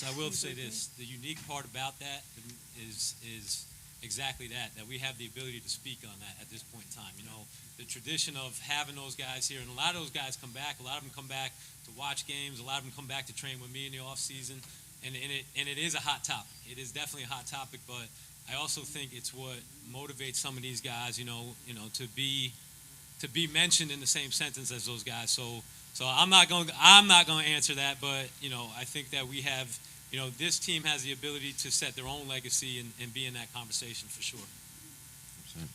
Question for Mally. Mally, you mentioned you looked up to a guy like Brandon Ennis back in the day. Who are some other guys you looked up to, like when you were young and playing Little League, some guys you watched in high school, college, and also like, how does that help you with the legacy you're trying to leave out here? In high school, I really didn't look up to too many people besides Brandon, but besides high school and college, in the NFL, I looked up to Devontae Adams. And then, looking up to those guys, watching them do their thing, how did that help you wanting to leave an impact here at Heritage? It just helped me in different situations, like how to handle situations like not getting the ball early in the game, staying focused, not falling asleep and all that. Just know the ball coming my way, and when it could do, I got to take full advantage of it. Dia, for you, last year was your first year as a full starter. What lessons did you think you learned throughout the course of week 1 to week 5 to even making a playoff run? How did you feel like you grew your game both on the field and mentally? I feel like there's a lot to learn, obviously, first year starting. I feel like being able to stay even keeled throughout the whole thing, through the highs and lows, was a big one. And on top of that, just learning how to be a leader like Coach Mike was telling me I got to be. And so really those two things were things I was able to step foot into and take full advantage of and get better at through this past season. Yeah, and then you got a lot of speed with your receivers, a lot of guys that are deep threats, willing to make plays. How are you hoping to put them on this year and making them look good? My job is to get my playmakers the ball and let them do the rest. So I'm going to do my job to make the reads I need to make and get them the ball and let them do the work. All right, appreciate you guys coming out.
Okay, we're back. We have Miami Edison on stage. So, Coach, you can go ahead and introduce yourself, and then players go down the line from right to left. Introduce yourself, say your class, and also your position. Coach Miller, assistant head coach in the DC. Thomas Miller, I'm a cornerback, class 2026. Javon Blunt, I'm a DB, nickel, class of 26. Sterling Joseph, class of 2025, running back. Jaheim Johnson, offensive guard, class of 2025. You had to open up some questions? Coach, I'll start with you. Obviously, this program kind of improved a lot during the offseason. A lot of new faces. Talk about the offseason in the summer that you guys had and how productive it was. It's really like family, like, you feel me? We put in a lot of groundwork. You know, this is the second year with some of the guys who coming back. I mean, it's a lot of blood, sweat, and tears with them. Even with the new guys, like they coming in and, you know, putting in the groundwork too. We trying to just keep it like a family, man. That's how we try to build Edison, like a family. Yeah. You know, pulling the grind. I mean, no whining, 110% every day. Everybody try to check in. You know, that's the main goal. Like, we trying to go win it all. So to win it all, you got to have everybody there. No doubt. So that's the main thing. No doubt. Mr. Thomas, I'll start with you.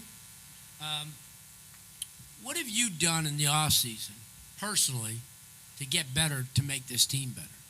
Personally, I've been doing, my job.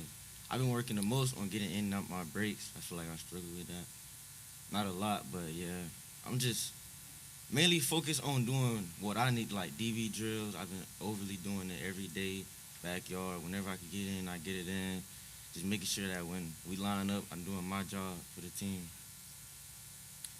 Mr. Black, I'll ask you the same question. What have you done in the offseason to get yourself better, to make this team better? I mean, what Thomas said, I've been trying to, leadership too. Be a leader on the team. That's important. Leadership is huge. Yeah. Yeah, especially for the younger guys that are coming up. Sterling Joseph. Guy. The man. You guys probably, you and your family probably started that school. Talk about your role this year. I mean, you're one of the best in South Florida, no doubt, and you got an opportunity to not only be a leader on the field, but one off the field. You get it done in the classroom, which is important as well. Talk about that. My main focus this year, we're trying to win state, so I put it on me as a senior leader on this team to bring all these guys together, make sure we playing as a unit. And in practice, we're going hard daily. Like I heard you say earlier, iron sharpens iron. That's our motto this year. We're trying to win, compete. So it's state of bust. That's what it is for us. Nice, Mr. Johnson. Big things up front. Yes, sir. This offensive line has gotten bigger and bigger and better. Talk about that, because I think you know as well as I do, everything starts up front on both sides of the line of scrimmage. Talk about the offensive line and how it's come together. Over the years we've been together, the last few guys we getting stronger, faster, quicker, power. We just got to make sure we have that dog in us. And our coach help us with it. He make sure we do it. We got to get bigger, stronger, faster. Yeah. We open up lanes for this guy right here. No doubt. I'm going to ask you each an offbeat type of question. You can go down the line. You're at home on Saturday or Sunday night and mom's cooking. What you guys eating? I ain't gonna lie, probably spaghetti. She loves that. Do you love it? Yeah. Okay. Whatever she cooks, sometimes we eat out. It depends what type of mood she in. What's your favorite food then? Alfredo pasta. Okay. Oh, yeah, like he said, whatever she cooked. To me, my mom the best chef in the world. But on a Saturday, it's probably some rice and some chicken or something. I gotta have some hot sauce on the side. No, I love that. Have to. What kind of hot sauce? Crystal, Louisiana Ooh, Crystal. I have 10 bottles of that. Grandma, she always cooking on Sundays. You know, the soul food. You know, she throw down collard greens, all that, sweet potatoes, all the good stuff. You already know. All right, appreciate you guys for coming out. You can make your way to the left for some pictures. Good luck this year.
Okay, we're back. We have Palm Beach Central.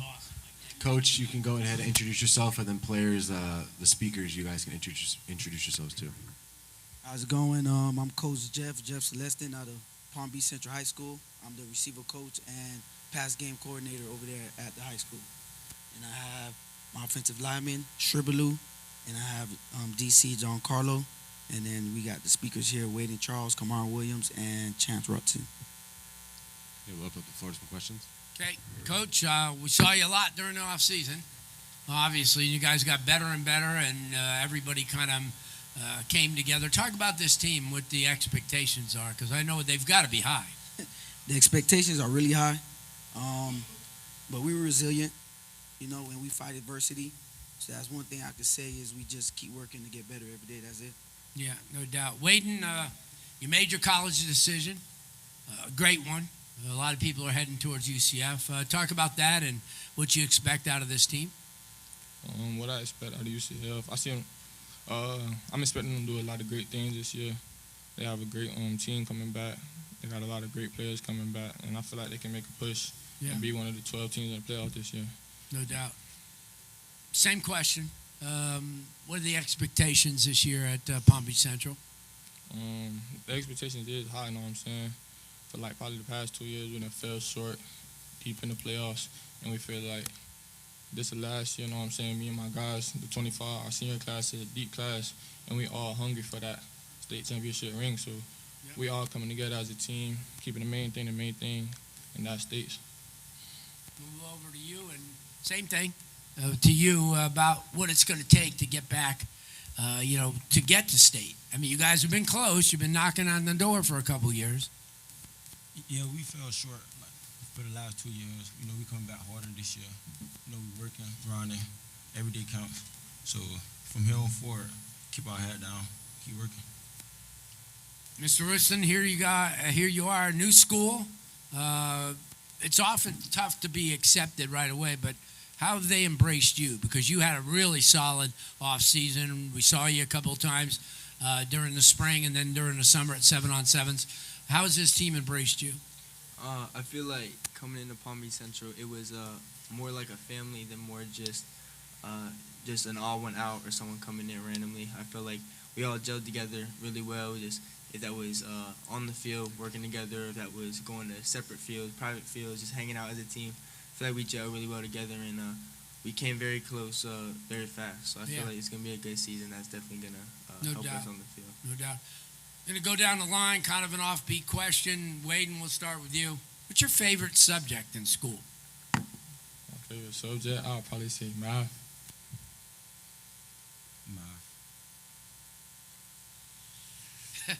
Writing, probably. There you go.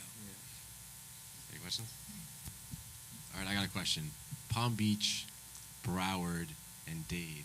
You got to list them best, second best, and then I guess the worst. I ain't gonna lie, I gotta go with the crib. I said one for sure. Which one? Dade? So you got to put them in order. You got Palm three. Beach. Dade, Broward, Beach. Palm Beach. Palm Beach, Dade, Broward.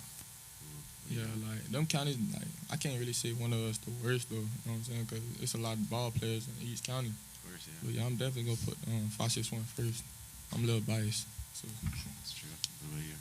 I feel like Palm Beach County gets hated on way more than people think. I feel like we got a lot more athletes and a lot more people. Like I think you could tell by the offers that were coming in this spring and this last season. So I feel like we got Palm Beach County 1. I put Dade 2 and Broward 3. I like it. One last question here. What makes this year's team different than last year's team? Oh yeah, definitely. We just cleaned up on most of the mistakes that we made last year. We came together as a team, had meetings, talked about it, reviewed film, and we just knew that those little mistakes, that's what really held us back last season. And knowing that it's like really the last chance that we got, you know what I'm saying, our last year to really make that push. So we just came together as a team, all had the same vision, and we just took it and ran with it. All right, appreciate you guys for coming out. You can make your way to the left for some pictures. We'll bring up the next.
Okay, we got Atlantic on stage now. Coach, you can go ahead and introduce yourself, and then the four speakers, you guys can introduce yourself after.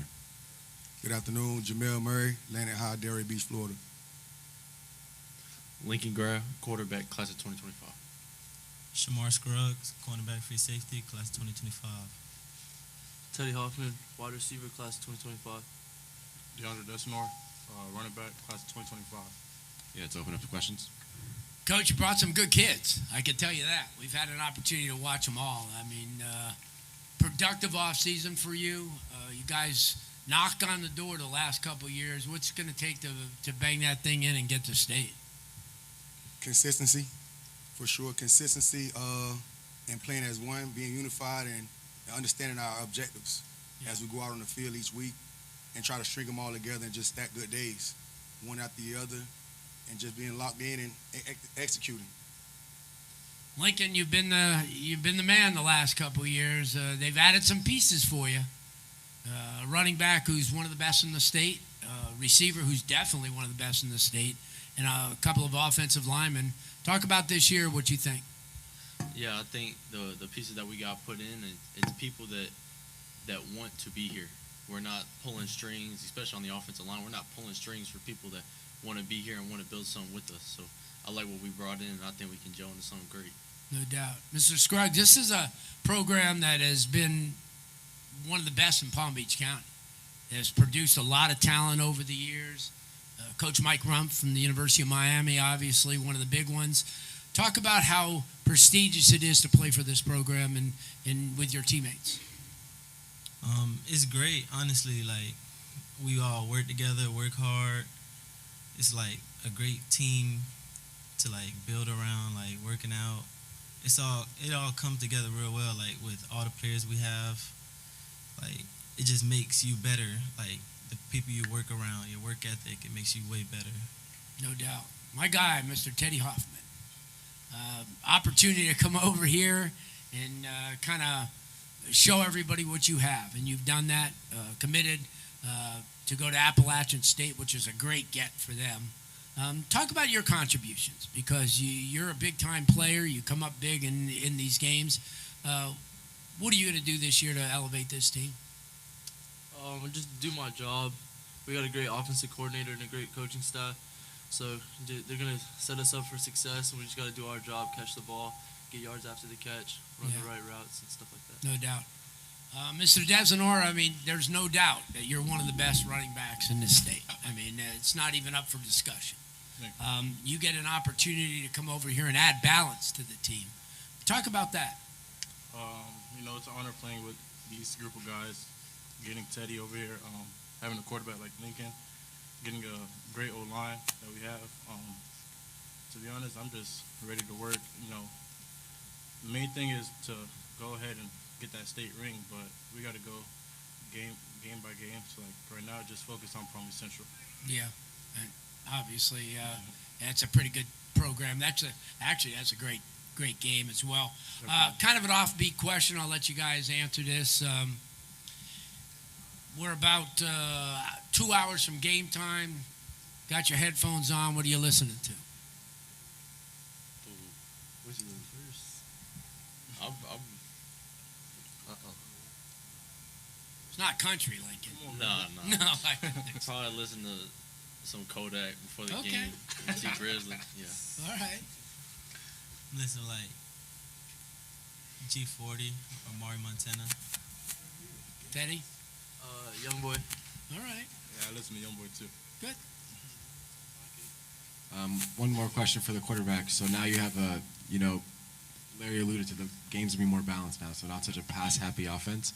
How much more confident or more comfortable do you go into a game knowing you have a running back like that in the backfield with you? Yeah, I mean, especially last year we had another top-tier running back, so we've been more run especially last year. So being able to run the ball like we did last year, it was well with the additions we made to the receiver room and to the receiving ability of our running backs this year. I think it's going to be very balanced, and we should be very hard to stop. I appreciate you guys for coming out. Thank you.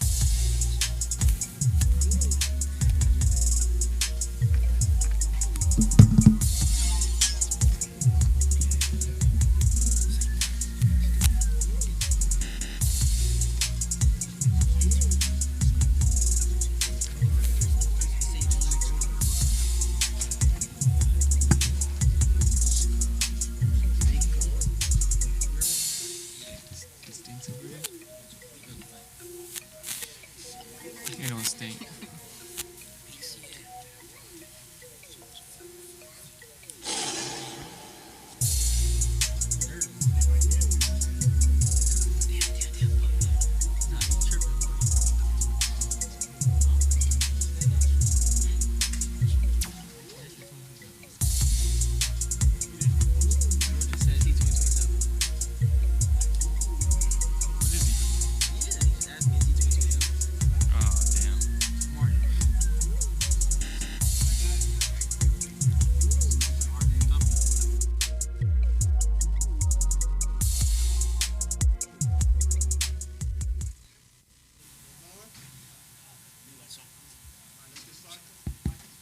Okay, we have Deerfield Beach on stage now. So, Coach, go ahead and introduce yourself, and then captains or speakers, go ahead and introduce yourselves after. Deerfield Beach High, Cam Thomas. Jason Edwards, class of 2025. Amarion Ray, class of 2027. Kenny Brown Jr., class 2026. Jackson Jewell, 2025 quarterback. Open up to questions. Coach, guys, welcome again. Yesterday was a lot of fun, and I know today you got an opportunity to come out and showcase Deerfield Beach. The Bucks are on their way back. I know that this is a program that throughout the years has set standards, not only throughout Broward, but throughout the state. What's it going to take to get back to that position, Coach? Just the hard work and grinding with our quarterback, Jackson, being our leader of our team. Everybody else has fallen in line behind him and holding him up as he lead us to the promised land. Yeah, no doubt. We'll go right down the line with this question. This year, obviously, this program is kind of starting to turn the corner. What was the summer and the off season like for you, and how much did you get out of it? Well, this summer, mostly been working on my linemen, my quarterback, my running backs, getting stronger. It's been pretty great for the most part. It's been a grind, dedication. We've been putting in work like every single day, like going outside, working on our communication with each other and stuff like that. Just really working on the explosive part of my game, whether it's in the pool, the beach, the sand, like whatever. Yeah. 6 a.m. lifts, 4 p.m. lifts, going out on the field after, getting work, throwing, conditioning, making sure the guys are ready, can last a full 4 quarters, maybe even overtime, knowing that. Throwing with my receivers, making sure they're on timing, handing off with my running backs, making sure we have the correct timing, linemen, knowing all the calls and everything like that. So just consistency, and a lot of reps. Jackson, you become the leader, obviously. You're already committed. Your grade point average is way, way up there. Talk about that as being a leader on this team. Yes, sir. So the number one thing I'd like to stress about is my grades. Anybody needs help on the team, I like to help them, whether that's mentally, whether that's academically, whether that's physically, whether that's even a ride home. Something as simple as that, being a leader on the team, and showing that so that the younger guys could more so look up to me, and when they become a senior, they'll I'm gonna follow like Jackson. I'm gonna do that, and I'm gonna help out the young guys when they get to that spot. Right. Playing off that, I'm gonna ask you the question, Jackson. You could start it. What's your favorite subject in school? So I'm more of a math science guy. So. Science. Biology. English. Nice. Yeah, so as a quarterback, you mentioned leadership, but what specific things did you do this offseason to work on your game, things you needed to add? So I did go to a lot of college camps this summer, but in between that, I was working with my quarterback coach a lot. Timing, certain things I needed to work on, quick throws, RPOs, everything like that. Working on my run game, because I am a dual threat quarterback. Dual threat quarterbacks have to be able to run. So getting my feet right, my shiftiness right, doing that, and just the mental side of things, making sure I have composure if there's a big moment in the game or I need to make a big play. So definitely that, and lifting, of course. Yeah. Which young guys in the team do you think are going to make a big impact this year that no one's really talking about? Definitely Elijah Robinson. He's going to be one of my receivers. He might be playing both sides of the ball. Kenneth Brown, Amarion here at the table. Definitely some young guys. And we have a lot of freshmen coming in, a lot of guys From last year, stepping up from a really good JV team that we had last year, coming up to varsity, I would say every single one of them, they know the standard that they had last year on their JV team, which was almost undefeated. I think they only lost one game, and those guys are coming up with that same mentality to do the same thing on varsity. All right, appreciate you guys for coming out.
Okay, we have Dillard High School up now. So, Coach, why don't you go ahead, introduce yourself, and then speakers up front do the same.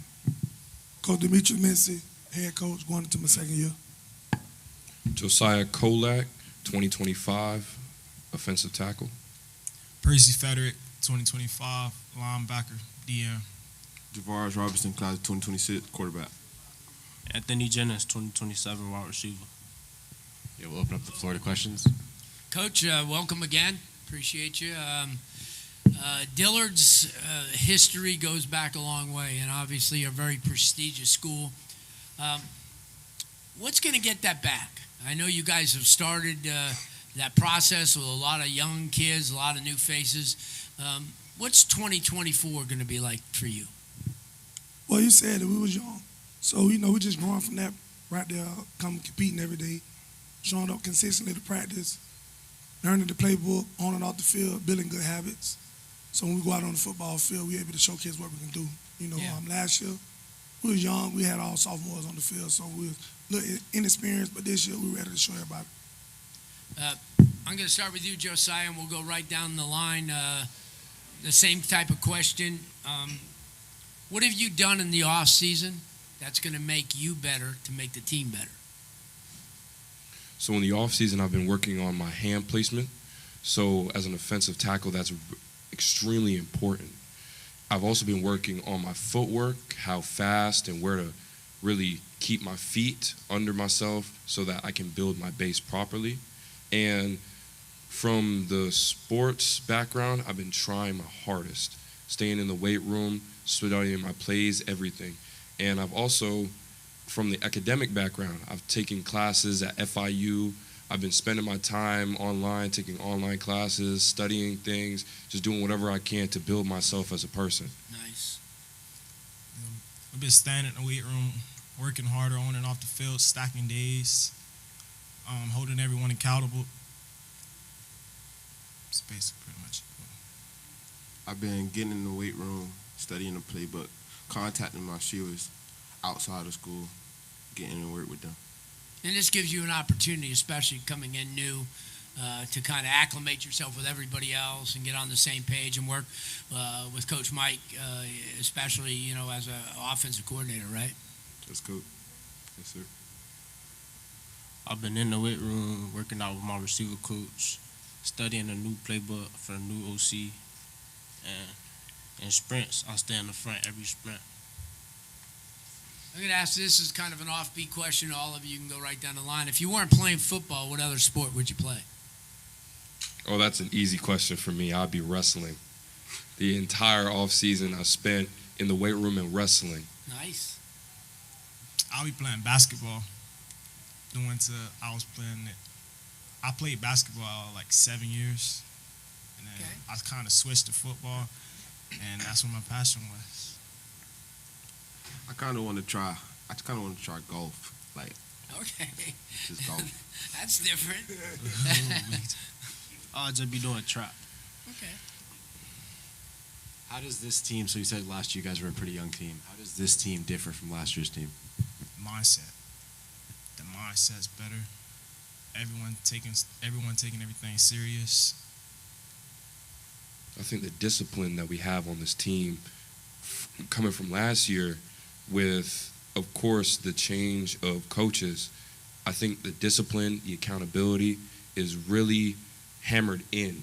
And that's what's going to change our record from this year to next year. Let's keep it one more question. We'll keep a lighthearted one. What is your favorite movie of all time? You guys can go down the line. Oh, I Am Legend with Will Smith.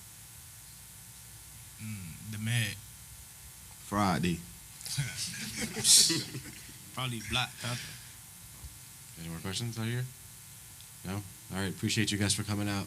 Thank you so much.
Okay. All right, we're back. We have Pace up. So, Coach, you could just go ahead and introduce yourself and your speakers. Hello, my name is Coach Anthony Walker, head football coach at Pace High School. We have class of 2025 receiver Willie Anderson, class of 2025 tight end receiver Gabriel Klein, class of 2025 defensive end Will Telemack, and class of 2025 receiver Amari Wetzel. Yeah, let's open up some questions. Coach, productive off season. You guys traveled a lot. A lot of the new kids got acclimated to your program. Talk about your expectations, because you obviously, everybody loses kids, but at the same time, you got some pretty good guys. Yes, sir. Obviously, down here in South Florida, guys, transfer in and out all the time. But we feel like we have a good group that continues to work hard each day. Expectations are high as we've been grinding all summer. Went to several college camps and tournaments, 7-on-7 tournaments.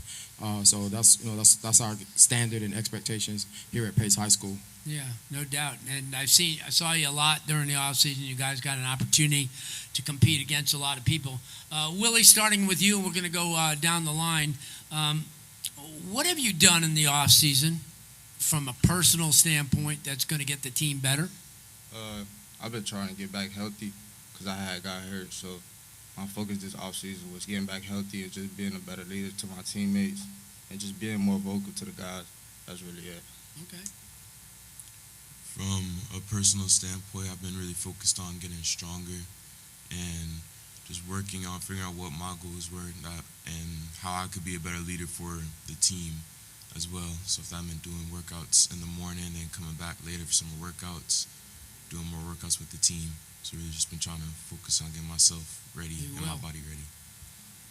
I'd say that I've been working on my craft and bonding with my new teammates. I have to say I've been working on my speed and working on my craft too. Okay. Guys, kind of an offbeat question across the board. Your favorite food?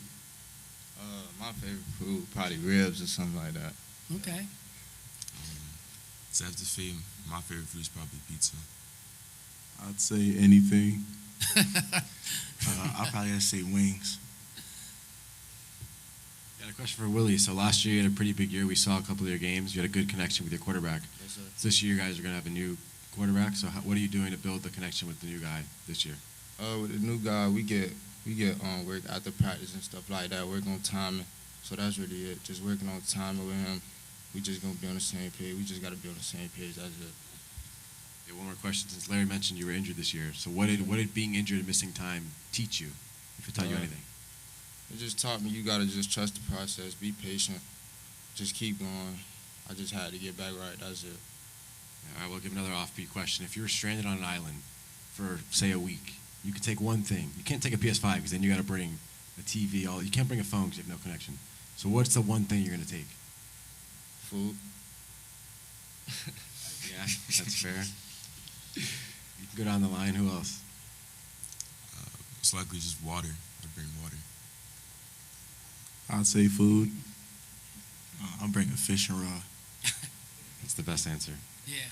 Any other questions? Other than a knife. Yeah, that and the knife. That was a good one, too. What else we got? Anything else? Oh, yeah, music. Pre-game. It's the biggest game of the year. What's this one song you're going to turn up to get ready for the game? I ain't going to say I got one song, but I listen to NBA Youngboy, though. I'm going to listen to NBA Youngboy or really some Raw Wave. Raw Wave got some good songs that get me ready for games. I'd say anything R&B to calm me down. Anything by G Herbo. I like it. All right, last question here. So someone that's not here, who's the one player that's going to shock a lot of people, put his name on the map this season? That's not here, maybe. Like Jaden Armstrong. Yeah, Jaden Armstrong. All right, so we got to look out for Jaden Armstrong this year. All right, appreciate you guys for coming out. Go to your left for some pictures, and good luck this year.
Okay, we have Miramar on stage. Coach, go ahead and introduce yourself and your 4 speakers. Coach A.J. Scott, head coach at Miramar High School. 2025 DB, Jeffrey Fye. 2025 DB, Levon Moss. 2025 wide receiver, Nehemiah Pittman. And 2026 quarterback, Jaden Smart. Yeah, let's open up the questions. Hey, Coach, guys, welcome again. We talked yesterday about this team and how you guys have been in the spotlight for pretty much for the last 4 or 5 years, going 3 rounds deep, 2 years in a row. What's going to take you guys that extra special thing to get over that hump and get to that next round or beyond? I feel to learn how to make the play to win the game, to finish. Became very close the last couple of years, had the opportunities, and didn't take advantage of it. In this game of football, when it's there, you got to take it, and hopefully the young guys learn from the scenes from last year, and we get over the hump. This is for all 4 of you. I'm going to start with Mr. Fye. What have you done since the end of last season to become a better player that's going to help your team? What I've been doing, I've been working on my craft, better my physique and stuff like that. I've been in the weight room constantly. I've been trying to stay on top of my teammates, becoming a better leader, and being more vocal. Just like connecting as a brotherhood in general, that just helped, me. Just try to collaborate and just be better for the next season. I've been with different trainers, weight room, everything. We just been working hard together. Every Saturday we go out, work hard, and it's gonna make us better. I would say that I've just been working on my craft, being in the weight room, trying to become a better leader for the team. I say I've been working on my craft, trying to get stronger, faster, and be with my receivers, get a connection with them. No doubt. Guys, if you weren't playing football, what other sport would you be playing? To be honest, I'd probably be swimming. Okay. I'll play basketball. Basketball. Or I'll play basketball or baseball. Okay. Great answer. Got a question for the quarterback. So what extra work have you done this year with your receivers to build that chemistry that you're going to need this season? We've been really running routes, talking on what we could do better after every practice.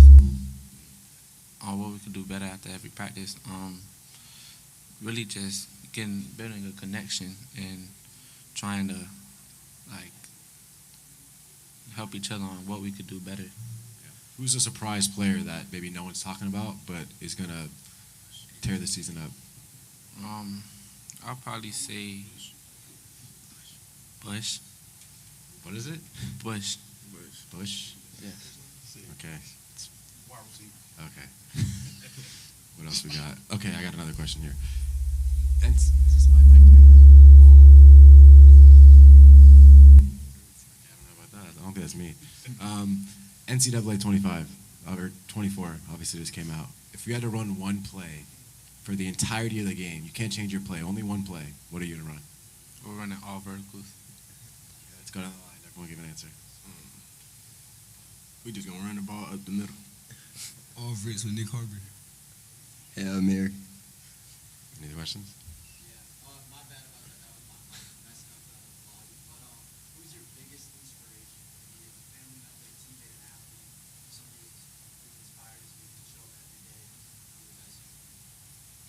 I say my dad. He inspired me every day. I'll say Tank Dell. His story crazy. My mom. I'll probably say my mother too. I love it. All right, if we don't have anything else, one more question.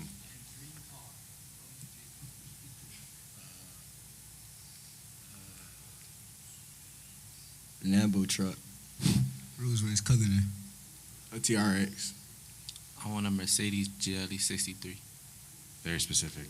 All right, appreciate you guys for coming out. Thank you. Good luck this season. Thank you.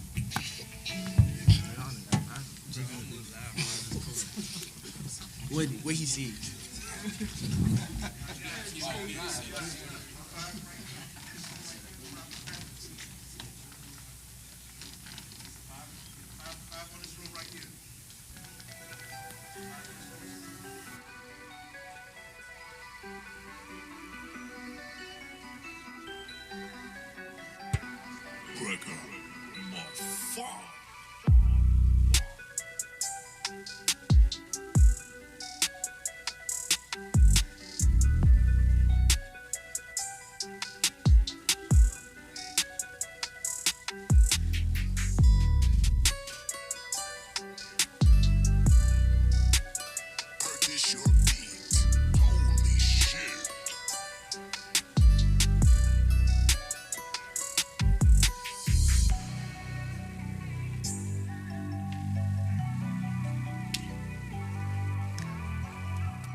Okay, we have Hialeah High School up next.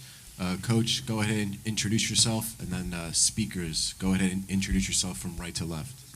Head coach Tony Smith, Hialeah High School. Demorion Edgecombe, class 2025, Hialeah High School. Jack Sawyer, class 2025, Hialeah High School. Terrell Evans, class of 2026, Hialeah High School. Ryan Mathis, class of 2027, Hialeah High School. All right, let's open up the floor to some questions. Hey, Coach. Appreciate you guys coming out. Productive off season. Saw you during the spring up in Palm Beach. You guys did a tremendous job. What have you worked on over the last year? Because you had an awesome year last year. You try to improve every year. What have you guys worked on in the off season that's going to make you better this year? Just being more physical this year. More physical, more disciplined. I believe last year we had a lot of veterans. This year I believe we got more dogs than I had before in the last 3 years that I've been there. You think that people took you lightly in the past? Because I know that the one thing that you guys have been striving for is respect. Because, I mean, you won district. You won, 9 games? You've done a tremendous job. Do you think you've kind of earned that respect from people now? Not yet. I think we got to get over that hump. One thing at Hialeah, they haven't won a playoff game. So we had a good season last year. Well, we lost in the first round of the playoff game. We still haven't got over that hump yet. So you're not going to get the same respect until you get over that hump. And that's one thing we keep talking about. We preaching. But we preach different now at Hialeah because we don't look the same. We preaching state championship. We're not just preaching district championship. We passed that now. Mr. Edgecombe, we'll start with you. What have you done in the off season that's going to make you better to make the team better? Off season, I've been more disciplined, more hardworking, more leader. Last year, you feel me? Last year was a really big year for me. You feel me? I wasn't as much of a vocal, much of, you feel me, a player that I am this year. But my coaches stayed on me. They kept me going, kept me pushing, kept me stride. They built me out to be the leader. You feel me? Come on, be able to come lead my guys. You feel me? We've been getting stronger in the weight room. Been doing what we got to do to get better mentally. Been studying our plays, getting our craft, getting our books, practicing way a lot more than we did last year. Yeah, no doubt. Jack, what else can I say? I mean, you're easily one of the most underrated players in South Florida. You don't get that respect. You're one of the top sack guys. You're a team leader. You've been at this for a while. Talk about what you've done in the offseason that's going to kind of make people stand up and say, hey, you know, this guy's big time. I've been hitting that weight room heavy. Been in that weight room heavy. Leadership. helping the young guys get to college better, stuff like that. More focused and locked in. I've been more getting locked for in. Jack Sawyer. Like Right. different. Like even with we saying 29 sacks in 2 years, right? Awesome, right? And nobody else knows, really. Nobody knows, but This year's gonna be 30 sacks. Yeah. Okay. Tell you that now. All right. 30 sacks this year coming. Mr. Evans, same thing. What have you done from a individual standpoint that's going to make you better for the team? You know, hitting the weight room. You know what I'm saying? Being a leader for my teammates, trying to do it with the wrong and the right. You know? Yeah. That's it. Mr. Mathis, 2027. You're a young guy. You're only going to be a sophomore. Which you take a look at most schools, they wouldn't take a sophomore and put him on the podium unless he was special. I agree. What makes you so special?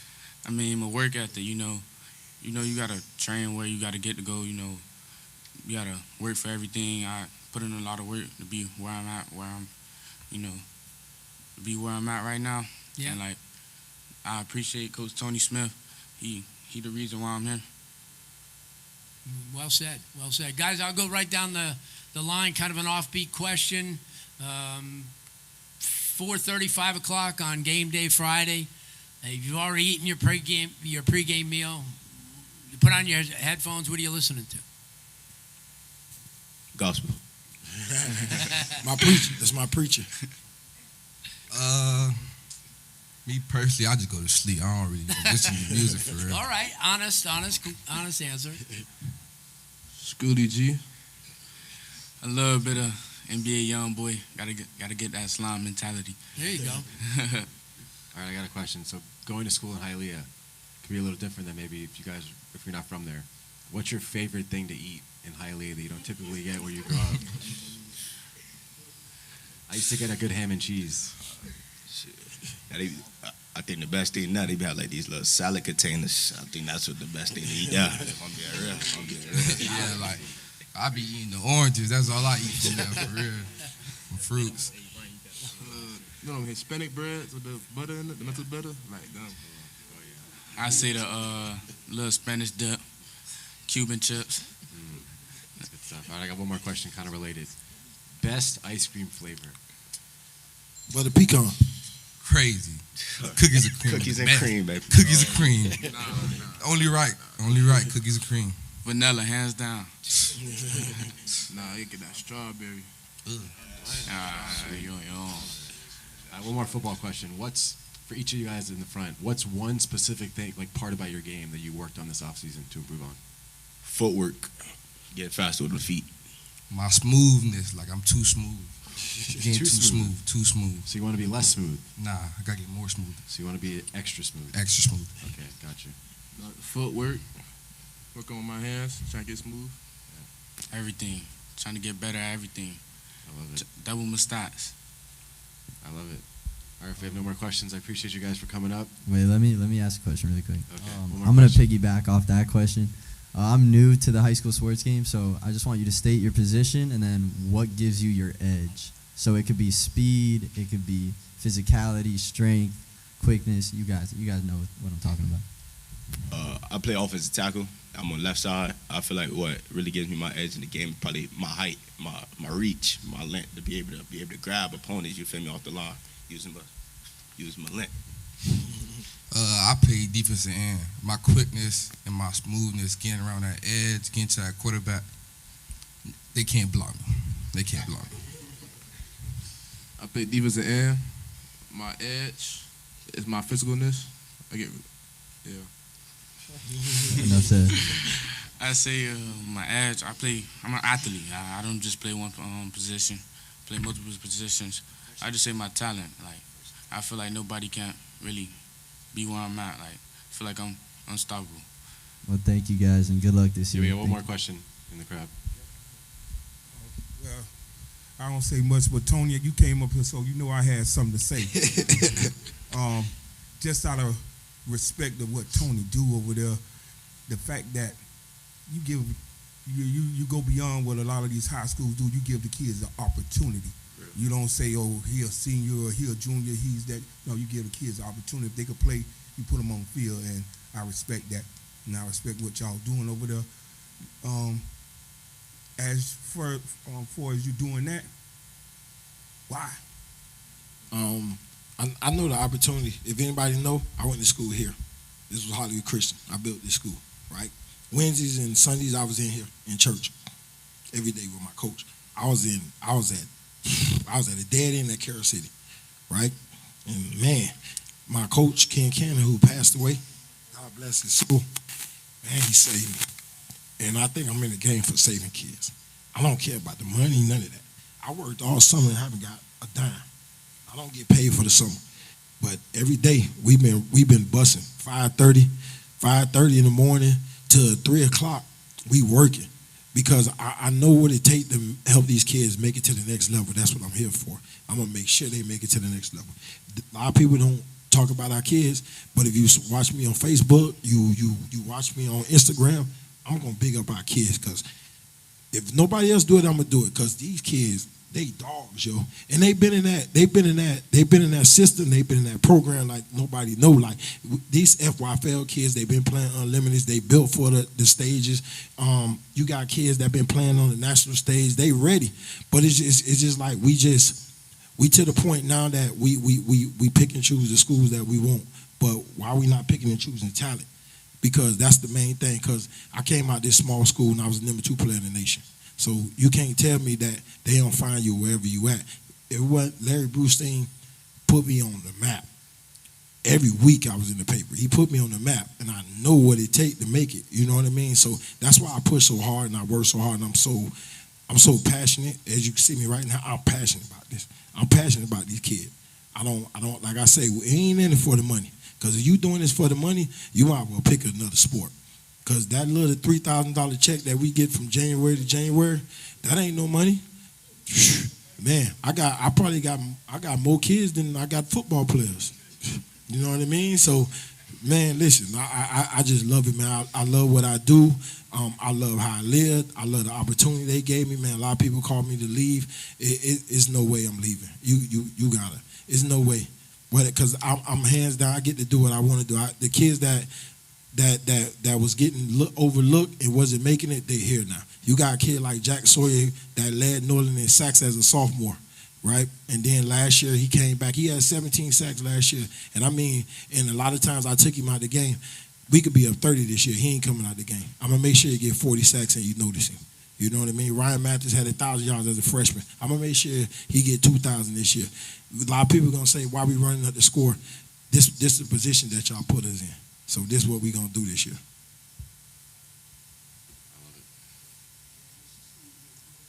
Oh, I love this school, man.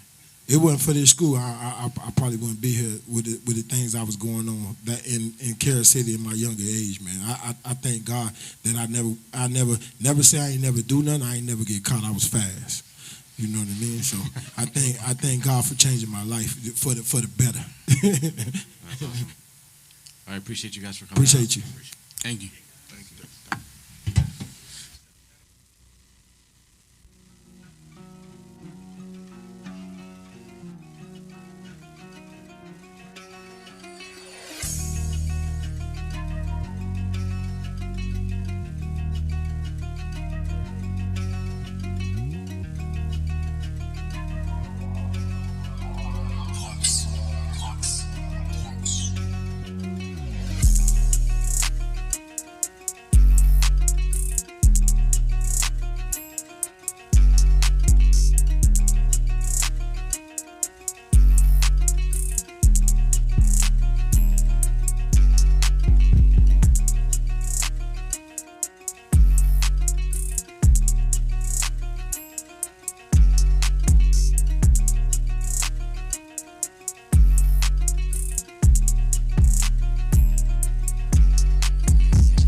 Okay, we're back. We have Piper on stage now. So, Coach, you can go ahead and introduce yourselves, and then players can do the same from right to left. Quentin Short, head coach, Piper High School. Jordan London, wide receiver, class of 2025. Julian Halley, running back, class of 2025. And Cheryl McWhirter, outside linebacker, class of 2025. Jamar Mady, D-line and O-line, class of 2025. Yeah, let's open up some questions. Coach district championship last year. Obviously, that's a great way to break in. But I know you want a whole lot more, and you want to. And you've always developed these kids. You've character-wise, not only on the athletic field, but you've prepared them for the next level as well. Talk about that. Yeah, like you said, we great success last year in our first year, winning the district championship. But like I told you yesterday, in the spring we said we were done talking about that. So this is a new squad, new players, and we set a standard, in that first year. So, like you said, we're trying to get better each year. Win a playoff game, go deep into the playoffs, and just keep pushing forward. And we talk to these guys all the time about getting them ready for the next level, whether it's football, whether it's the next thing they're going to do in life, whether it's college. And like I said yesterday, if I'm ever remembered for wins and losses, and I've failed at this thing miserably. Okay, yeah. So our job is to prepare these young men to be better fathers, husbands, and just better people in society. So that's what we focus on, as well as the football. Don't get me wrong, we want to win just as bad as anybody else, but we really try to teach these guys what life's going to be about and the mistakes that we've made, and try to give them opportunity not to make those same mistakes. Yeah, no doubt. Jordan, we'll start with you, and we'll go right down, kind of the same question. In the off season, you guys worked hard. What have you done from a personal standpoint that's going to get you better at the next level? Me personally, I've been in the weight room a lot. I've really been focusing on being ready to become a leader to, the younger kids. So when I leave, they can, be on a better path and, keep up that standard that Coach Shore always says and, get us always to the right place. Julian? Personally, I went to track. So I went to track, got quicker, got faster, helping the team out and everything. Came back, hit the weight room. I've been going to the beach, working out, hitting the hills. Yes, sir. Haven't walked at Sawgrass Mills Mall yet, or what? I went to track, and then I did more working out by myself, not just doing practice time or track time. And then I watched NFL to understand the game more. Yeah. I stay in the weight room, and I would also hit the field with some of my teammates that play the same position as me. And sometimes on Saturdays, Coach Short would set up some D-line training sessions where we'll get some work in. Nice. Kind of an offbeat question: hamburger or hot dog? Hamburger. Hamburger. Hamburger. Hamburger. Nice. Yeah, so last year you guys, obviously as Coach said, you came off a district championship. How do you feel this year coming into the season versus last year coming into the season?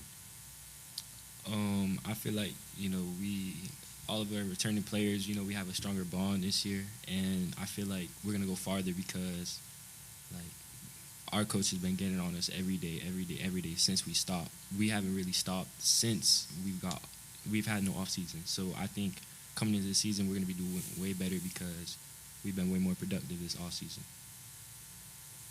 Personally, I feel like since we got new people, we got new tools and everything, Coach Short and the rest of the coaches, they've been pushing us. So all this work going to pay off. And yes, sir. I feel good about it. I don't really worry about whoever we got to play. It's a gladiator sport, so you just got to play it. So, we got new people, me being one of the new guys, being an addition to the team, is just ready to play whoever. Yeah, like you said, the addition to the team, everybody's together. I feel like we have a way stronger bond than we had last year, and yeah, we could win with this group.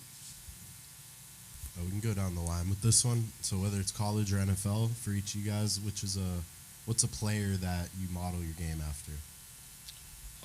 There's not one specific player I model my game after. I like to take pieces out of everybody and add it to my game to make myself more better. And yeah, that's. Me personally, I like Josh Jacobs. It's not a specific person, but the main person would be Ray Lewis. Now, I play both sides, so for defense, I look over at J.J. Watt, Myles Garrett, plays like those. And then on offense, I look at Trent Williams. What's your biggest fear? My biggest fear. I can come back to you if you want to say. Yeah, come back to you. I just don't like cockroaches, not gonna lie. I'm with you, bro. I'm with you. My little sister could take care of that. I don't fear anybody but God. That's it. What was your fear? I don't fear nobody but God. Respect that. Heights, baby. Just heights. That's my fear. Oh, I got mine. Hey, I don't know what it is, but I'm excited about this group. So I don't know if that's Coach, that's you guys. It's probably both of you guys together, but yeah, I'm excited about this. All right, we appreciate you guys for coming out. All right. No problem. Thank you. Yes, go to your left for some pictures.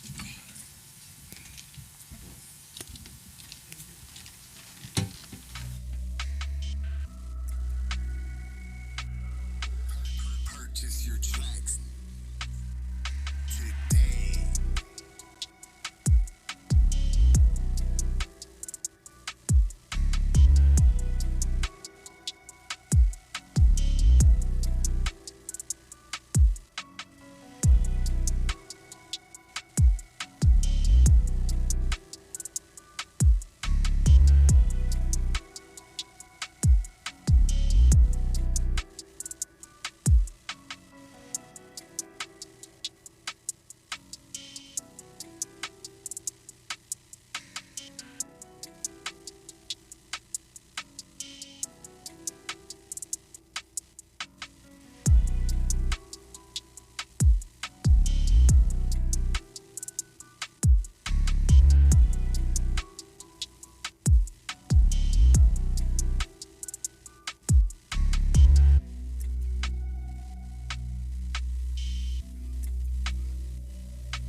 Purchase your tracks today.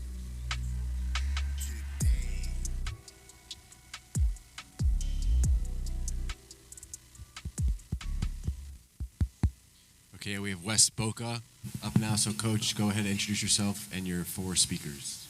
Dylan Potts, head coach, West Boca High School. Up here, number 5, Jaden Broadnex, class of 26, corner. Number 7 right there, Mason Mallory, class of 26, quarterback. Number 3, Javian Mallory, class of 26, running back. And number 99, Xavier Reed, class of 26, defensive tackle. You have to kick off questions? Brought the big guns out, Coach. Yes, sir. Very productive offseason for you. You guys went everywhere. You were competitive no matter where you went. Talk about this team for the season. I know you have a lot of optimism and the way you played last year, the way you finished. Talk about this program. Well, I think more than anything is, we got a great group of kids that bought in this offseason.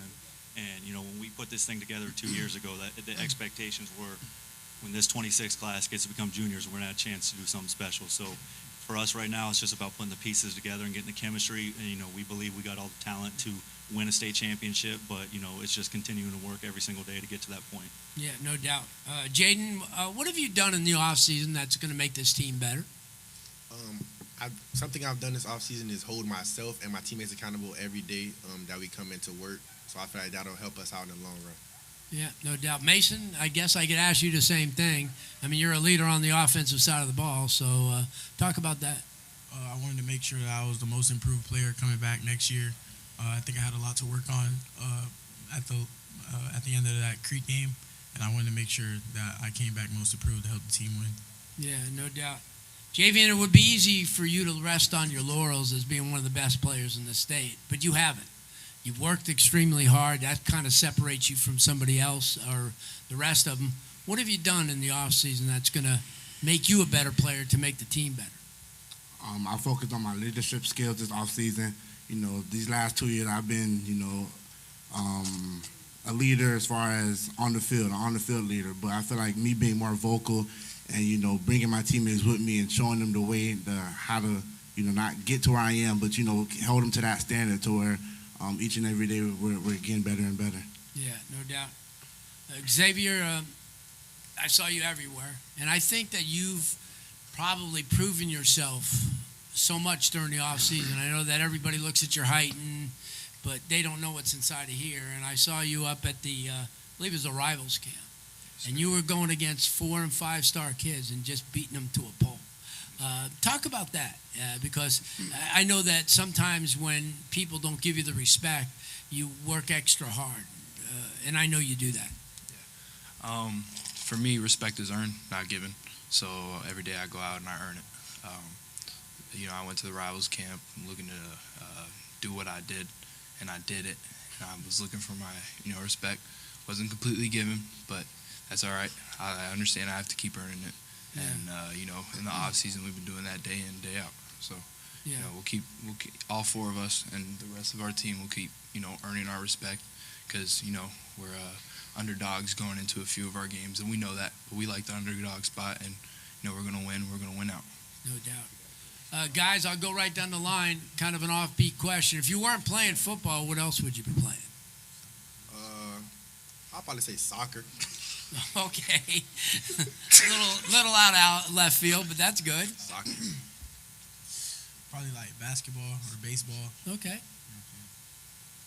Probably rugby. All right, that would fit pretty good. Probably boxing and wrestling. Okay. MMA guy. Yeah, I went for the quarterbacks. You said you were working on specific things this offseason. So what specific things did you work on in your game to come back a different player this year? Probably the running aspect of my game, definitely.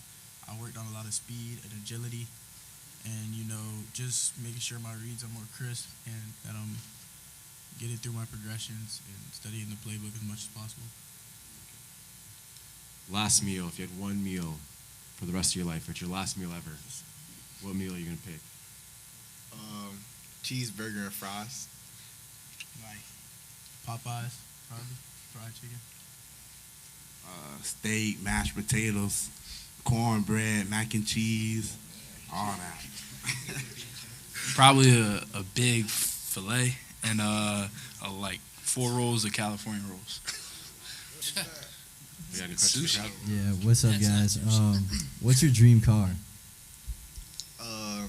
A Lamborghini Urus. AMG Clapper.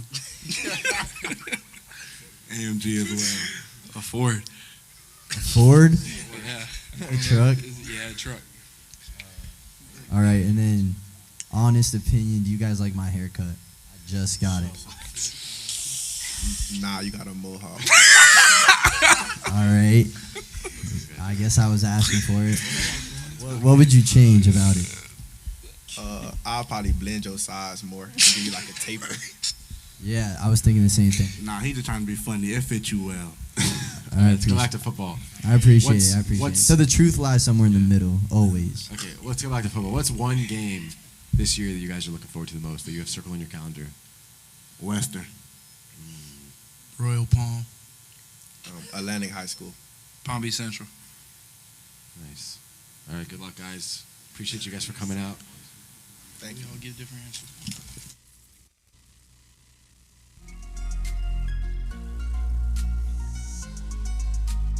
Purchase your tracks today.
Okay, now we have Belin on stage. So, Coach, go ahead and introduce yourself and your players you got here. So I'll start right here.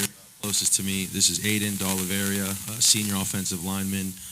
Jake Garcia, he's another senior. He's our linebacker to the field, Sam linebacker. Jace Garcia is our slot receiver. And Camden Walters is our inside linebacker, all seniors. Open up to questions. Coach, welcome. Obviously, this is an important year for you, year one, coming back to South Florida. Talk about what it's been like for you this spring and into the summer. Yeah, I think the biggest thing that we've been trying to get done is just establishing a new mindset and culture at the program and just getting the kids to understand what hard work brings, just that tenacity of showing up every day and the mindset of just giving it your best every time we step on the field for each other. I think that's the biggest thing, especially in today's society. I think the more we can get the guys believing that they got to bring their best for the guy next to them, the better off we're going to be. And that's what our number one priority has been, is getting the team together and playing for each other. So it's just bringing that camaraderie back at Belin. Yeah, no doubt. Aiden, it's prestigious to be playing and wearing that uniform at Belin. There's a lot of really good kids have come through that. A lot to be optimistic about. New coach, new facility going up. That's really nice. Talk about that and what the experience of being at Belin is. It's a very exciting experience, with the new facility. There's a lot to look forward to the program because it won't help just us, but the future as well. And the school's been very supportive of Coach Harrison, and we're looking forward to having a great season. Yeah, no doubt. Jake, what have you done in the off season from an individual standpoint that's going to make the team better? I'm fortunate enough to have a brother that played at the next level, so I've been training with him, doing field work, agility, footwork, things like that, and also just trying to become a better leader for my team. Yeah. Jace, from a leadership standpoint, because you have a lot of young guys coming up, how important is it to you to be that leader and to be somebody that they could look up to? For me, it's very important. I feel that the main thing, honestly, for me this year with a new coach and new beginnings is showing these kids how to be a leader and how to really step up for your team. Yeah, no doubt. Camden, the atmosphere at the school. I've been to games. The student body goes crazy. No doubt about it. Talk about that, because I think there's a special thing about having an atmosphere like that, to come out on a Friday night to be at home. The atmosphere while we play home games is unreal. I mean, not wanting to mess up and wanting to show out for your school, your parents, your family, friends that don't even go to the school. It makes you want to play hard and go be a lot tougher when you're playing, because you don't want to mess up in front of them and you want to play your best for the fans. Nice. Offbeat question for you guys. Fried chicken or baked chicken? Fried chicken. Yeah, fried chicken. Fried chicken. I'll go with fried chicken. Okay. All right, I got one. So Belin is usually known as a pretty disciplined, tough team, historically throughout all the years. So what do you guys attribute that to? You can answer if you want to also.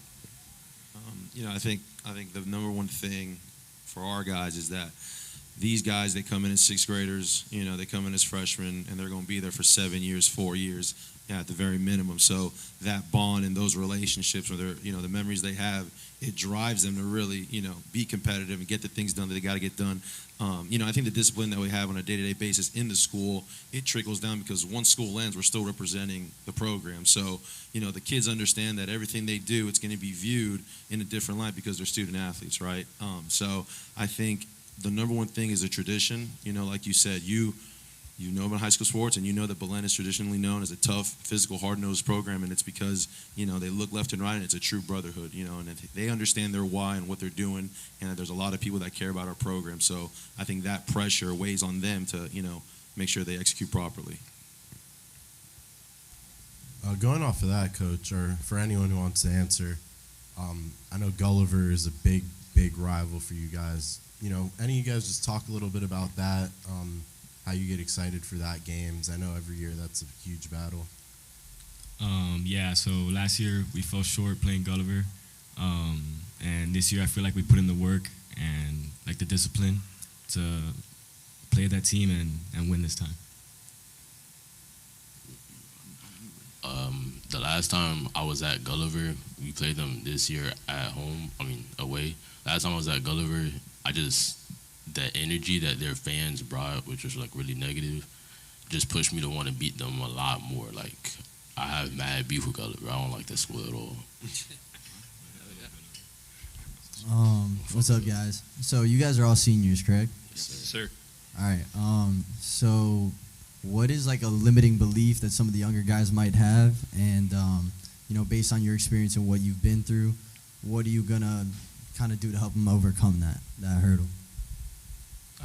One thing I feel like a lot of our younger guys struggle with is accountability. They don't like to hold each other accountable. Sometimes they're like scared of what other people will think about them and stuff. And I think just as seniors, we have to push them to, hold everybody together, because at the end of the day, if you don't keep everybody together as a unit, you're only as strong as your weakest link. And if you have somebody that's, not up to par with everybody, they're going to break the chain. 100%. Appreciate you guys for coming out. Good luck Thank this you, year. guys. Thank you. Appreciate it.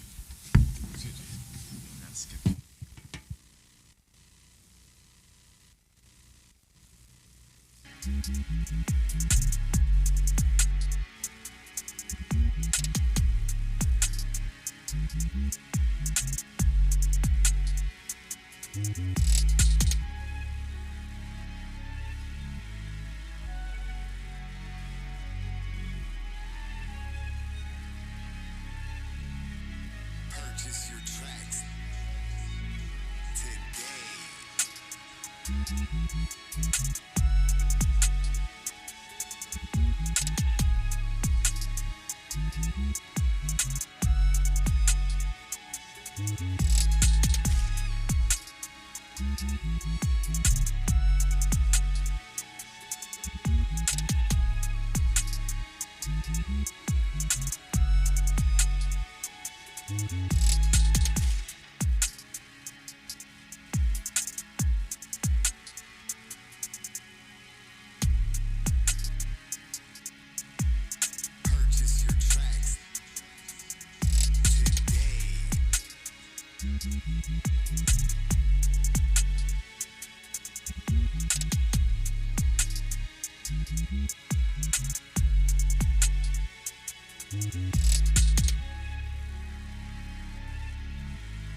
Okay, we got Flanigan on stage now. Coach, go ahead, introduce yourself and your 4 speakers.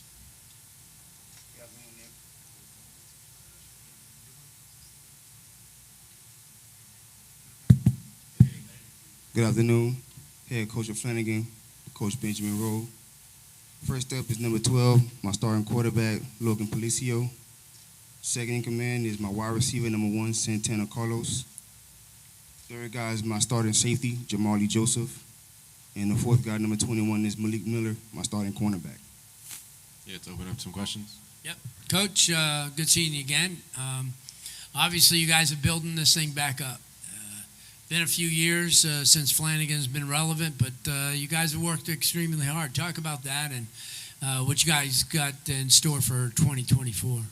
2024 is looking very promising for us. We got a lot of things in store. As you obviously all know, we're rebuilding, trying to get the program back to what it was. We really striving on discipline first and foremost, because that's what lets the team be what it potentially to be. But we just put in a lot of work this summer. We're very young, so we gotta get these guys way more mature. But we're getting there, so it's gonna take some time. Yeah, no doubt. Logan, young guy, but certainly have had a lot of experience. What do you bring to Flanigan? I bring a leader that represents how to lead his team and holds everyone accountable on the team to each mistake they make. Yeah. Santana, what have you done in the off season from the personal standpoint that's going to make the team better? Just grinding, leading the team, and that's really it. Yeah. Jamon, what is it going to take for this program to get over that hump and make a run at a district title? We really just have to work harder every day, practice hard, play hard, in class work hard too on our work, because if we don't work hard, then in the class, then it will translate to the field. That's a great point. Malik, what have you done in the off season that's going to make this team better? I don't really consider. I don't think I had an off season. All season long, I was working out with my DB coach, Coach Shee, my defense coordinator, the whole DB core, whole off season. The whole team in general was just grinding the whole off season. So for us, I don't really think we had an off season. Our off season was really still in season, if you ask me. Right. Kind of an offbeat question, guys. What's your favorite pie? Pumpkin pie. I don't eat pie. You don't? That's un-American. I got apple pie. There you go. I think I'll probably say sweet potato. No. I got one for the quarterback. Do you have a little rivalry bet with your brother about who's going to throw more touchdowns this year? Not as of right now. Any questions, crowd?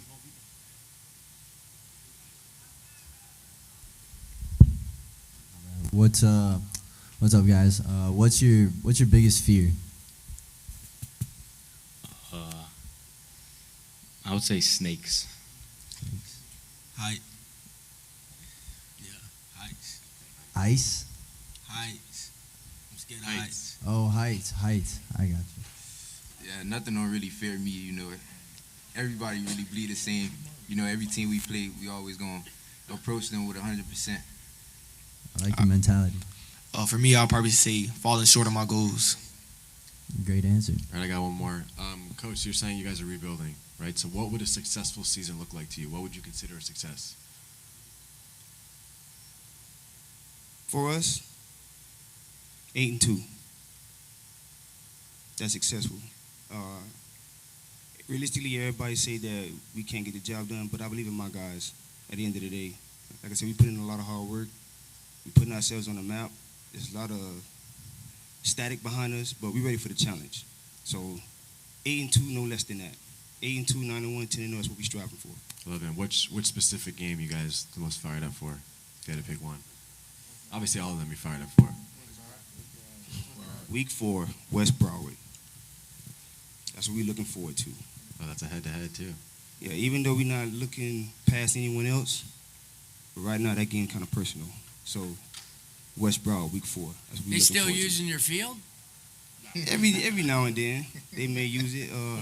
Editing day is still the Falcons' nest, but we got something for that Bobcat, so we ready for them. I love it. Appreciate it, Coach, for coming out. You guys can make your way to the left for some more pictures. Thank you. Good luck. Thank you.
Okay, we have Somerset up next. So, Coach, go ahead and introduce yourself and your 4 speakers.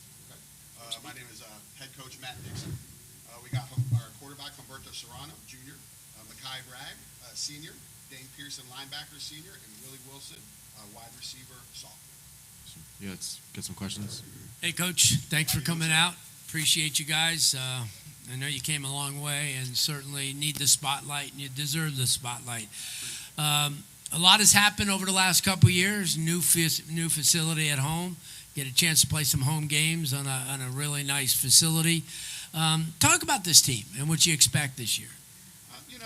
This team is, it's becoming more of the Somerset team that we're trying to build. Last year was a learning experience for this program. Learn how to do the right things, how to play football, how to study, how to do all these things. But this team is a lot more experienced. They have bought into everything that we're trying to accomplish. They've bought into, everything that we're trying to instill into young men. Make them better as not only football players, but better young men as well. Right, no doubt. Humberto, we'll start with you. We'll go down the line. Questions basically the same. What have you done in this off season from an individual standpoint that's going to make this team better? I've been working on and off the field, bonding with my teammates, and that's really it. Yeah, I mean, there's got to be more. You're the quarterback now. Yeah, I've been working with my coach, Coach Willie. Good. Yeah. Malachi. Makai, sorry. Yeah. I've been investing in myself and such as my team, showing up every day, even when I don't want to show up. I feel like that's the biggest part. Good stuff. Dad? I better have.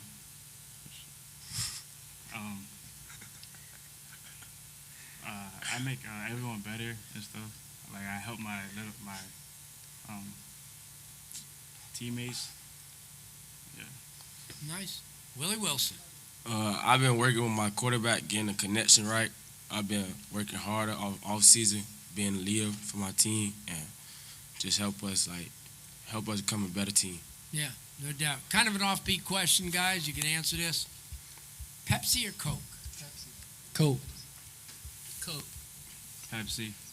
Coke. I got one for the quarterback and for the receivers. So we had a chance to work out a little bit together this offseason. What specific things have you focused on this offseason that you want to improve on? Like such as certain routes, plays that we do. What else? Footwork. We work on our footwork. Timing. A lot of stuff. Another question for you guys. Which game in particular do you have circled on the calendar? That's Killian. one. Killian. Yeah. Killian. Any particular reason? No, it's district. It's no reason. It's just like we're just trying to make it to playoffs this year. Yeah, we're going for districts. Last question. We'll keep it kind of offbeat like Larry just did. If you had one meal for the rest of your life, what would it be? Steak, shrimp, mashed potatoes. I have a $5 meal from McDonald's. Lemon pepper wings. Yeah, lemon pepper wings. Any other questions in the crowd? Who has the best nickname on the team, and where did they get their nickname from? Who got the best nickname? I got a nickname. I got it from my pops. It's Cujo, childhood name. I guess that's it. All right, who would make the worst roommate? Who on the team would you least want to live with? It has to be my dog Ahmad. He's annoying. Not here right now. Worst roommate, I'll say Willie Wilson. All right, that wraps it up. Appreciate you guys for coming out. Thank you. Willie's going to start dropping your passes, man, if you keep that up. No. Connection's always going to be there. All right.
Okay, we got University School up next. Hello, Coach. We got University School. Coach, go ahead, introduce yourself, and then speakers, you could do the same. Mike Norman, going into year 4 here at University School. Over here sitting down, I got senior linebacker Sean Garcon, senior athlete Devin Mila, senior wide receiver Bilal Logan, and sophomore center Shane Martinez. We'll open up the floor to some questions. Yeah, Coach, obviously last year was a really good year. Not totally successful, but I know that that loss to Westminster was kind of stung after the first game. A lot of new faces. Talk about this year. We had a great offseason, and like I said, that I think that loss in the semi to Westminster really did sting. But turn of that is it really propelled us in the offseason, provided a lot of motivation. Like I said, these guys had an unbelievable offseason, unbelievable summer. They really put the work in, got better, and we're excited to get going. Yeah, no doubt. Sean, what have you done from an individual standpoint that's going to get this team better? I've been working on my linebacker coach. I've been working on getting lower on making tackles and attacking the ball as soon as possible. Yeah, Devin, same thing. I've been grinding all summer. My team on and off the field, just been grinding, man, getting to work. Yeah. Belin, how's your off season been? My off season been good. One thing I've been trying to do is trying to build a connection with my quarterbacks and trying to figure out plays we want to run during the season. No doubt. Shane, you got a big spotlight in the offseason, being a young guy, being one of the top linemen. Talk about how you're going to build coming up this year. I've been working with Coach Luque to get better overall, and he's been helping us be more dominant on this line. I'm also becoming more of a leader on the O-line because we have all young freshmen now, so I have to be more of a leader. Yeah, you bring up Coach Luque. How has his being back helped the entire offensive line? He helped by just making every O-line better. We're all way more physical. We're all we've taken many steps forward since he came in. Okay. Little offbeat question for you guys. Burger King and McDonald's? McDonald's. McDonald's. I don't really eat none of that. I try to stay healthy. McDonald's. Okay, guys. I got a question for Bilal or Juju. We got to see you last year in that game where you beat Westminster. I think you had 2 picks and a receiving touch, or maybe the other way around. But either way, you mentioned you're working with your quarterback. Are you still playing both ways, or are you trying to focus more on offense now? Nah, I'm still play both ways. It's not gonna stop. So. What position do you prefer, DB or receiver? DB. I would be a DB. I like it. For all the guys in front, if you weren't playing your current position, what position do you think you'd be playing? Every position on the field. Receiver? Probably playing quarterback. Probably Mike, linebacker. Running back. I like it. Any other questions in the crowd? I got another one. Which game are you looking forward to most this year? Is it Westminster again? Every game. I ain't worried about too much of that. I'm just worried about the first week 0. That's it. Take it one game at a time. Mine's going to be Gulliver. I want to go against Gulliver or WA in the playoffs if we get to see him again. Okay, every game, yeah. What's one thing in particular you guys wanted to work on this offseason individually? So you assessed all the tape last year. You came away, you graded yourself, and you saw where you wanted to improve. What was the one thing you wanted to improve on the most? When it's a run play, I have to react faster and hit the gap faster too. Okay. Me, it was just physicality. You feel me? I'm trying to get bigger, stronger. Mine is trying to get the communication with our defense going a little bit more faster, so we know what to do when the play comes out. To get stronger in the weight room, get more muscle built on. I love it. All right, appreciate you guys for coming out. All right, man.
Okay, we got South Dade on stage now. Coach, go ahead and introduce yourself and players as well.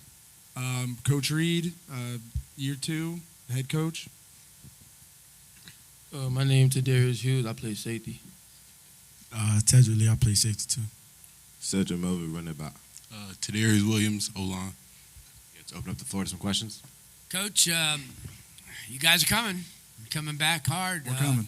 Made a lot of major strides, winning a playoff game against West Broward last year. Talk about this year. This year, same as last year, our goal is to win a state championship. We're just trying to get better each week, and we got a group of kids where I feel very confident in our ability to physically dominate opponents, and I think that we're going to be we're coming, like you said. I think people are going to find out. No doubt. Tadarius, you've been a huge part of this last couple of years. Talk about what you're doing in the offseason that is going to translate to making this team better. Just being myself around my team, being more of a leader, working on the chemistry with all of my teammates playing on both sides of the ball. So just being the best version of myself I could be for my team and a better leader. Are you the wrestler or is Tedrick the wrestler? That's me. Okay. Yeah, I'm the wrestler. Yeah. Winning tradition. Obviously, Coach Balmacita's done a tremendous job. Yes, sir. How has wrestling helped you on the football field?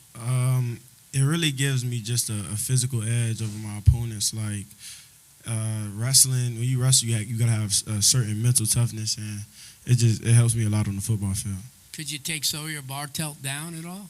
I don't know about all that. That would be tough. Cedric, what have you done in the offseason that's going to make this team better?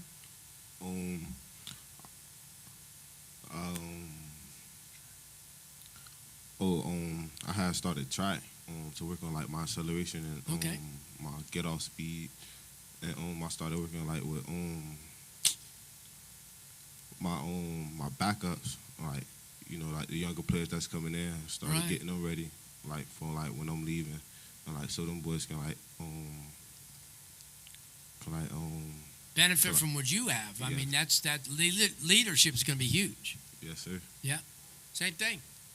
What have you done? And I want to ask you from a leadership standpoint, because they're going to look upon you because you're one of the guys that, Coach Reed has pointed out as one of the top guys on the team. What do you expect to happen this year from your leadership to make the younger players better? I expect them boys to like just step up in general. Yeah. Like if anything happen, like them boys, like we got backups that can like do what I do, like it's never like a missing piece. Right. That same thing. What are you doing in the off season from a leadership standpoint? Because now your practice is underway. 2 weeks till you play pregame, or next week your exhibition game, and then the regular season. What have you done to help some of the younger players? Because from being around what is expected of South Dade football player. I've been like teaching them things that I learned for over the past 4 years while being at South Dade. Getting to know them, like show them their weaknesses and how to get them better. Yeah, no doubt. Kind of an offbeat question, guys. What do you like on your pizza? I like cheese. Pepperoni. Mushrooms. There you. Oh, look at you, healthy. All right, I got a question over here for you guys.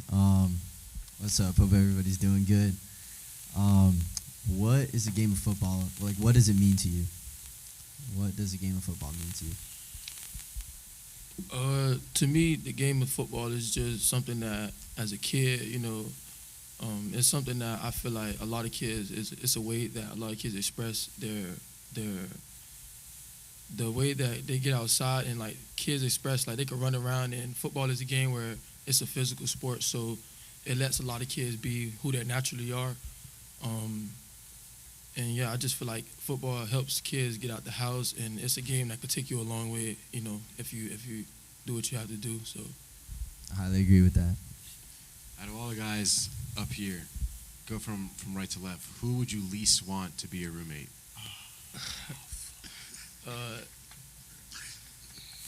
Probably to Darius. Darius. Definitely Chi-Chi. Tedrick Lee. Tedrick Lee.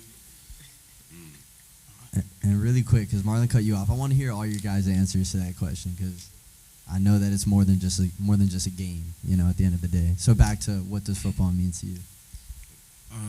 Football to me means like just really an escape, like an outlet to where sometimes I might have a lot on my mind and a lot of stress building up, and I could just go on the field and I could just really like let all that loose and just recuperate my thoughts and stuff like that. It's really like a mental reliever. 100%.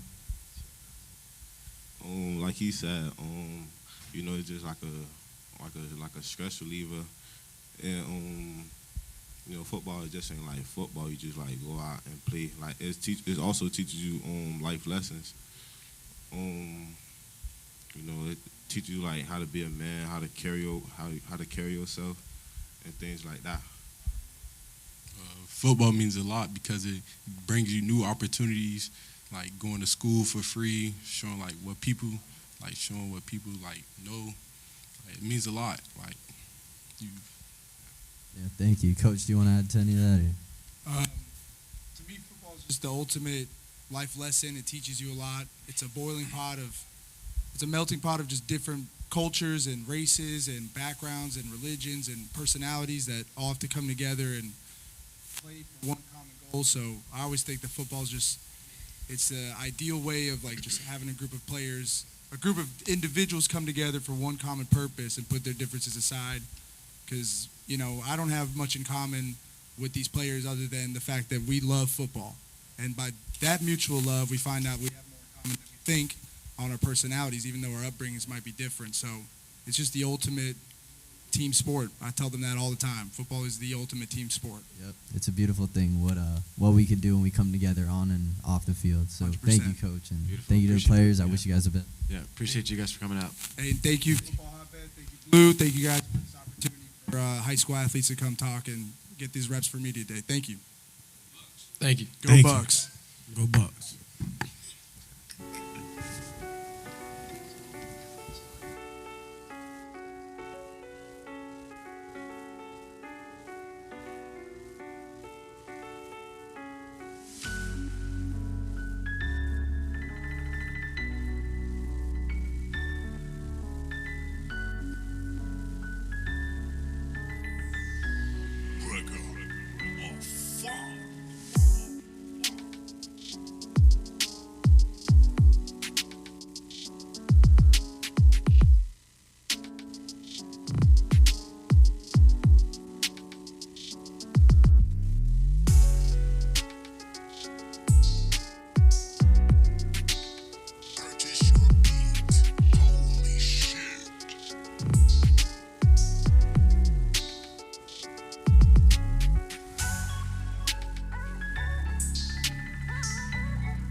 turn out every time.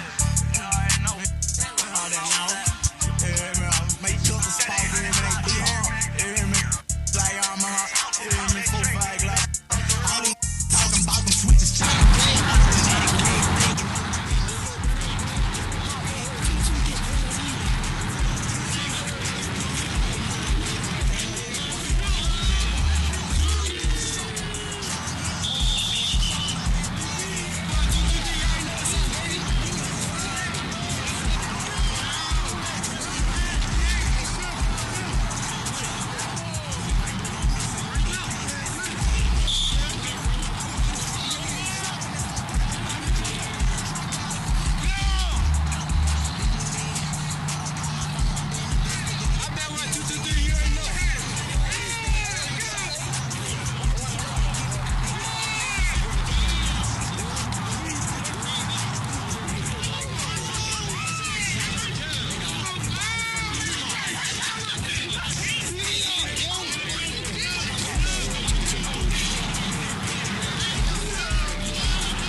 All right, the wrap-up show.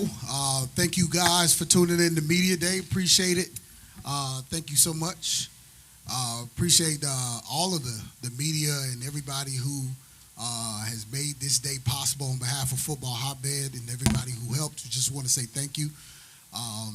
It's been a pleasure, and we appreciate all the folks that made the media possible, which is in the back, Jessica and Alana, who do a great job. They're kind of the unsung heroes here. We see them in the back. So shout out to you guys, and they help us with the stream. And appreciate both of you guys for hosting again in year 2. Let's start from the beginning. What are the biggest differences you notice from last year to this year? And I'll start with you, Marlon. I would say there's a lot of continuity. A lot of the guys that were first-time coaches last year, the teams look drastically different this year. So you got a lot of new guys, a lot of bigger kids, older kids coming in. So I think a lot of these teams that are first, second-year head coaches are going to make big jumps. Meaning developmental-wise. Yeah, I agree with that too. I think we've seen certain teams throughout the 7-on-7 cycles. They want to get more exposure. They want to play against the more known schools, higher competition, and it was kind of nice to see them now back this year after we'd had a little bit of time to kind of watch them. Yeah, because let's talk about this. With Florida, man, you guys did a lot more coverage than you've typically done. You obviously played, football here, but last year you did a lot of coverage of the sport. That's a significant thing that you're pointing out. The fact that, you saw first-year coaches, and then they played and probably realized there were levels, and they needed to do more development. What are some other takeaways as far as from last year to this year in consideration of maybe guys you've seen or maybe new things you saw developing here at Media Day? I would say a lot of kids are more open just to speak their mind. I guess now with NIL and everyone trying to build their brand, so kids are definitely more open with their personality. A little bit more loquacious, should we say, to use a Bentley word maybe. But what about you, Oski? I mean, you've been, you've covered college football, you've covered high school football. Who gives you the sense we're ready? We're ready to make a run. We're ready to be special. What teams are you going to highlight and say, all right, I'm willing to bet that these guys are going to do something? I'm happy you asked that because all I was thinking about is Hialeah made such an impression on me out of every school. When they walked off the stage, I said, wow, they're the only school today that I've seen that I'm like, I need to see them. Yeah. I mean, not to shade like any of the bigger schools or anyone that we already know can play, but for a school that you don't really hear much about, just, I know, at least with us. I agree with that. Well, when you talk about Hialeah, I mean, they're first-year head coach Tony Smith, you talk about him, he comes in, the first thing I noticed, they were in brand new Nike uniforms. Yep.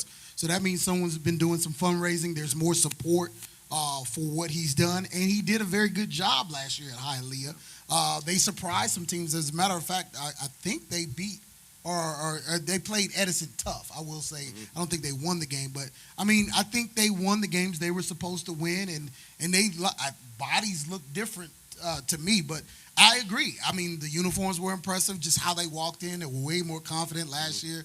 They kind of sauntered in. This year they had a little bit more swagger to them, and that may be what you were talking about earlier. Yeah, also the passion that coach had. I think stood out different from everybody else. Obviously, if we know the big name coaches, Ice Harris, Teddy Bridgewater, everyone's talking about that. But he left a huge impression. You just see the passion. The team, I think, is going to make a run, which they've been doing for years, but I think Heritage can get it done this year. Yeah. With their quarterback developing, have a year under his belt, and he's progressed a ton. Right. So I think this year they could make Yeah, Dia Bell, Mike Smith, American Heritage, they have obviously been one of the preeminent programs, and we always expect Heritage to be good, but I think they're getting back to what Heritage has been. To finish the slate on Hialeah, Tony Smith, a lot of people don't know this, he starred right across the street here at Hollywood Christian. He was a big-time player here in the early 90s, so he probably feels at home because he literally played his high school football right back here in the patch. So he had a lot of confidence, but he's been a big-time youth football coach for many, many years at PPO, and then he went over to the Miami Gardens Chiefs. So he's got, a reason to be confident, and that probably is what showed. For Heritage, I agree with your assessment of them. Dia Bell, the Texas commit, he has, done the growing, and for him to be committed to Texas from Florida, I just think is significant. I mean, they don't have to come to Florida to get a quarterback, and they did with him. Who else left an impression on you? Because I have a team that y'all haven't said yet, so I'm interested to see what yeah, you I have got. West Broward, because I mean West Okay. Broward has never had. You never heard of them having a Florida commit, even an FAU commit. They never have any D1 guys really that are. Who's committed really, to Florida? They have a receiver. Oh, okay. Wow. I missed that. I didn't even know. So they have a Well, lot West of. Broward has been doing a very good job of, bringing talented players into the program. The Mallory cousins are obviously unique. Broadneck's a big dude. You've got, Xavier Reed, Max Reed. Those are talented guys. And then they're kind of like supplementing that. But where it matters is on the line, really, because that's the offense. They kind of, run that, old school wing tee sort of, upgraded spread version. But yeah, the bodies were different. And a commit to Florida, that's big. And they've been kind of trending in the right direction. You talk about first-year head coaches. That's a guy who made a statement in year one, went to the playoffs, and he's going to make some more noise than Coach Dylan Potts. What you got for me, Oski? Just from what we've seen throughout the 7-on-7s, and then it's reinforced here today a little bit. I think Carroll City and Jackson are schools that might not be all the way ready yet, Sure. but they're definitely making big strides and improvements. Going to make some noise this year, and I was impressed with how West Broward came in as well. Carroll City, obviously, with Randy Phillips, he's a quarterback that I think is a little bit underrated, standing about 6'6", 6'7". He's got a cannon for an arm. If he's getting an opportunity to have the full-fledged offense, not what he did at South Broward. He's getting a chance, and I think you guys saw him last year. He's getting a chance to get the entire playbook and go out and kind of make a statement and make a name for himself. And he's got the tools with Shamar Fowles, Jordan Campbell, and others to be able to do some really special things. With Jackson, Coach Lee has just continued to grow and edify that program. And now you get Max Edwards in, who is a state championship coach for Miami Northwestern, returning to his alma mater. And they were already doing well, already revitalizing the program. And they came here, they looked different. You know what I mean? They were bigger. Last year they came, they kind of looked like a youth football team. This year they look like a high school football team for real that's going to make some noise. The team I didn't hear either one of you say, and I gave you several opportunities. The team that absolutely, yes, Western absolutely blew. Western looked like a junior college team when they walked in here. I'm going to just say this. Yeah, I'm not, okay, I understand. But here's the deal with me, and I'm an impartial journalist and cover football and have been privileged to do so as going into my 15th season here in South Florida. But the deal is this. If you got to play Western, you may win the game, but you're going to feel it the next day. Yeah. They've got bodies. And the weight room is open. That Davy Strong, that's real. That was just a saying. This year, Davy is really strong. You better be careful.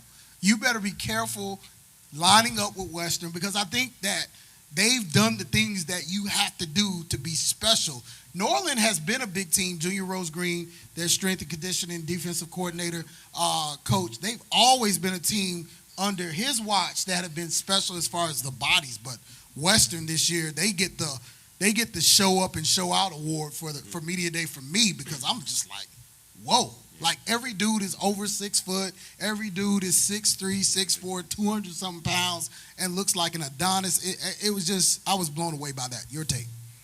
Yeah, I agree. I mean, they've been a program that's slowly risen. I mean, now they're an established program, but, I mean, from where they were 5 years ago, they're night and day. No, I would say more like 10. But, yeah, 10 years ago they were a doormat. And now they're to be taken very seriously. Now they're a serious program, maybe even a national program. Even, yeah. I mean, you figure they don't lose Davy Balford in that Columbus game, which they were leading. Yeah. I mean, who knows? Now walk in Sebastian Serco from Omaha, Nebraska, and he provides a lot of stability at the quarterback position. He's someone that's been on the football hotbed platform, and I've gotten a chance to see him. I've known Sebastian since he was in third grade. You got Western there in that 8A, and then Columbus is, are you as concerned as everybody else about Columbus? Because, they go up Division for row. It doesn't go particularly well. It's still Columbus, but, is this the year? I think it's still Columbus, but Western is definitely going to be a tough task. It's going to be a tough out indeed, and I'm sure they're licking their chops for that game, and both teams have to get there. Let's go through it. We didn't get Chaminade today. Coach Jones texted and was unfortunately unable to make it.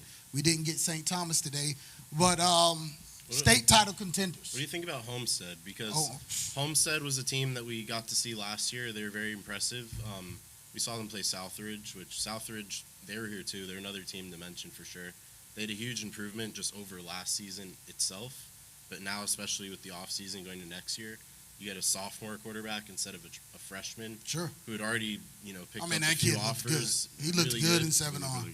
He looked But, good at the Crib Classic last week. He looked good in practice when I went down to check out spring practice. He's looked good. I mean, he's solid. It's a shame that they lost, one of their better defensive players also to Columbus. I mean, but in Devin Gill. But I mean, South Dade could have been one of those special teams. Still might. They still got Todrick Lee. He's still walking through that door. They got some unheralded guys. I mean, they looked okay. They didn't bring everybody, but I mean, they looked pretty big for the guys they brought.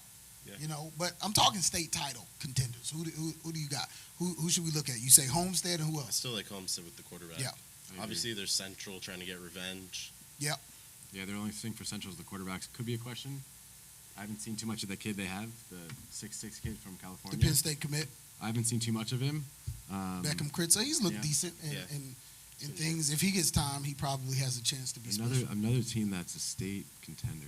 Norland wants revenge too. I guess you can't count out Norland, quarterback with EJ coming back. You can't count them out. So but he's just such an established leader. He literally has been the state since the 8th grade, all but 1 year. He's the most experienced quarterback in the state. Yeah. And possibly ever, yes. Yeah. You're right. Yeah, even you have him and like that Scooter. He played at Booker T. He played 5 years also, I think. Yeah, well, Scooter didn't go to state as an 8th grader, though. I mean, he played for some team in Somerset that I don't even think still has football. But at the end of the day, experience matters. And so when you talk about what we try to do here at Media Day, we try to be able to, give these kids a platform. And, of course, we'll be covering – these guys will be covering on their platform, Florida Man. And you got to follow us both on all the socials at footballhotbed.com. And we're going to do an aggressive job of trying to make sure that we, regionally and nationally cover this sport. Final takeaways from you guys before we get out of here. I'm just ready, man. It's football season already. It's pretty crazy to believe it's already August. Yeah. So I'm ready to go to some games, see who catches our eye. Yeah, you blink and you realize it's August 2nd, or something like that. August 3rd. Yeah. August 3rd already. So we only got a couple weeks. The Hall of Fame game just happened. Yeah, so which it's is crazy. Gear up. It's that time. Hey, it's that time indeed. Just thanks for having us. No, thanks for you guys being here. And, of course, these guys are usually the voice of footballhotbed.com. I think they will be streaming. They streamed our middle school All-American game, and we like to get them involved because they were on the Hotbed platform. They participate in South Florida high school football, played college football, and now they're covering it. And we just appreciate all of you tuning in from wherever you have joined us. This is Football Hotbed, and for Oski Serbin, Marlon Serbin, two good friends of mine. For all of us here at Football Hotbed, Willie Davis, and all the crew, the media crew, I am Brandon O'Doy, and it is a Hotbed world. Thank you for joining us, our 3rd annual Media Day, brought to you by the Miami Showcase. That will be happening August the 16th, 2024 at Travis Powell Stadium.